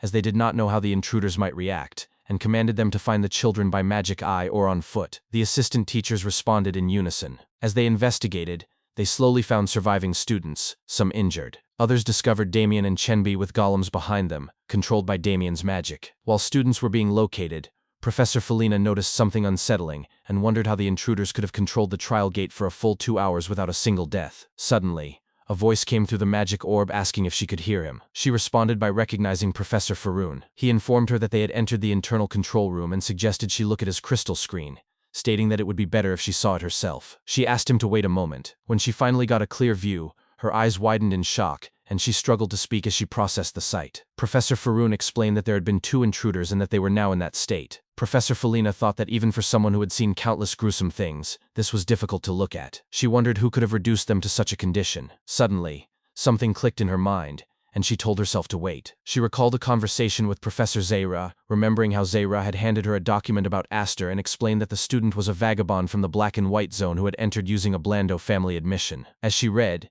Zayra had pointed out that his magic power exceeded standard values and that the reading had errored, placing him far beyond a normal student's level. Zayra had seriously warned her that she did not know what he truly was, but that the student needed to be closely watched. As the memory faded, Professor Felina watched Aster through the crystal screen. At that moment, a familiar voice echoed nearby, stating that it seemed he was too late. She immediately turned and shouted in alarm upon recognizing the principal. He raised his hand and corrected her, saying, "Just call me headmaster." He looked around the area and remarked that he had come as fast as he could but that everything appeared to be over. Professor Felina replied that it could not be helped since he had traveled all the way from the outer east continent. The headmaster chuckled and responded that thanks to her, things had ended well and that he was glad he had trusted her. His tone then shifted as he looked at the crystal screen showing Aster. He asked Professor Felina to tell him whether she believed that the boy was the one responsible for everything that had happened. A week later, as the rain poured at Xenon Academy, Aster sat alone in his personal training room, meditating. He reflected that every mage possessed a single heart demon, a damn bastard that appeared without warning to scatter one's mind, and the end result was rarely pretty. He noted that in his previous life, he had never had such a thing. As a troubleshooter, he'd been conditioned to do whatever he was told, even when colleagues died. They simply accepted it as their lot. He admitted that if he hadn't died by forbidden magic, he wouldn't have had reason to be so angry. Though he believed he'd suppressed those emotions, he realized now that the emotion which had exploded inside the coffin of trials had, in a way, become the seed of a heart demon. He grimly acknowledged that it felt like he was hugging a bomb that could detonate at any moment. Then he stood up and reminded himself who he was, a former troubleshooter. To him, no situation was more familiar than an uncertain one, and this level of tension was actually good. He pulled a grimoire from his magic pocket and declared that, a week after the Coffin of Trials incident, with the chaotic atmosphere finally settled, this was his opportunity. Both physically and mentally, his condition was top tier. Grinning at the grimoire, he announced it was time to conquer the secret art of the red flower. He explained that this elemental secret art differed from the non-elemental techniques he'd used in his past life, which had been developed specifically for troubleshooters. Although he'd acquired the first stage, entering fire, dozens of times, he insisted on checking every detail until the very end. He observed that the mana circuits involved weren't much different from those of the Heaven Source Art, but merely circulating mana through the red flower's pathways would only produce raw fire mana. What mattered, he emphasized, was imagery. He needed to clearly grasp the form of a flame burning alone, born from mana yet capable of burning even without it, a flame that didn't crave oxygen. As he extended his hands and fire burst forth, he named the technique, the fire harbored in the heart, entering fire. After successfully manifesting the flame, he examined his burning hand and remarked aloud, "Wow, it really is destructive." He calculated that this fire magic carried roughly twice the power of his usual mana. However, he quickly realized that compression was limited, once was the current maximum, because the repulsive force far exceeded that of non-elemental mana. With that limitation, he conceded, applying the collision formula using fire mana was impossible for now. Still, he dismissed the setback with resolve. Time would solve it. He noted that he'd taken another step closer to that unlucky but brilliant mage. Since he'd now added the fire attribute to the foundational Heaven Source Art, he needed usable spells. Given that fire-type magic didn't rely heavily on compatibility between secret art and spell, he figured he could pick up almost any fire spell now and wield it decently. Just then, he sensed a strange pressure. Someone was standing outside, blatantly revealing their presence. He approached the door, opened it, and stepped into the rain, only to find the principal standing motionless before him. The principal spoke first, saying that Professor Felina had indeed been right to be cautious. He praised Aster's mana sensitivity and his ability to handle such tricky fire mana to that extent, calling him quite something. Aster addressed him cautiously as president, but the principal corrected him sharply. "Call me principal." His eyes narrowed, and suddenly a powerful magical aura erupted from him. Aster tensed inwardly, frustrated that everyone, Henzi included, seemed compelled to interfere the moment they saw him. Yet he reminded himself, he was a former troubleshooter. He might break, but he would not bend. The principal, observing Aster's unyielding stance, thought to himself, unbreaking conviction. Then, in a commanding tone, he demanded, "Aren't you going to greet me? I may look like this, but I'm the highest-ranking elder in the academy." Aster's expression flickered with fury, but after a beat, he bowed deeply and shouted, "Greetings, Mr. President. No, I mean, Mr. Principal." Internally, he mused bitterly that wastes existed to be bent. The principal chuckled. "Your character is truly upright, but lower your voice a bit." Immediately, Aster shouted again while bowing at a rigid 90 degrees. "My voice must have been too loud. I apologize, Mr. Principal. I was so nervous that I—" Before he could finish, the principal cut him off, saying calmly, "No one will come even if you shout like that. I've blocked all surrounding sound." Aster inwardly cursed the man as a quick-witted bastard, then asked aloud, "So, what brings you here?" The principal sat down on the wet ground and replied that he'd come out of curiosity, though he wasn't sure Aster would answer truthfully. Another surge of raw magical power erupted from him as he commanded, "Shall we sit first?" The pressure crushed down on Aster, who gritted his teeth and dropped to his knees. He recognized it wasn't killing intent, it was the real deal. Raw mana alone, with no spell, exerted this binding force. Chilled, he realized this was no ordinary elder, yet compared to that bastard from his past, the principal was no monster. Calming himself, Aster began reading the flow of the mana pressing down on him. He matched his own mana to that rhythm, raised his hand, and inserted it into the current. With a sharp downward motion, he applied the interference formula, and the oppressive mana dispersed. He then addressed the principal directly. "Seeing as you're here, this must be about the coffin of trials. It is correct that I disposed of the rats." The principal sighed. "Huh, you aren't even hiding it?" Aster replied that it wasn't a secret worth concealing deeply. It would have been better if it never came out, but it wasn't particularly heavy either. He then asked if the principal had anything else to inquire about. The principal glared, but after a tense silence he sighed deeply, touched his forehead, and laughed. A sudden shift that made Aster think, the principal is also a rare kind of lunatic. Serious, then casual, then serious again, and now laughing. Clearing his throat, the principal said, "That look in your eyes, not bad." He proposed a compromise. He would ask questions, and Aster would answer only within the limits of what he could reveal. That way, Aster wouldn't get beaten up. He gestured for him to sit. Aster complied, sitting in the rain. He noted the atmosphere had changed completely. It now radiated the wild intensity of a war mage. Perhaps this was the principal's true nature, discarding the title of administrator entirely. But before he could dwell further, the principal began to speak. Aster interrupted him abruptly. "By chance, do you know the wyvern that became a meal?" The principal blinked in confusion. "What?" Aster quickly retracted. "No, please continue."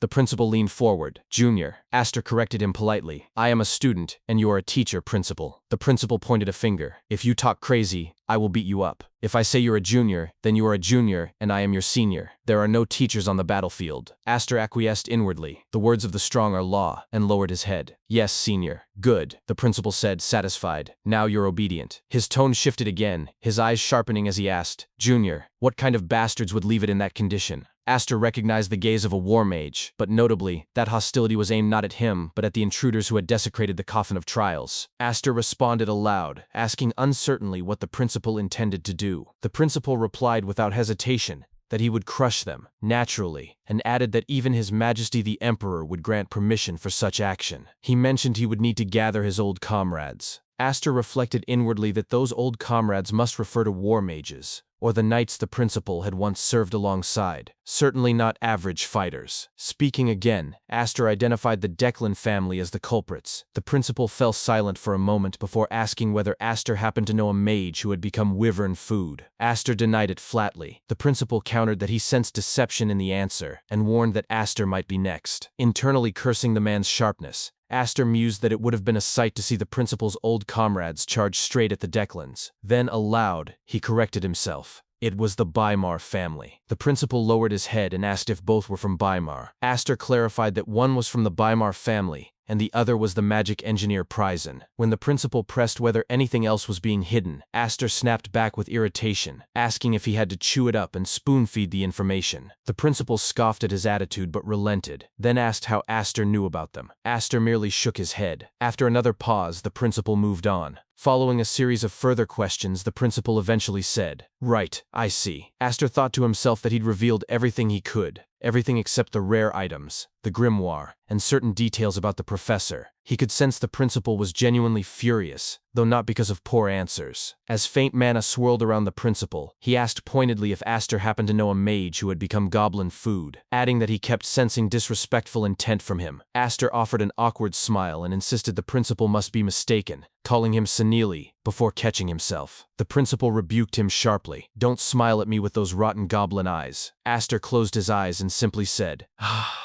"Yes," while thinking bitterly, "Ugh, old geezer." Gazing up at the rainy sky, the principal then remarked that Aster's plan to build a library as tall as a tower was meaningful. He offered to fill one wall of bookshelves on the top floor, if Aster left it empty. Aster bowed his head in gratitude, internally noting that the world truly ran on connections, support, and academy ties. The principal added that he would grant Aster an admission ticket to the Lapdog library, if Aster did him one favor. Aster narrowed his eyes, already wary, and thought, "Ugh.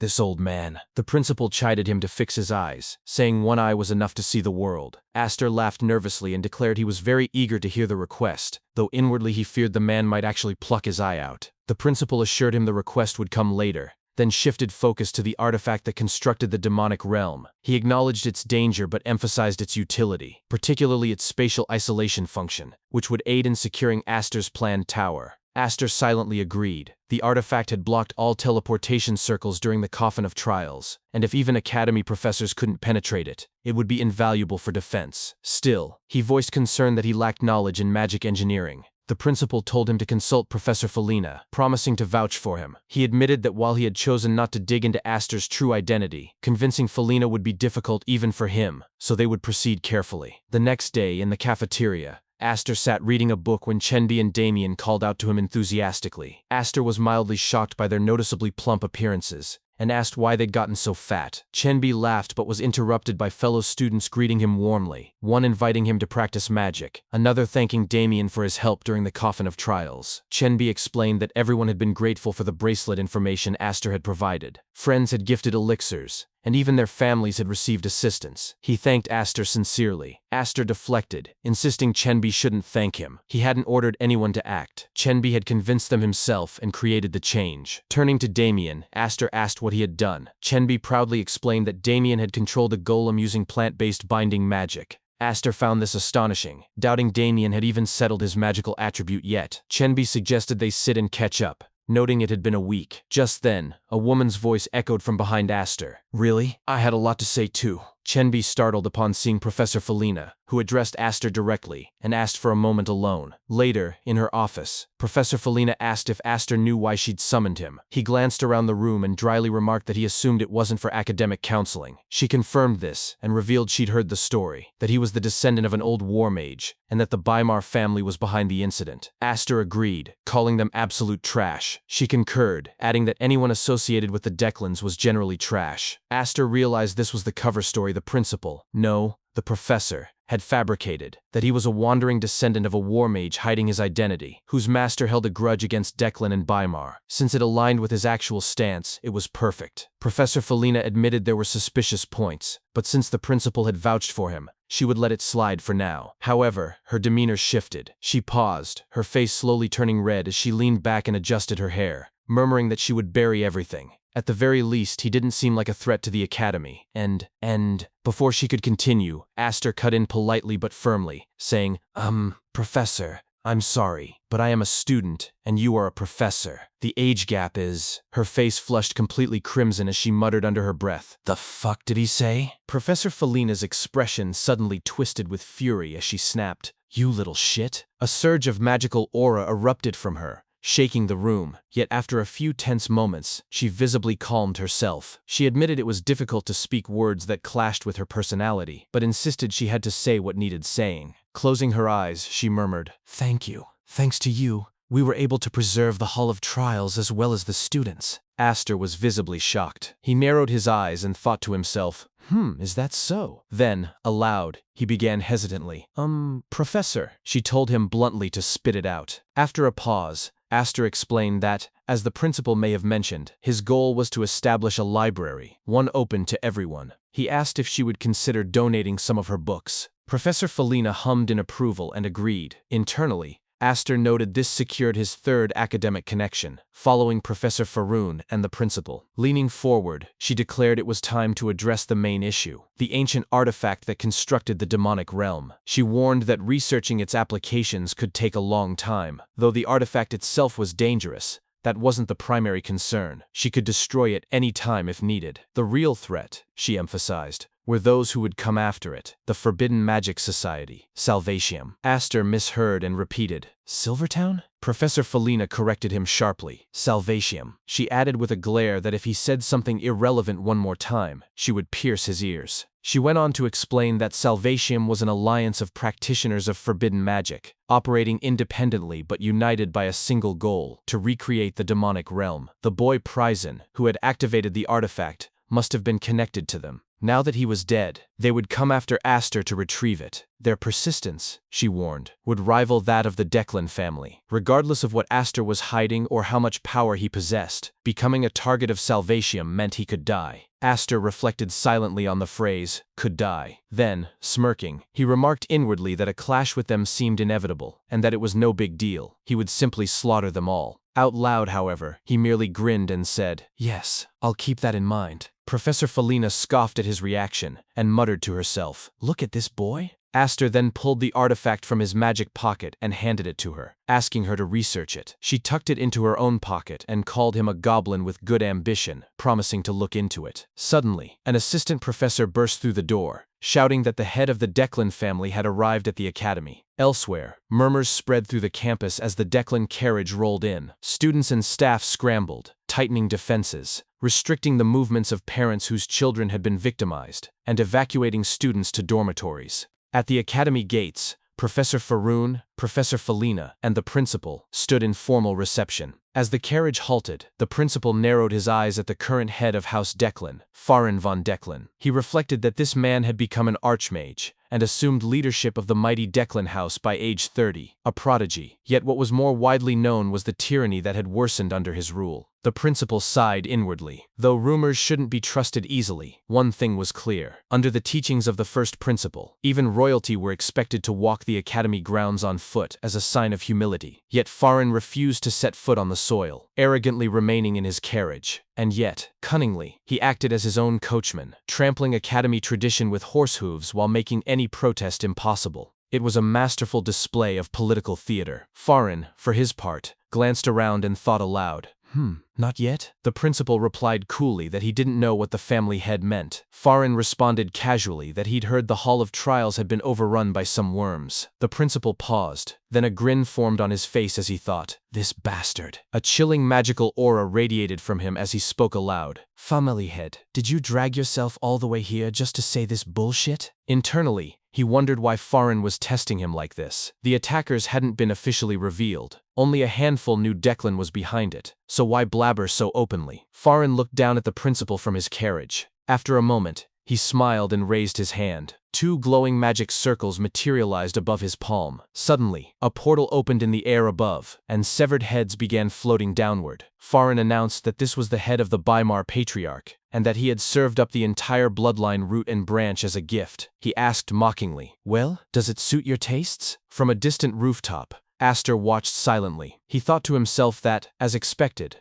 Farin had eliminated the Weimar family. Given the Farin he knew from his past life, the man who had extended a hand even to someone like him, who had killed his own blood relatives for the sake of Declan, it was unsurprising, but the timing felt too coincidental. He had only mentioned Declan and Weimar to Professor Felina the night before, and now Farin appeared with proof in hand. Was he just lucky, or pathologically meticulous? In any case, Aster mused, Farin was still human. In his previous life, Farin had been an incomprehensible existence, towering and untouchable, but now, he was merely a mountain, formidable yes, but climbable. And though it was only for now, Aster allowed himself to think, in this life, I might be able to take your head. A few days passed, and the academy gradually returned to a bustling rhythm. Farin's exhibition of the Weimar kinsmen's severed heads had already made a powerful statement, but he deliberately escalated the situation further. He publicly declared that he would send a blood relative of Declan to the academy as an undergraduate, a move that clearly implied the use of a powerful political card known as a hostage, something only a truly prestigious family could afford to employ. Whether the imperial family coordinated with him or acted independently remained unclear, but they immediately countered the move by announcing the enrollment of the third princess. That development, however, was a matter for the future. At the earliest, she would enroll next semester, and at the latest the following year. What mattered more at the moment was something else entirely. Damien, Chenbi, and Aster were spending time together when Damien and Chenbi excitedly shouted that it was the festival. As they moved through the academy grounds, Aster silently recognized it as the Pistonique Festival, a victory celebration originally meant to honor academy students who had been mobilized during the past war. From his perspective, it seemed the Academy was treating the Hall of Trials incident as something equivalent. He also reasoned that the festival served another purpose, namely lifting the gloomy atmosphere that had lingered over the Academy. That likely explained why alcohol had been permitted during the event. Since the Pistonique festival was martial in nature, the Academy appeared willing to overlook certain excesses. Still, only off-duty mercenaries hired for security were openly drinking.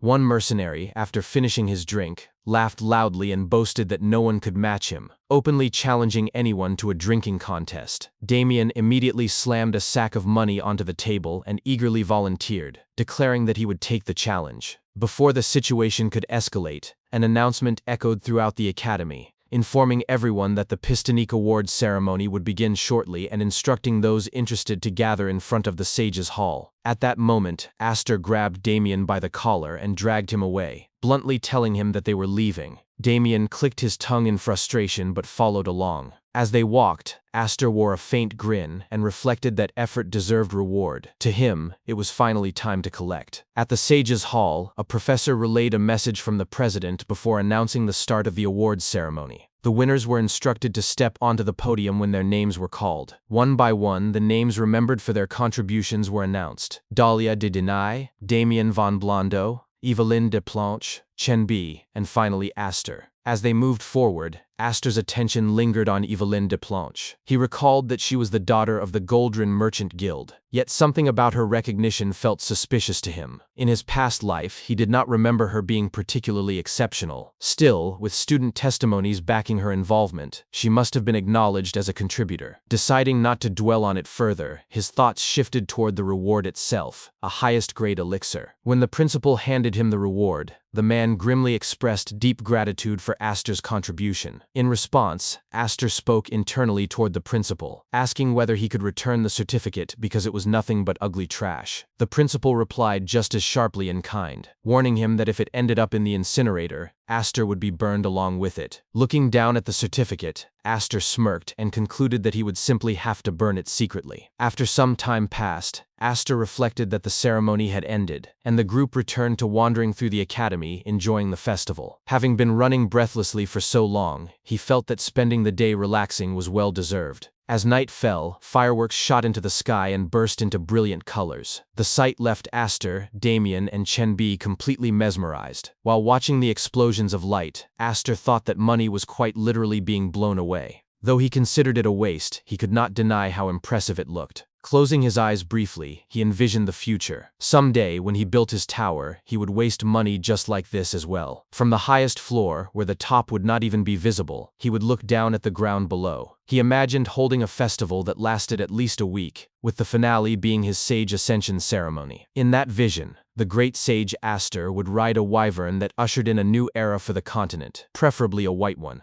The next morning, something white perched on the window of his room. Aster stared at it for a moment before realizing it was merely an owl, not the white wyvern from his imagination. He retrieved the piece of paper attached to its foot and read the brief message instructing him to go to their usual meeting place. Climbing out the window, Aster commented to himself that the professor was calling him first thing in the morning after the festival, and was certainly diligent. He also noted that the professor had even tamed a familiar that resembled him. Later, upon arriving at the meeting place, Aster lifted his head up as the owl perched above his head and remarked that the professor had been using this building for a long time. He reasoned that since it had once been used by troubleshooters, few people visited it now, making it a forgotten place within the academy and perfect for secret discussions. Opening the door, he announced his arrival. The principal acknowledged him and stated that he had come. As Aster stepped inside, he looked around and questioned why the place resembled an office. The principal, sitting comfortably in a chair, explained that he had thought the same but could not avoid it because of tradition. He then casually offered Aster a drink.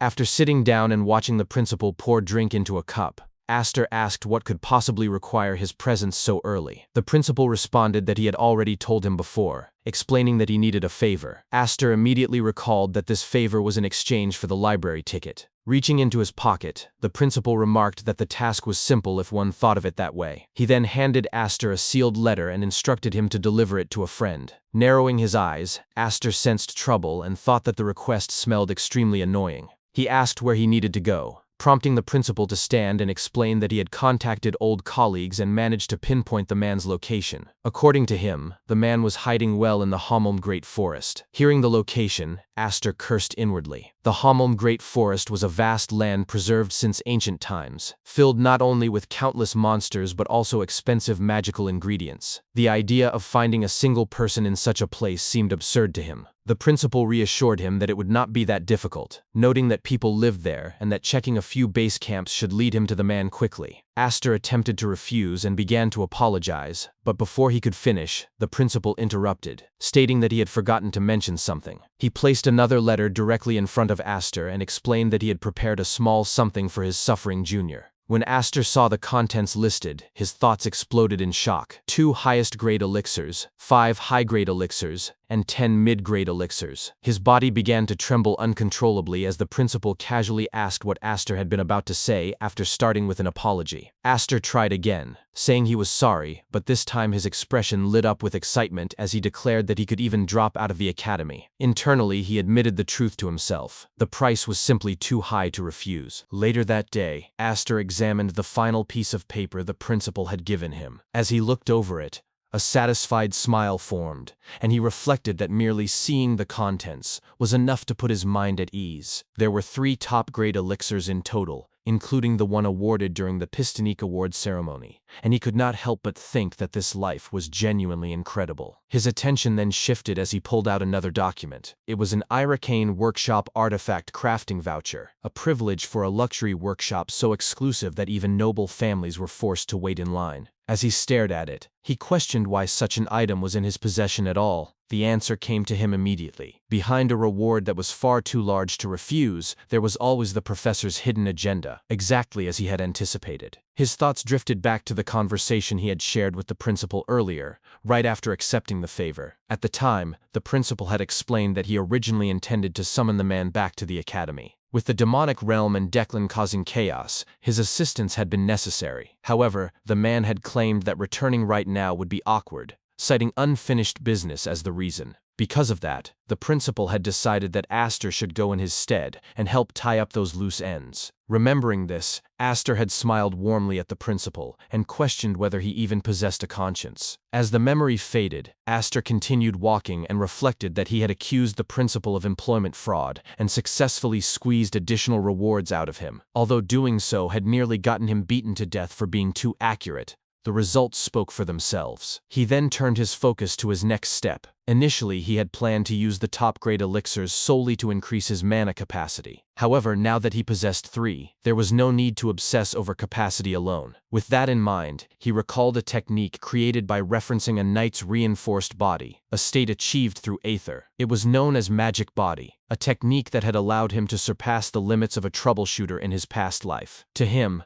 this marked the moment to finally overhaul his frail stick-figure physique. He envisioned becoming a mage with the physical body of a knight. On top of that, he still had access to collision formulas, interference formulas, and countless techniques he had yet to use. With those advantages, he realized he could aim even higher than the peak he had reached in his previous life. At his personal training ground, Aster sat down in the center and assumed a lotus position. He steadied himself, opened his eyes, and signaled internally that it was time to begin. He then took hold of the elixir and consumed it. A surge of mana immediately surrounded him as he entered a meditative state. He carefully applied his usual breathing technique, but this time he forcefully drove all of the elixir's mana directly into his body. He infused it into every joint, muscle fiber, and nerve cell, recognizing this as the final objective of the process. Suddenly, his expression darkened as pain struck him, forcing a groan from his throat. He realized that the firebrand had manifested again and cursed it for nearly breaking his concentration. Still,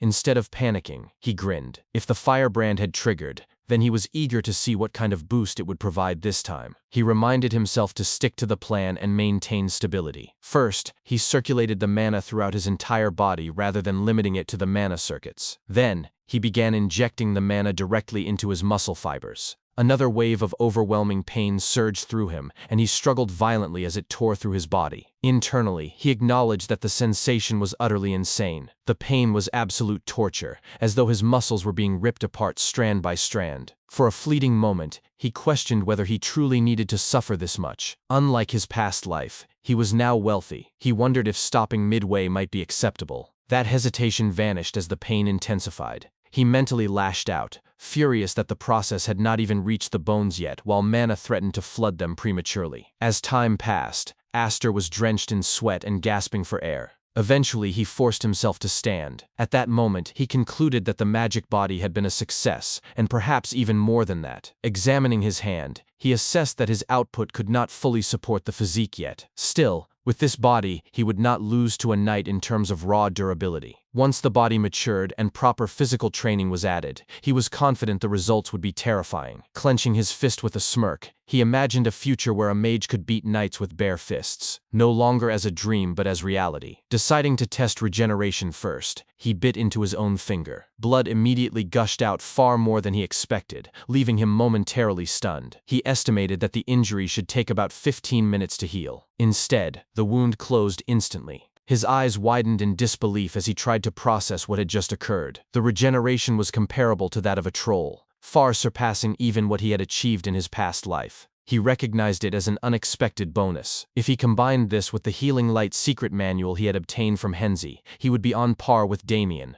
the monster of Blando. His gaze then dropped to the floor, where the blood had splattered. He noticed a faint trace of mana lingering there. A realization struck him as he wondered whether the mana was bound to the blood itself. The sensation felt familiar, and the properties closely resembled his own mana. He suspected that he could control it. Curious, he decided to test the theory with a light spell. Placing his hand above the blood, he activated the magic. The result was a deafening explosion that detonated in front of him. Staring at the aftermath in shock, he realized that this defied common sense. He had willed the magic to manifest, but the anchor was not himself as the caster, it was the blood. He immediately grasped the implications. If he increased the volume of blood and applied a collision formula, the results would be wildly destructive. Grinning, he concluded that this would be extremely useful if he later applied the Blando family's healing technique, the multiplication formula, which was especially effective for regenerating flesh and blood. He briefly considered mentioning this discovery to Henzi, then dismissed the idea. He decided it was best not to get involved with crazy people unless absolutely necessary. Remembering that Lancey would be arriving for the parent-teacher conference before regular classes resumed, he resolved to mention it then instead. With that settled, he decided to label the phenomenon as black magic and moved on.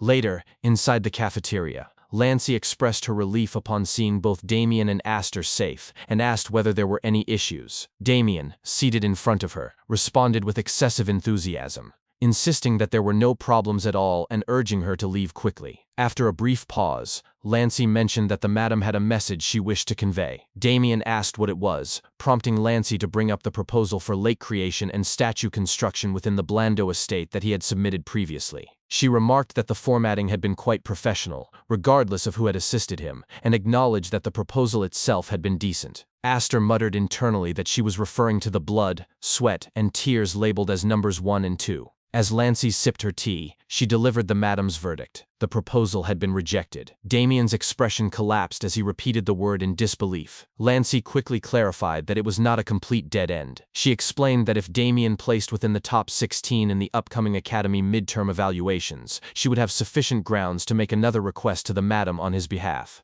As Damien's expression turned gloomy, Aster immediately recognized it as the madam's ploy. Lancey continued by reassuring Damien not to worry excessively. She pointed out that he had good friends right beside him and expressed confidence that they would help. Addressing Chenbi and Aster, she stated that if they assisted Damien this time, the Blando family would reward them generously. She then asked whether the task was still too difficult. Damien's expression brightened instantly as he turned toward Aster. Watching him, Aster felt a sense of resigned acceptance wash over him. He realized that the long-awaited time of patience and suffering had finally arrived. Closing his eyes briefly, he cursed the damned multiplication formula under his breath. After a moment, he gave his answer, agreeing to help. In response, Damien broke into a wide grin. Sometime after Lancey had left, Chenbi asked Damien how much of the basic magic theory he actually understood. Damien looked completely confused as he admitted that he did not even know what basic magic theory was supposed to mean. Hearing that answer, Chenbi hesitated awkwardly before asking whether Damien at least had notes or a textbook with him. In response, Damien casually pulled out his bag and dumped every book and paper he owned onto the table, explaining cheerfully that he had simply brought everything because he had no idea which materials mattered. The moment the pile landed on the table, both Chenbi and Aster stared at it in silence. Aster immediately felt despair creeping into his mind as he realized that the situation was far worse than he had imagined. To him, it felt like pure hell. Chenbi nervously asked whether Damien had at least completed the assignments the professors had given on time. Damien waved his hand proudly across the table and answered with a grin. Yup, did 'em.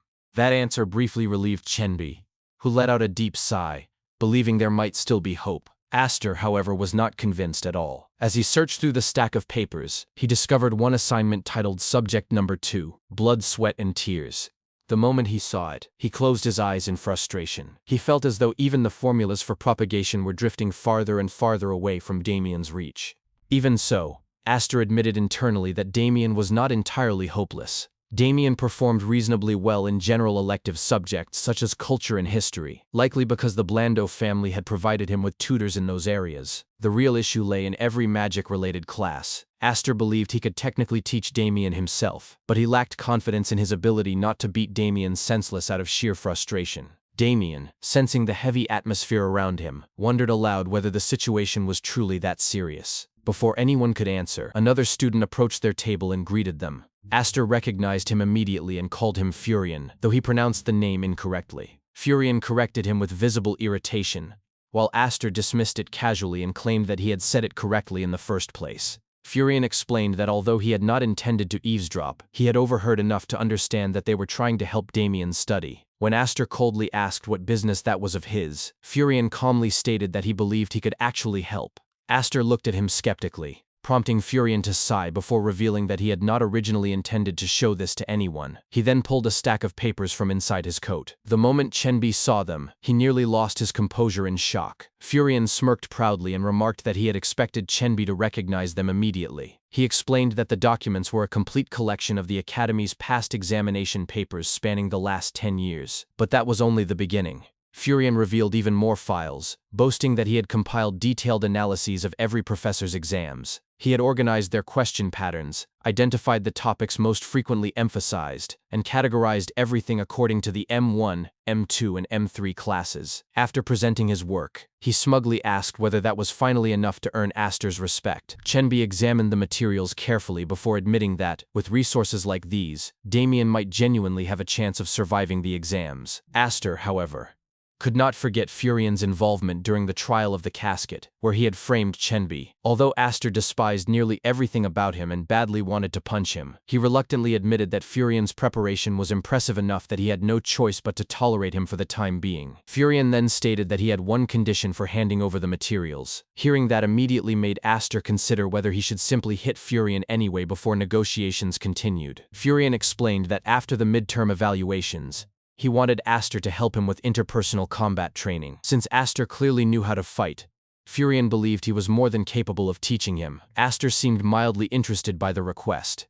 Cracking his knuckles, he immediately suggested that they settle it right then and there by heading to the training hall. Furion quickly panicked and clarified that Aster had misunderstood. He explained that the training was not actually for him. Instead, there was someone else who needed Aster's help. Curious, Aster questioned who this mysterious person was. Furion simply told him to follow along, assuring him that he would explain everything on the way. Later, outside the academy in the city of Hazen, Furion guided Aster through the streets. Aster repeatedly asked how much farther they still had to go, while Furion insisted that they were almost there. As they walked deeper into the streets, Aster's irritation steadily intensified. He internally admitted that he desperately wanted to punch Furion. Eventually, Furion stopped in front of a private training ground and announced that they had arrived. Observing the facility, Aster immediately concluded that whoever owned it clearly had money to spare.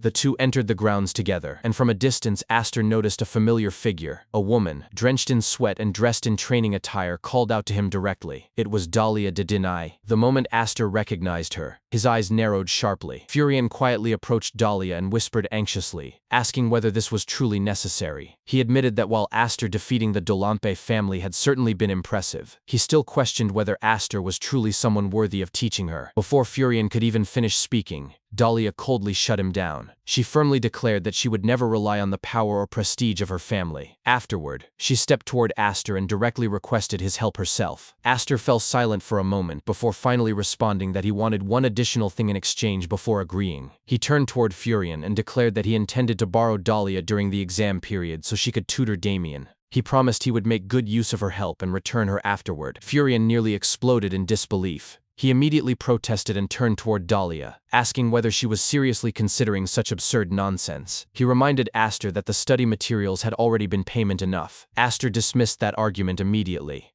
He replied that Furion had merely repaid what he already owed, but the debt for framing Chenbi during the trial of the casket remained unsettled. That accusation rendered Furion speechless. He struggled to respond, unable to properly defend himself. To his horror, Dahlia calmly agreed to Aster's demand. Furion shouted in complete outrage, unable to understand why Dahlia was apparently deciding his fate for him. He loudly declared that he belonged to the proud bloodline of the great House of Denai, and insisted that he possessed free will. Aster only grinned at the reaction before mocking him as Mr. Proud Bloodline. He casually remarked that he happened to need a punching bag and wondered whether Furion was sturdier than Hickster. Furion clenched his fists tightly but ultimately swallowed his anger. Rather than continue arguing, he stated stiffly that he was short on time because of the approaching exams and abruptly left the area. Watching him leave, Aster quietly sighed in relief, believing that this arrangement would at least ease some of Chenbi's burdens. Turning back toward Dahlia, Aster stated that since he had received payment, he might as well do his job properly. He reminded her that she had requested interpersonal combat training, and asked whether she was ready to begin. Dahlia answered with nothing more than a silent nod. Elsewhere, a woman sat calmly eating a T-bone steak. As she sliced through the meat with elegant movements, she quietly pleaded for another chance. She warned the person across from her that there would be no turning back once things progressed further and asked whether he truly understood what he was getting himself into. The person sitting opposite her remained silent. While chewing another bite of steak, the woman admitted that she worried he might be pushing himself too hard. The man across from her was Divea and he softly muttered her name, Evelyn. Evelyn explained that after the incident during the trial of the casket, customer complaints had become extremely loud. She added with a faint smirk that a certain someone had ensured she failed to obtain even a single bracelet from the event. Divea lowered his head and admitted that he had no excuses regarding that failure.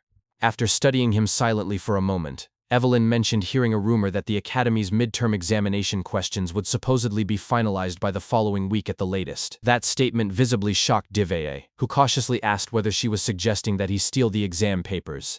Evelyn immediately denied having said anything so dangerous. With playful innocence, she claimed that she had merely spoken about her business troubles and expressed hope that Divea might assist her business interests. Then her tone sharpened considerably. She emphasized that this was all she had said and asked whether he understood her meaning. Divea once again fell silent. Evelyn then handed him a piece of paper and explained that, if he wished to complete the task with greater diligence, he might want to visit the location written there. According to her, someone at that place specialized in exactly this sort of work. Finally, she smiled warmly and gently reminded him to finish his meal quickly. Back at the private training ground, Aster stood alone, lost in thought. Me teaching Dahlia. The irony gnawed at him. In my previous life, I would have snapped her neck while telling her to stop spouting bullshit. That's how deep the bad blood between us ran. He recalled Dahlia's words from that past life, spoken with venomous certainty. Today, I'll bury you right here for good. Aster exhaled sharply. If it weren't for the reinforcements, I would have killed her dozens of times already.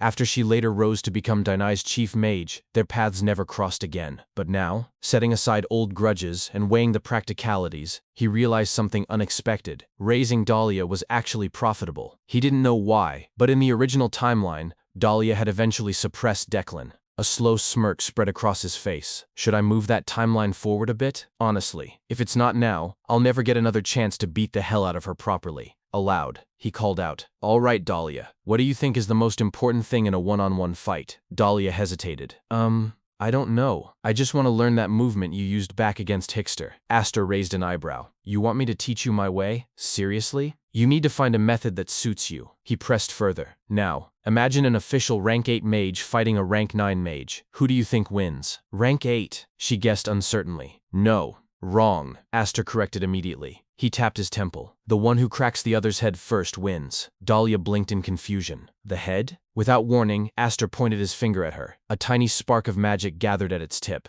What they call it is... He fired the spell directly at her. Harmless but startling, then finished calmly. First strike wins. Later, as Aster walked through the city streets, he stretched his arms overhead and sighed deeply, muttering to himself.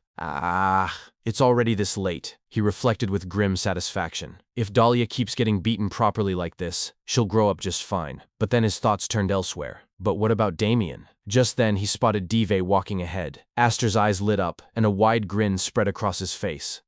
Oh, 310 gold? Unaware of being watched, Dive trudged forward, his mind racing. Damn it. This time they want me to steal an exam paper. I want to pull out, but they won't leave me alone. He thought of Evelyn, formerly known as Goldrin, and shuddered inwardly. She has enough power to crush me. Yet, a flicker of calculation followed. No. In a way, this is actually a perfect opportunity. What Evelyn wants through these contracts is connections with noble families. He stopped before a modest establishment. If I handle this job properly, I can become part of that network too. As he stepped inside, he muttered under his breath, "Last time, that damn street brat ruined everything, but this time will be different." From outside, Aster peeked through the window, grinning broadly as he listened. Inside, Dive glanced around nervously. Did I come to the right place? It just looks like a normal tea house. The bartender greeted him with a warm smile. "What would you like to order?" Dive sat at the counter, voice trembling slightly. Please, give me the dragonhorn tea. Make it steaming hot, but frozen." The bartender nodded politely. "Yes, please wait a moment." Watching him prepare the drink, Dive relaxed slightly. "Yeah, this is the place Evelyn mentioned. Good thing. It would have been embarrassing if I'd said the code in a normal shop." When the drink was served, the bartender remarked casually, "You look quite startled by the atmosphere." Dive fumbled for words. The bartender smiled again, more knowingly this time. Many people are. When they hear the term shadow broker, they imagine secretive, hidden places. But as you can see, who would ever imagine a place like this as a black market front? He leaned slightly forward. "So, young customer, how did you find this place?" Dive swallowed. I came to get the exam papers for the Academy's basic first-year class." "The Academy's exam papers," the bartender mused. "There is someone willing to sell them. Which department are you looking for?" "The magic department." "The magic department. The bartender's eyes gleamed. "Coincidentally, I'm scheduled to meet the seller next weekend." "Well then, would you like to come along with me?" "Come along? You mean together?" Dive asked, suspicion creeping in. "So he's planning to completely stamp my face into this." Aloud, he added with forced confidence, "Isn't it basic merchant practice to verify the seller and inspect the quality of the goods? I should go with you." Internally, he admitted, "I don't have anywhere left to retreat anyway." The bartender smiled widely. "Fine. Then I'll tell you the place and time. Hear it here, and don't write it down anywhere." He lowered his voice. "The location is..." Outside, Aster, still eavesdropping through the window, scoffed audibly. "Bullshit," he thought bitterly. A conveniently appearing exam paper seller, and at the same time, a buyer just happens to show up? This stinks to high heaven. And not a single person has mentioned the price. He reached into his subspace pocket and pulled out a set of robes. "Well, I'll just see it for myself, and I've got some Declan clothes that are perfect for this kind of thing." Slipping into the dark robe and donning a mask, he murmured, "Let's see. Should I start by robbing the richest bastard first?" Sometime later, after Dive departed, the bartender picked up the abandoned teacup and sighed. "Boring. Once this job is over, I should leave Hazen too. After stealing the Academy exam papers, staying in Hazen is too dangerous." He frowned. "Where should I go next?" Suddenly, the door swung open. Aster strode in and declared flatly, "Aren't you taking customers?" The bartender froze in shock, whipping his head toward the entrance. "Huh, since when?" "What? That's the Declan, Red Jade." Aster sauntered to a chair, sat down, and spoke without preamble. "Drop the bad acting. Skip the dragonhorn tea nonsense too." The bartender stammered. Yes. What are you looking for?" Aster narrowed his eyes. "I'm looking for an item. A subspace pouch." At those words, the bartender's mind reeled. A subspace pouch? Don't tell me he means Callahan's subspace pouch, the one that disappeared after Callahan died. Why would he be looking for it here? Outwardly, he shook his head nervously. We've never seen such an item here." Aster leaned forward onto the counter, voice low and probing. Is that so? Then what was that conversation with the boy earlier? It looked quite suspicious." The bartender chuckled uneasily, scrambling for an excuse. That was... Panic surged through him. What should I do?" Before he could finish, Aster slammed his palm on the counter, his tone turning sharp and commanding. "You're too noisy. Your head's too loud when you're thinking." The bartender clenched his teeth, realization dawning. This guy isn't an ordinary Declan mage. He forced himself to speak. I'll tell you everything honestly about that boy from earlier. It has nothing to do with Declan." Aster rose slowly to his feet. "I'll listen, then decide. There must be nothing hidden." The bartender nodded frantically. Yes. The situation is that," but Aster cut him off. "Tell me while we head to the warehouse."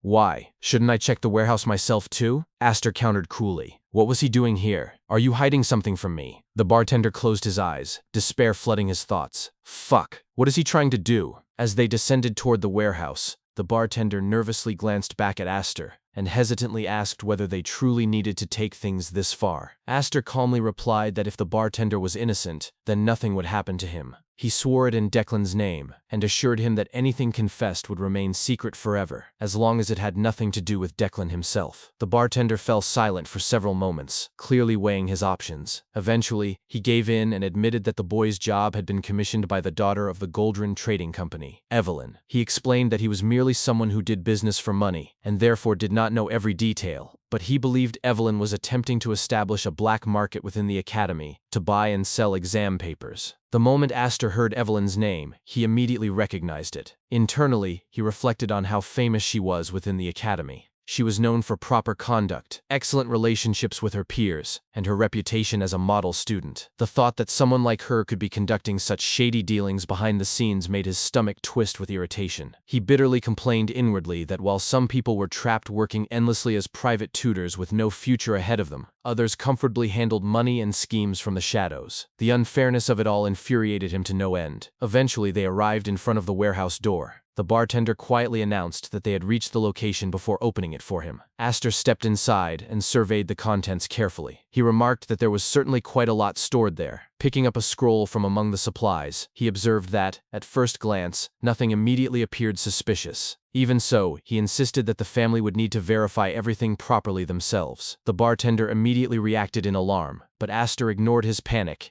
and instructed him to prepare 2 subspace pouches. He explained that they would be taking every suspicious item with them for further investigation. Hearing that, the bartender ground his teeth furiously. Inside his head, he cursed Aster repeatedly, calling him a bastard while rage boiled beneath his expression. Elsewhere, Damien continued practicing magic together with Chenbi. Damien confidently argued that Chenbi could leave out a particular formula, insisting that the answer he had written was still correct even without it. He urged Chenbi to look more closely. Chenbi clutched his head in disbelief and stammered that such a thing made no sense. He demanded to know how Damien was maintaining the spell after removing the stabilization formula entirely. Damien simply demonstrated the spell proudly and pointed out that it still worked without it. Chenbi immediately denied that claim and tried to explain that the spell should not function at all without the stabilization sequence. Nearby, Furion sat quietly listening to the argument unfold. Closing his eyes, he internally admitted that the place itself felt like hell. Damien was undeniably a genius, but he was the kind of genius to whom common sense simply did not apply. Furion felt as though Damien's very existence denied the laws of logic themselves. Calculations clearly declared such things impossible, yet Damien manifested them effortlessly. Even so, Furion tried to reassure himself by thinking about Dahlia's training. If Aster truly taught her properly, perhaps something good would come from this arrangement. Then a horrifying thought crossed his mind. He suddenly wondered whether Aster might actually be corrupting Dahlia as well. At that exact moment, Dahlia approached from behind and called out to him. Furion greeted her normally at first, but the instant he turned and saw her face covered in bandages, his entire expression changed. Shock immediately transformed into fury. Inside his head, he roared Aster's name and cursed him as a wretched vagrant bastard.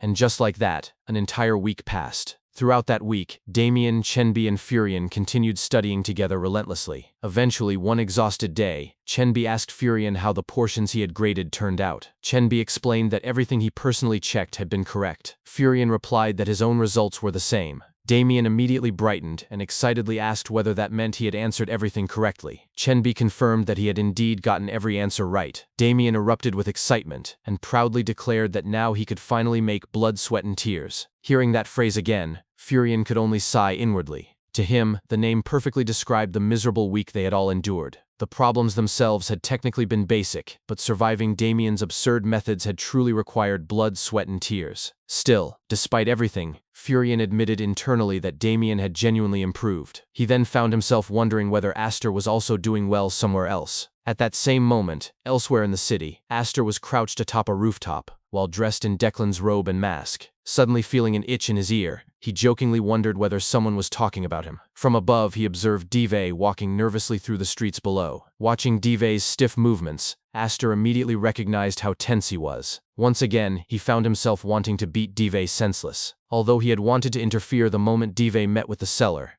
Aster restrained himself. He admitted inwardly that he would have loved to create a massive scene involving both Evelyn and Dive immediately, but he knew it was not yet the right time. There were undoubtedly many people interested in buying those exam papers, and he needed to expose everything properly. As Dive finally met with a mysterious robed man, Aster quietly pulled a crystal orb from his pocket and held it carefully with both hands. Internally, he declared that it was finally showtime. Inside the establishment, Dive laid out the details of the transaction. He explained that the package included the 4 major magic subjects for first-year basic class students, along with 2 general education courses. He also stated that the documents contained the events and evaluation methods for the practical examinations. After placing the papers onto the table, the robed man carefully examined them. He concluded that the paper quality, the Academy's official seal, and even the mana pattern embedded inside were unquestionably authentic. Meanwhile, Evelyn sat nearby casually filing her nails. Without even looking particularly impressed, she remarked that it appeared Dive had retrieved the goods properly. Dive hesitantly tried to respond, but Evelyn interrupted him before he could finish. She reminded him that, as promised, they would continue giving him opportunities. She also added that support would now be extended to the Fingrove Trading Company as well. Furthermore, she assured him that it would be made publicly clear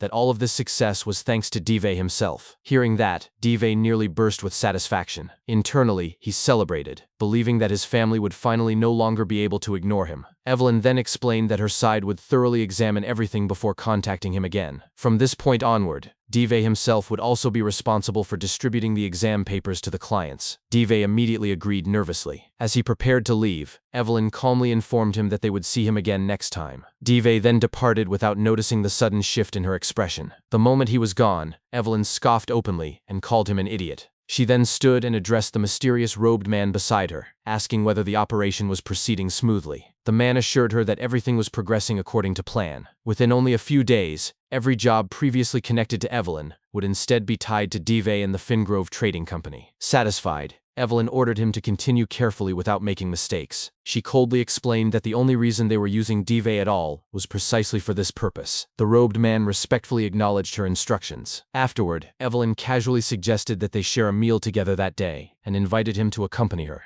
The robed man thanked her politely before the two of them exited the room together. Meanwhile, Aster had been peeking through the window the entire time while secretly listening to their conversation. After hearing everything, he admitted to himself that he had known Evelyn was rotten, but this situation was on an entirely different level. Once Evelyn and the robed man finally left, Aster quietly slipped through the window and entered the room himself. Sitting down in one of the chairs, he began considering how to handle the situation properly. He knew he needed to destroy the operation while also guiding Evelyn onto the right path, so she would never attempt something like this again. Although he had already recorded the entire conversation using the crystal orb, he felt that using the evidence immediately would be wasteful. He reflected on how he usually solved problems by smashing things and causing chaos, but this situation required far more careful thinking than usual. After pondering silently for several moments, realization suddenly struck him. He finally came up with what he considered the perfect method to guide Evelyn toward the correct path. Immediately he grabbed a pen and paper before examining the nearby documents. Carefully studying the handwriting, he began copying it onto a fresh sheet. While writing, he proudly reflected that his old skills had not rusted at all. When he was younger, he had copied handwriting constantly, though he never imagined he would use that talent again for something like this.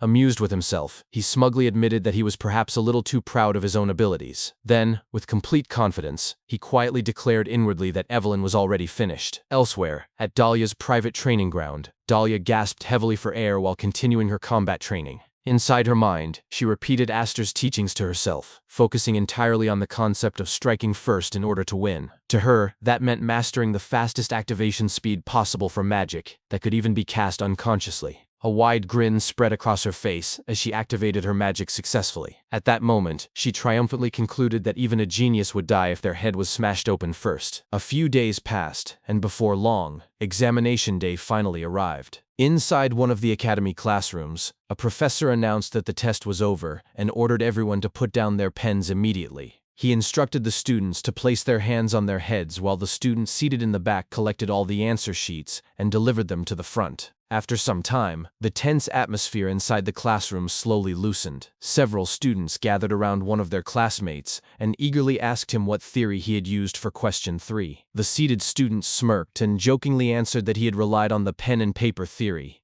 One of the students standing beside him groaned in annoyance and told him to stop messing around. Then, narrowing his eyes suspiciously, he remarked that he had thought the boy never studied at all. He wondered aloud whether he had secretly been working hard behind everyone's backs. The seated student proudly leaned back and arrogantly claimed that anyone could pass those exams simply by staying awake during class. He mockingly suggested that the others should try listening once in a while, just like he did. The student beside him cursed him for being unbearably smug. while another nearby student questioned whether Demonin was genuinely a genius or whether he had secretly been taking private lessons somewhere. Not far away, Evelyn silently observed the conversation unfolding. A faint smirk formed across her lips as she reflected inwardly that the first transaction had been a complete success. She focused her attention on Demonin von Haramir, recalling that he was the eldest son of Viscount Haramir, and that his family controlled the kingdom's primary grain warehouses. By using the leaked examination questions to secure priority during the bidding process for the cereal fields, they had executed what she considered a perfect move. Evelyn proudly thought about the fact that she currently had 4 deals operating simultaneously. The remaining 3 arrangements promised profits just as enormous as the first. To her, it truly felt like the deal of the century, and she believed this was only the beginning of something far greater. Suddenly, however, the atmosphere shifted. Someone entered the room unexpectedly, causing Evelyn's expression to freeze.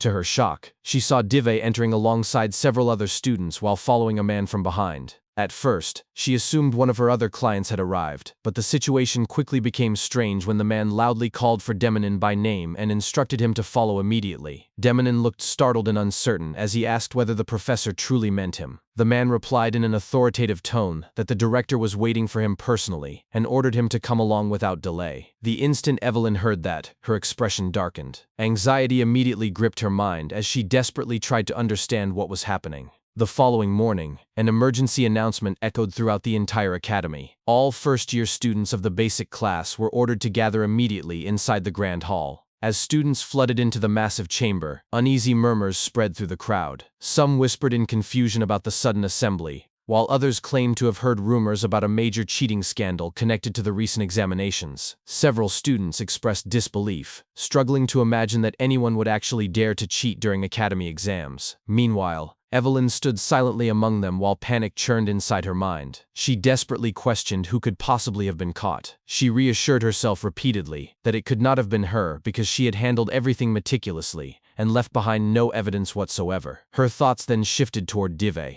Although she considered him somewhat slow, she refused to believe he could have been reckless enough to expose the operation so carelessly. Unable to identify the source of the disaster, she grew increasingly unsettled. At that moment, one of the professors stepped onto the stage and loudly demanded silence from the students. Once the hall quieted down, he explained that the rumors were true and that several students had indeed been caught cheating during the first-year midterm examinations. He openly expressed regret that such a disgraceful scandal had occurred within the academy. Immediately, shocked whispers erupted throughout the hall. Students muttered that the rumors had apparently been true after all, while others commented that those involved were completely finished. The professor then continued his announcement and declared that the main instigator behind the scandal had been identified as Dive, along with 4 accomplices. All 5 students had been expelled effective immediately, and the academy would also pursue full compensation for damages caused by the incident. However, the professor revealed something even more surprising afterward. He explained that the faculty themselves had not uncovered the cheating operation. Instead, the entire plot had been exposed through the unwavering sense of justice displayed by a single student. Extending his hand toward the crowd, the professor proudly announced that the academy had gathered everyone there to commend that student's exemplary courage. He then called Evelyn de Planche forward by name. The moment her name echoed through the hall, Evelyn stood frozen in complete confusion. Around her, the students instantly erupted into praise. Many shouted that they had known Evelyn would be the one responsible, while others loudly declared that she truly was the best. Completely horrified, Evelyn tried desperately to deny everything and insisted that it had not been her. Unfortunately for her, the students misunderstood her panic as modesty. Several of them praised her humility and insisted that she had every reason to feel proud of herself. As the crowd physically pushed her toward the front stage, Evelyn continued protesting frantically, insisting over and over that she truly had nothing to do with it. Yet nobody listened.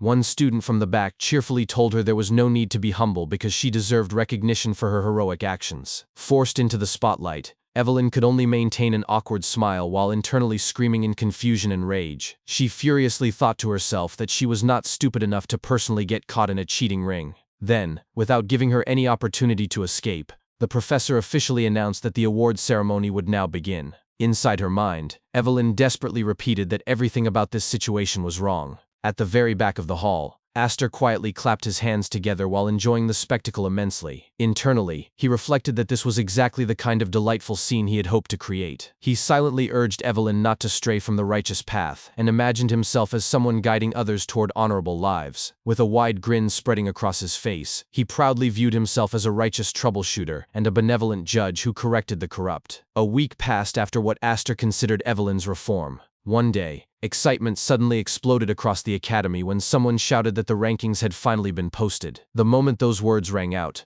both Chenbi and Damien rushed frantically toward the bulletin board. By the time they arrived, Chenbi was already out of breath as he anxiously demanded to know the results. The two carefully searched through the rankings for several moments before their expressions suddenly changed in shock. Damien had managed to secure 18th place. Both of them immediately shouted in disbelief. Nearby, however, Aster calmly reminded them to look more carefully because Deminin still ranked far above Damien. At that exact moment, a faculty member approached while carrying a large roll of paper. Casually apologizing, the faculty member admitted that the displayed rankings were actually the wrong list. The board was quickly replaced while Damien and Chenbi waited anxiously. A few moments later, they finally spotted Damien's name again, only this time it stood proudly in 16th place. Overwhelmed with joy, Damien shouted triumphantly that he had done it. Watching the scene, Aster quietly sighed in relief. Internally, he declared that everything had gone perfectly, and that he could finally collect his reward. He reflected on how much suffering he had endured just to obtain the multiplication formula. At that moment, Chenbi called out to him and proudly wondered whether he might actually possess a talent for teaching after all. He explained that, after graduation, he had been considering remaining within the advanced class and applying to become an assistant. The instant Aster heard that idea, his expression immediately turned dark. Without hesitation, he coldly ordered Chenbi to shut up. Aster then realized he had accidentally said that aloud. Trying to recover, he quickly explained that an assistant had been involved in the recent cheating scandal as well. He described how the poor man had been so desperate for money that he ended up selling exam answer sheets simply to survive. According to Aster, that alone proved how miserable the life of an assistant truly was. He then demanded to know whether Chenbi even understood how long it usually took for an assistant to become even an associate professor. Chenbi uncertainly replied that he had heard it might only take 3 or 4 years. When Aster asked where he had heard such nonsense, Chenbi answered that Professor Faroon had told him. Upon hearing that, Aster paused before asking seriously whether Chenbi truly wanted to become a professor. Chenbi admitted that the profession seemed rewarding in its own way. Turning toward Damien, who continued celebrating happily nearby, Chenbi asked Aster whether he genuinely believed he was not suited for teaching. Meanwhile, Damien repeatedly chanted sweat, blood and tears to himself in pure excitement. Aster eventually replied that, if Chenbi truly wished to teach others, then there was another path available to him. He told Chenbi that he should become an archmage instead. According to Aster, Chenbi needed to grow so overwhelmingly powerful that nobody would ever dare challenge him. Then, once he reached that level, he could train students mercilessly, or rather, just as strictly as he had trained Damien. Hearing that suggestion caused Chenbi's expression to brighten instantly. In his imagination, he could already picture himself standing proudly as an archmage. Watching him, Aster silently reflected that if Chenbi was going to dream, then he should dream big. After everything Chenbi had done for Damien,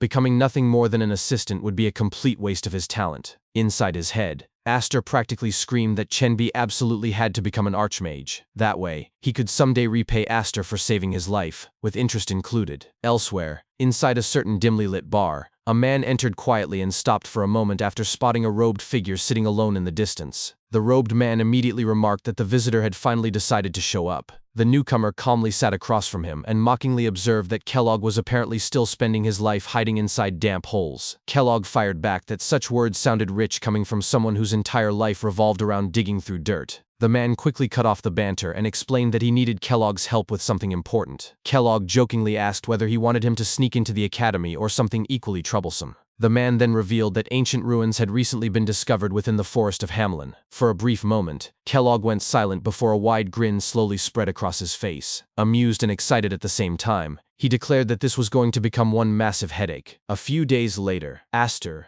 Chenbi, and Damien met with Lancy to receive their promised reward. As Lancy lifted a teacup to her lips, she spoke casually. "Are you talking about the multiplication formula? That is not particularly difficult.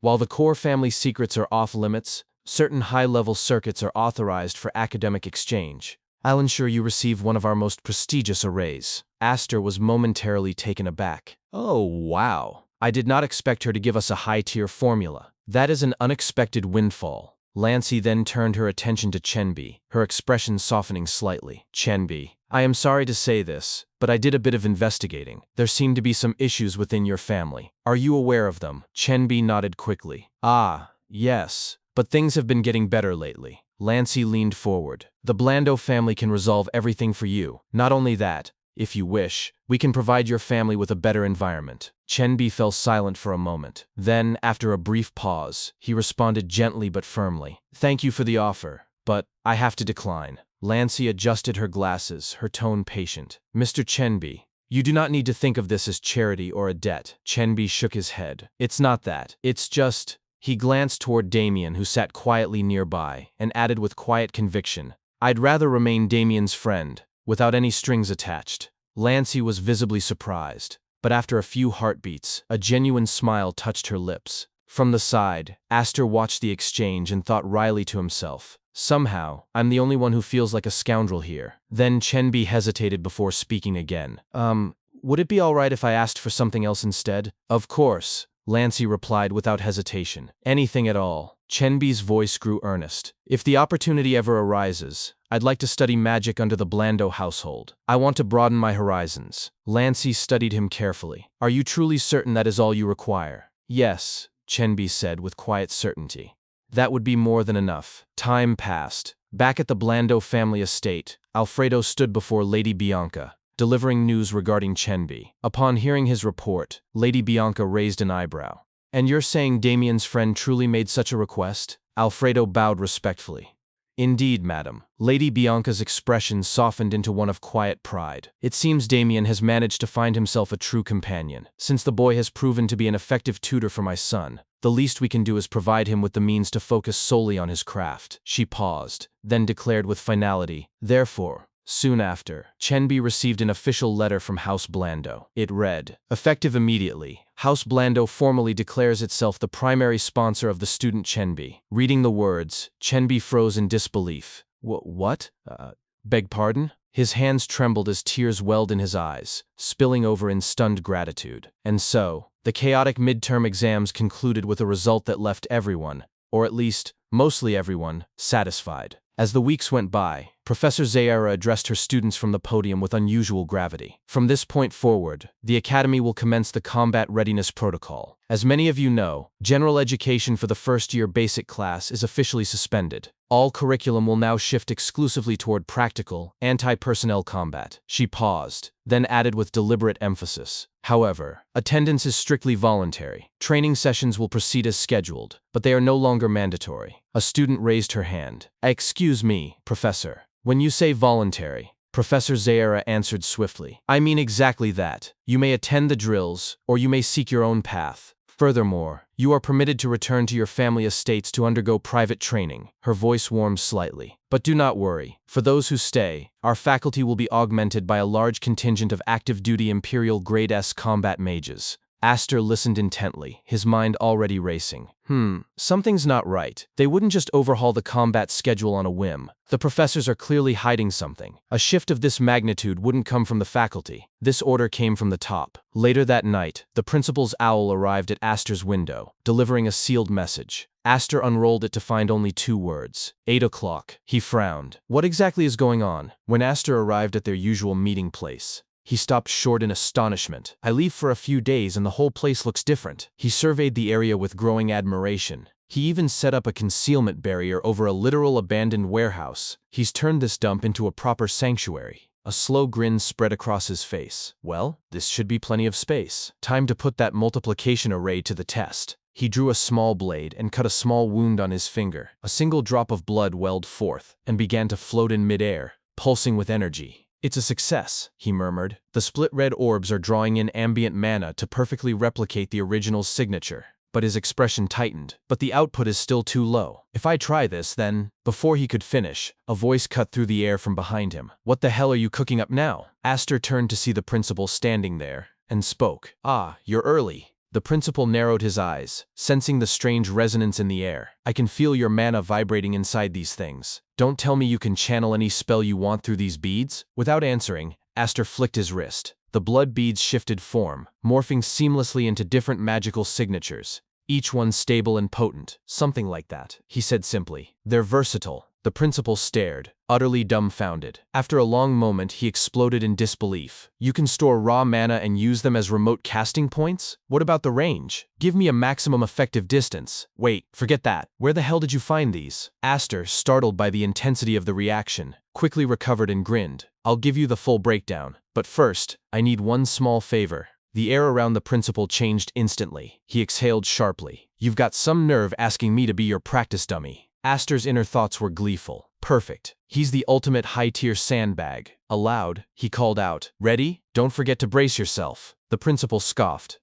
You could struggle for a century and still never touch a hair on my head. Just get on with it." Aster closed his eyes, focusing deeply. "All right then, I'll compress the mana to its limit." The principal's confidence faltered as the ambient pressure spiked. "Wait, whoa. The magical construct swelled violently. "Hey, you crazy brat." Aster opened his eyes, smirked, and uttered a single word. Explosion. A deafening blast erupted, the force contained yet devastating, shaking the very foundations of the hidden sanctuary. Dust billowed outward before slowly settling. Aster observed the aftermath with mild disappointment. The yield was a bit underwhelming. The principal stormed forward, rubbing his singed robes, fury barely masking awe. "All right, spill it. Where did you really come from? I knew your mana was unusually refined for your age. Hell, for anyone. But this? This is beyond talented. This doesn't make sense." Aster fell silent for a long moment. Then, with feigned innocence, he replied, "I'm just your average, everyday student. What did you think I was? Some ancient archdemon in a kid's body?" The principal threw up his hands. "Kid, your definition of average is seriously warped. Should I crack your skull open and see if I can find the manual?" "I'll pass," Aster said dryly. Shaking his head,